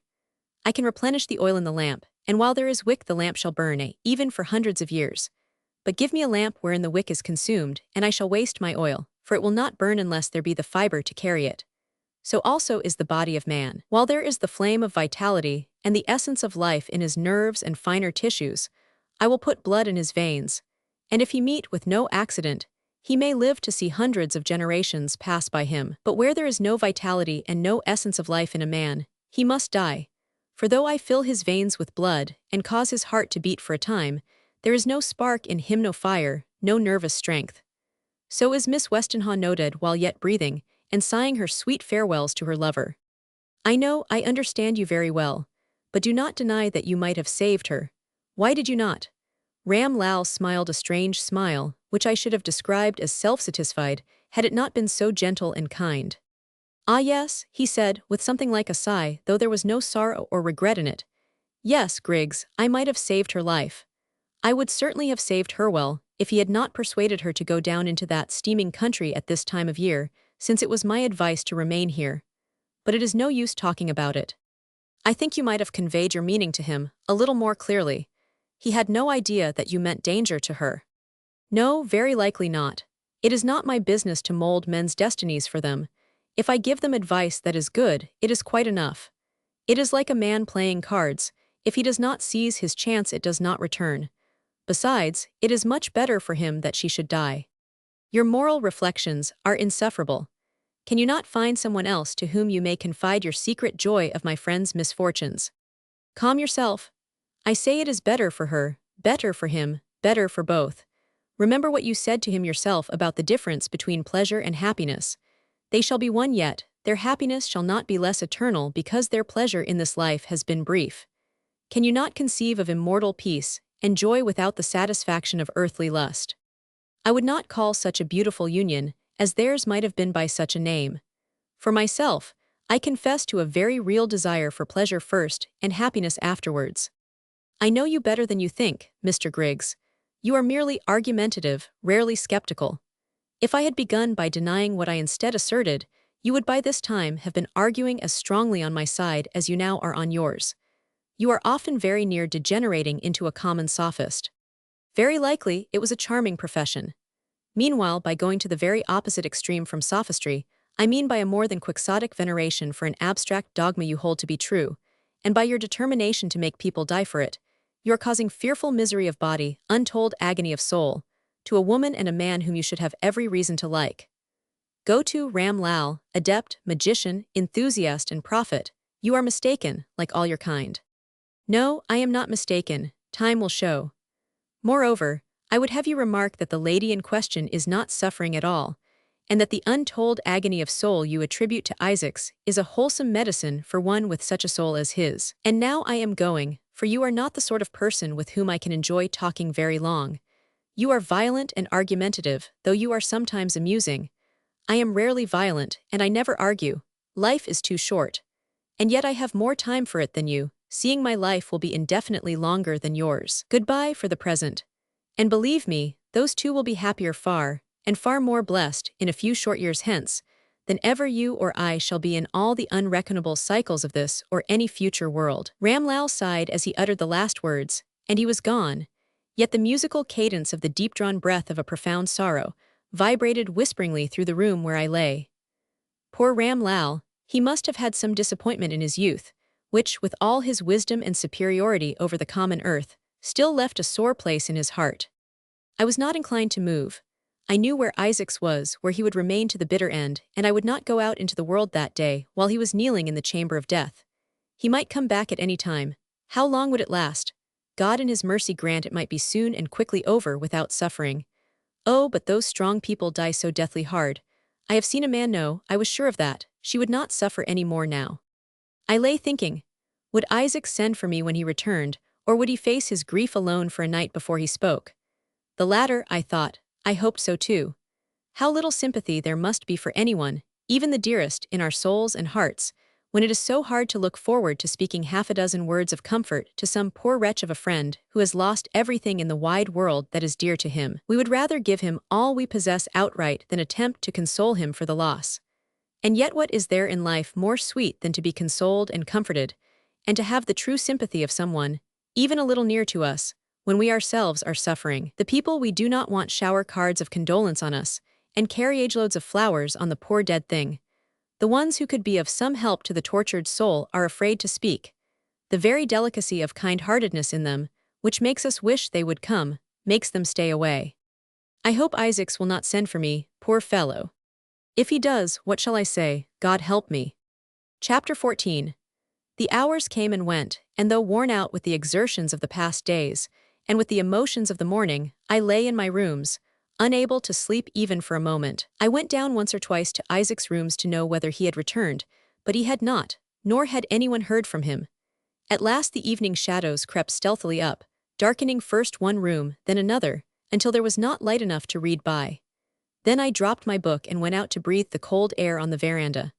Wearily the hours went by, and still there was no sign of my friend. Towards 11 o'clock the moon, now waning, once more rose above the hills and shed her light across the lawn, splendid still, but with the first tinge of melancholy that clouds her departing glory. Exhausted nature asserted herself, and chilled to the bone I went to bed, and at last to sleep. I slept peacefully at first, but soon the events that had come over my life began to weave themselves in wild disharmony through my restful visions, and the events that were to come cast their lengthening shadows before them. The world of past, present, and future thoughts came into my soul, distorted, without perspective, nothing to help me to discern the good from the evil, the suffering gone and long forgotten from the pain in store. The triumph of discrepancy over waking reason, the fancied victories of the sleep-dulled intellect over the outrageous discord of the wakeful imagination. I passed a most miserable night. It seemed rest to wake until I was awake, and then it seemed rest to sleep again until my eyes were closed. At last it came, no dream this time. Isaac stood by my bedside in the gray of the morning, himself grayer than the soft, neutral-tinted dawn. It was a terrible moment to me, though I had expected it since yesterday. I felt like the condemned criminal in France, who does not know the day or hour of his death. The first intimation is when the executioner at daybreak enters his cell and bids him come forth to die, sometimes in less than 60 seconds from his waking. How gray he looked and how infinitely tried. I rose swiftly and took his hands, which were deadly cold, and led him to the outer room. I could not say anything, for I did not know how such a terribly sudden blow would affect him. He was so unlike anyone else. Why is it so hard to comfort the afflicted? Why should the most charitable duty it is ever given us to perform be, without exception, the hardest of tasks? I am sure most people feel as I do.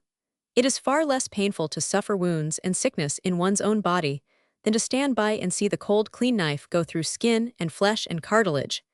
It is surely easier to suffer disease than to smooth daily and hourly the bed and pillows of some poor tormented wretch, calling on God and man to end his misery. There is a hidden instinct of a low and cowardly kind, but human nevertheless, which bids us turn away from spectacles of agony, whether harrowing or repulsive, until the good angel comes and whispers that we must trample on such coarse impulse and do our duty. Show pity, said the wise old Frenchman, do anything to alleviate distress, but avoid actually feeling either compassion or sympathy. They can lead to no good. That was only his way of making to himself an excuse for doing a good action, for La Rochefoucauld was a man who really possessed every virtue that he disclaimed for himself and denied in others. I felt much of this as I led Isaacs to the outer room, not knowing what form his sorrow might take, but feeling in my own person a grief as poignant, perhaps, for the moment as his own.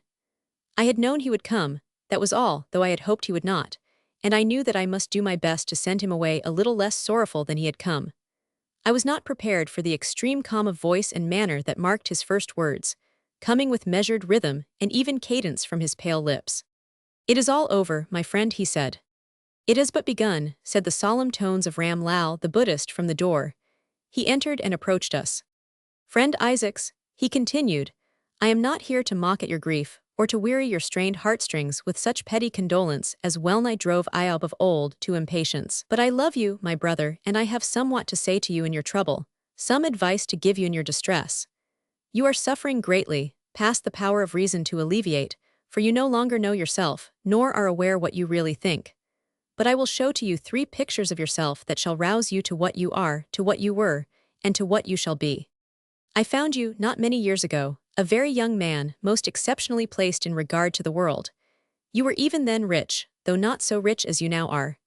You were beautiful and full of vigor, but you have now upon you the glow of a higher beauty, the overflowing promise of a more glorious life. You were happy because you thought you were, but such happiness as you had proceeded from without rather than from within. You were a materially thinking man. Your thoughts were of the flesh, And your delight charmless it is truer in the things that were under your ice wealth, power, book knowledge, and perhaps woman, if you can call the creatures you believed in women. You gathered wealth in great heaps, and your precious stones in storehouses. You laid your hand upon the diamond of the river and upon the pearl of the sea, and they abode with you, as the light of the sun and the moon. And you said, Behold, it is my star, which is the lord of the dog heat in summer, and it is my kismet.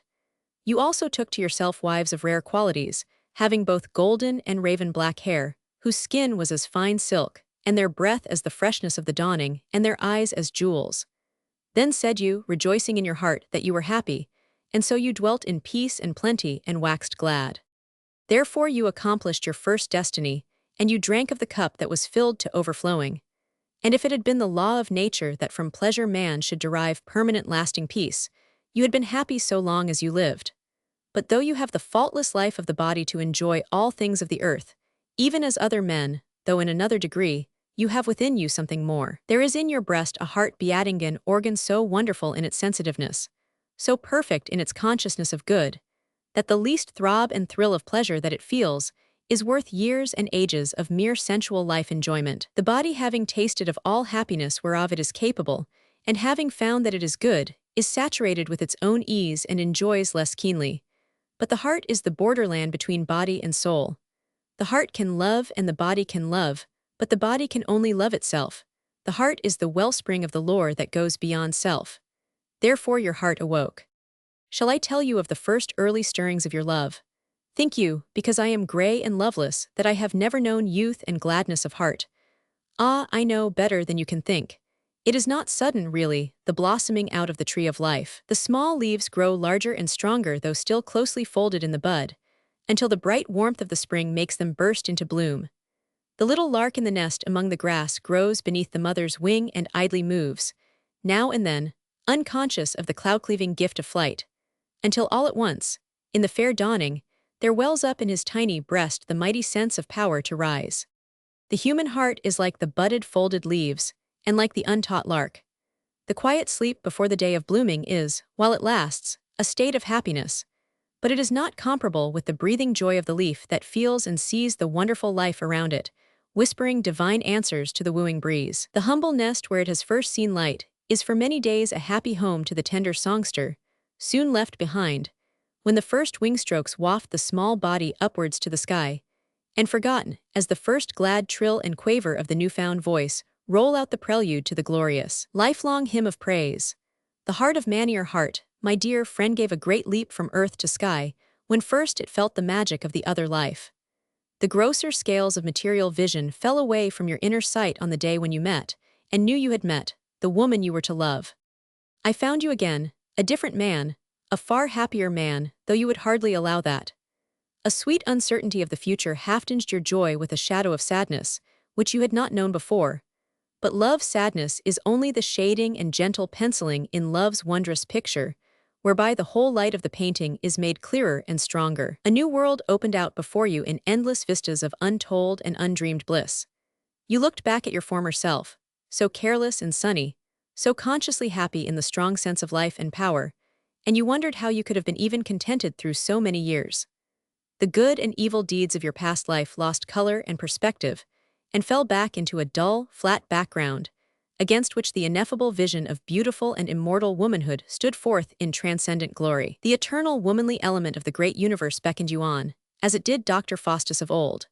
You had hitherto accepted woman and ignored womanhood, as so many of the followers of the prophet have always done. Henceforth there was to be a change, entire, complete, and enduring. No doubts now, or careless skepticism, no cant about women having no souls and no individual being. You had made a great step to a better understanding of the world you live in. Filled with a new life, you went on your way rejoicing and longing to do great deeds for her who had come into your destiny. From dawn to sunset, and from evening to dawn, one picture ever was before you leading you on. You were ready to run any risk for a smile and a blush of pleasure. You were willing to sacrifice anything and everything for her praise. And when, down there among the manga trees in the Terai, your lips first touched hers and your arm pressed her to your side, the joy that was yours was as the joy of the immortals.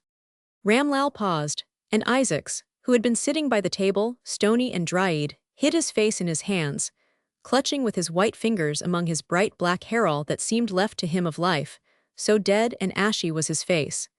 He remained thus without looking up as the old man continued.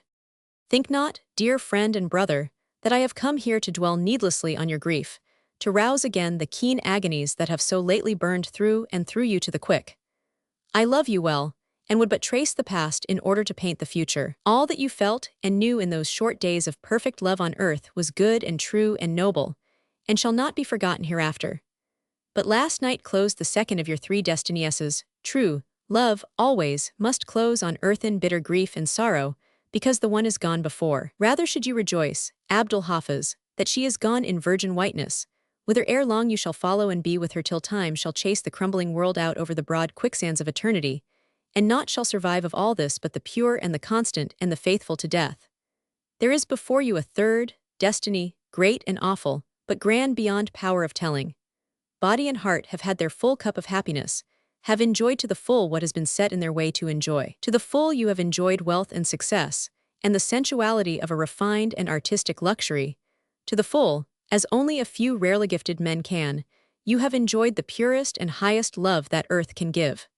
Think not that all ends here. The greatest of destinies is but begun, and it is the destiny of the soul. 2 days ago, if I had told you there was something higher in you than the loving heart, you would not have believed me. Now you do. It is the ethereal portion of the heart, that which longs to be loosed from the body and floating upwards to rejoin its other half. Your love has been of the best kind that falls to the lot of man. Not a single shadow of doubting fell between you. It has been sweet if it has seemed short, but it has really lasted a long time, as long as some people's lives. You are many years older than you were when it began. For a month or 2 or whenever it was that your heart first awoke, you were entirely immersed in the material view of things that belonged naturally enough to your position and mode of life. Now you have passed the critical borderland wherein love wanders, himself not knowing whither he shall lead his followers, whether back to the thick green pasture and heavy-scented groves of sensual existence or forward to free windswept heights of spiritual blessedness, where those who are true until they die walk forth into truth. Everlasting. Yours is the faith and the truth that abide always. Yours henceforward shall be the perfect union of souls. Yours the ethereal range of the outer firmament. Take my hand, brother, in yours, and seek with me the path to those heights, to that pinnacle of paradise where you shall meet once more the spirit elected to yours. Ram Lal stood beside Isaac's, whose face was still hidden, and laid his hand with tender gentleness on the weary head. The old man looked kindly down as he touched the thick black hair, and then raised his eyes and looked out through the door at the brightening landscape, over which the morning sun was shedding warmth and beauty once more. Brother, he continued, come forth with me. You have suffered too much to mix again with the world, even if you wished it. Come forth, and your soul shall live forever. Your grief shall be turned to joy, and the sinking heart shall be lifted to heights untried. As now the sun steadily rises in his unerring course, following the pale footsteps of the fleet dawning, and fulfilling her half-spoken promises a millionfold in his goodness. As now the all-muffling heaviness of the sad dark night is forgotten in the gladness of day, so shall your brief time of darkness and dull distress perish and vanish swiftly at the first glimpses of the heavenly day, on which follows no creeping night nor shadow of earthly care. I come not to bid you forget, I come to bid you remember. Remember all that is past, treasure it in the secret storehouse of the soul, where the few flowers culled from life's abundant thorn are laid in their fragrance and garnered up. Remember also the future. Think that your time is short, and that the labor shall be sweet, so that in a few quick years you shall reap a harvest of unearthly blooming. Fear not to tread boldly in the tracks of those who have climbed before you, and who have attained and have conquered. What can anything earthly ever be to you? What can you ever care again for gold, or gem, or horse, or slave? Do with those things as it may seem good in your eyes, but leave them behind. The weight of the moneybags is a weariness and soreness to the feet that toil to overtake eternity. The flesh itself is weariness to the spirit, and soon leaves it to wing its flight untrammeled and untiring. Come, I will give you of my poor strength what shall carry your uncertain steps over the first great difficulties, or at least over so many as you have not yet surmounted. Be bold, aspiring, fearless, and firm of purpose. What guerdon can man or heaven offer, higher than eternal communion with the bright spirit that waits and watches for your coming? With her you said it while she lived was your life, your light, and your love. It is true tenfold now, for with her is life eternal, light ethereal, and love spiritual. Come, brother, come with me. Slowly Isaac raised his head from his hands and gazed long on the old man. And while he gazed it was as if his pale face were transparent, and the whiteness of the burning spirit, dazzling to see, came and went quickly and came again as flashes in the northern sky. Slowly he rose to his feet, and laying his hand in the Buddhist's, spoke at last. Brother, I come, he said, show me the way. Right gladly will I be thy guide, Abdul, Ram Lal gave answer. Right willingly will I go with thee whither thou wouldest.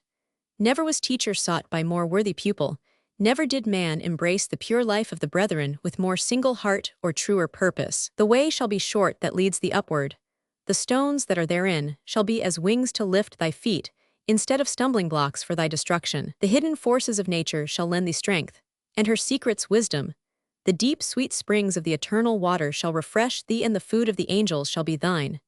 Thy sorrows shall turn from bitter into sweet, and from the stings of thy past agonies shall grow up the golden flowers of thy future crown. Thou shalt not tire in the way, nor crave rest by the wayside. Friend, tell me what I shall do that I may attain all this. Be faithful to her who has preceded you, and learn of us, who know it, wherein consists true happiness. You need but little help, dear friend. Banish only from your thoughts the human suggestion that what you love most is lost, gone irrevocably. Rejoice and mourn not that she has entered in already where all your striving is to follow. Be glad because she looks on those sights, and hears those sounds which are too bright and strong yet for your eyes and ears. Some of these unspeakable things you shall perceive with your perishable body, but the more perfect and glorious remain hidden to our mortal senses, be they ever so keen and exquisite. Believe me, you shall reach that state before I do. My poor soul is still bound to earth by some slender bonds of pleasure and contemptible pain, fine indeed as threads of gossamer, and soon, I trust, to be shaken off forever. Yet am I bound, and not utterly free. You, my brother, have been wrenched suddenly from the life of the body to the life of the soul. In you the vile desire to live for living's sake will soon be dead, if it is not dead already. Your soul, drawn strongly upward to other spheres, is well nigh loosed from love of life and fear of death. If at this moment you could lie down and die, you would meet your end joyfully. Very subtle are the fast-finishing links between you and the world. Very thin and impalpable the faint shadows that mar to your vision those transcendent hues of heavenly glory you shall so soon behold. Look forward, look upward, look onward, never once look back, and your waiting shall not be long, nor her watching many days. She stands before you, beckoning and praying that you tarry not. See that you do her bidding faithfully, as being near the blessed end, and fearful of losing even one moment in the attainment of what you seek. Fear not, Ram Lal. My determination shall not fail me, nor my courage waver until all is reached. The light of another world was on the beautiful brow and features, as he looked full at his future teacher. What strange powers these adept brethren have! What marvelous magnetism over the souls of lesser men whereby they turn sorrow into gladness, and defeat into triumph by mere words. I myself, bound by thought and word and deed to the lesser life, was not unmoved by the glorious promises that flowed with glowing eloquence from the lips of that gray old man in the early morning. They moved toward the door. Ram Lal spoke as he turned away. Leave you, friend Griggs, but we will return this evening and bid you farewell. So I was left alone. Another comforter had taken my place, one knowing human nature better, and well versed in the learning of the spirit. One of that small band of high priests who in all ages and nations and religions and societies have been the mediators between time and eternity, to cheer and comfort the brokenhearted, to rebuke him who would lose his own soul, to speed the awakening spirit in its heavenward flight. As I sat in my room that night the door opened and they were with me, standing hand in hand. My friend, said Isaacs, I have come to bid you farewell. You will never see me again. I am here once more to thank you, from the bottom of my heart, for your friendship and kind offices, for the strength of your arm in the hour of need, and for the gold of your words in time of uncertainty. Isaacs, I said, I know little of the journey you are undertaking, and I cannot go with you. This I know, that you are very near to a life I cannot hope for, and I pray God that you may speed quickly to the desired end, that you may attain that happiness which your brave soul and honest heart so well deserve. Once more then, I offer you my fullest service, if there is anything that I still can do. There is nothing, he answered, though if there were I know you would do it gladly and entirely. I have bestowed all my worldly possessions on the one man besides yourself, to whom I owe a debt of gratitude, John Westonhaugh. Had I known you less well, I would have made you a sharer in my forsaken wealth. Only this I beg of you. Take this gem and keep it always for my sake. No, do not look at it in that way. Do not consider its value. It is to recall one who will often think of you, for you have been a great deal to me in this month. I would I might have been more, I said, and it was all I could say, for my voice failed me. Think of me, he continued, and the bright light shone through his face in the dusk. Think of me, not as you see me now, or as I was this morning, bowed beneath a great sorrow, but as looking forward to a happiness that transcends this mortal joy that I have lost, even as the glory of things celestial transcends the glory of the terrestrial. Think of me, not as mourning the departed day, but as watching longingly for the first faint dawn of the day eternal. Above all, think of me not as alone, but as wedded for all ages to her who has gone before me.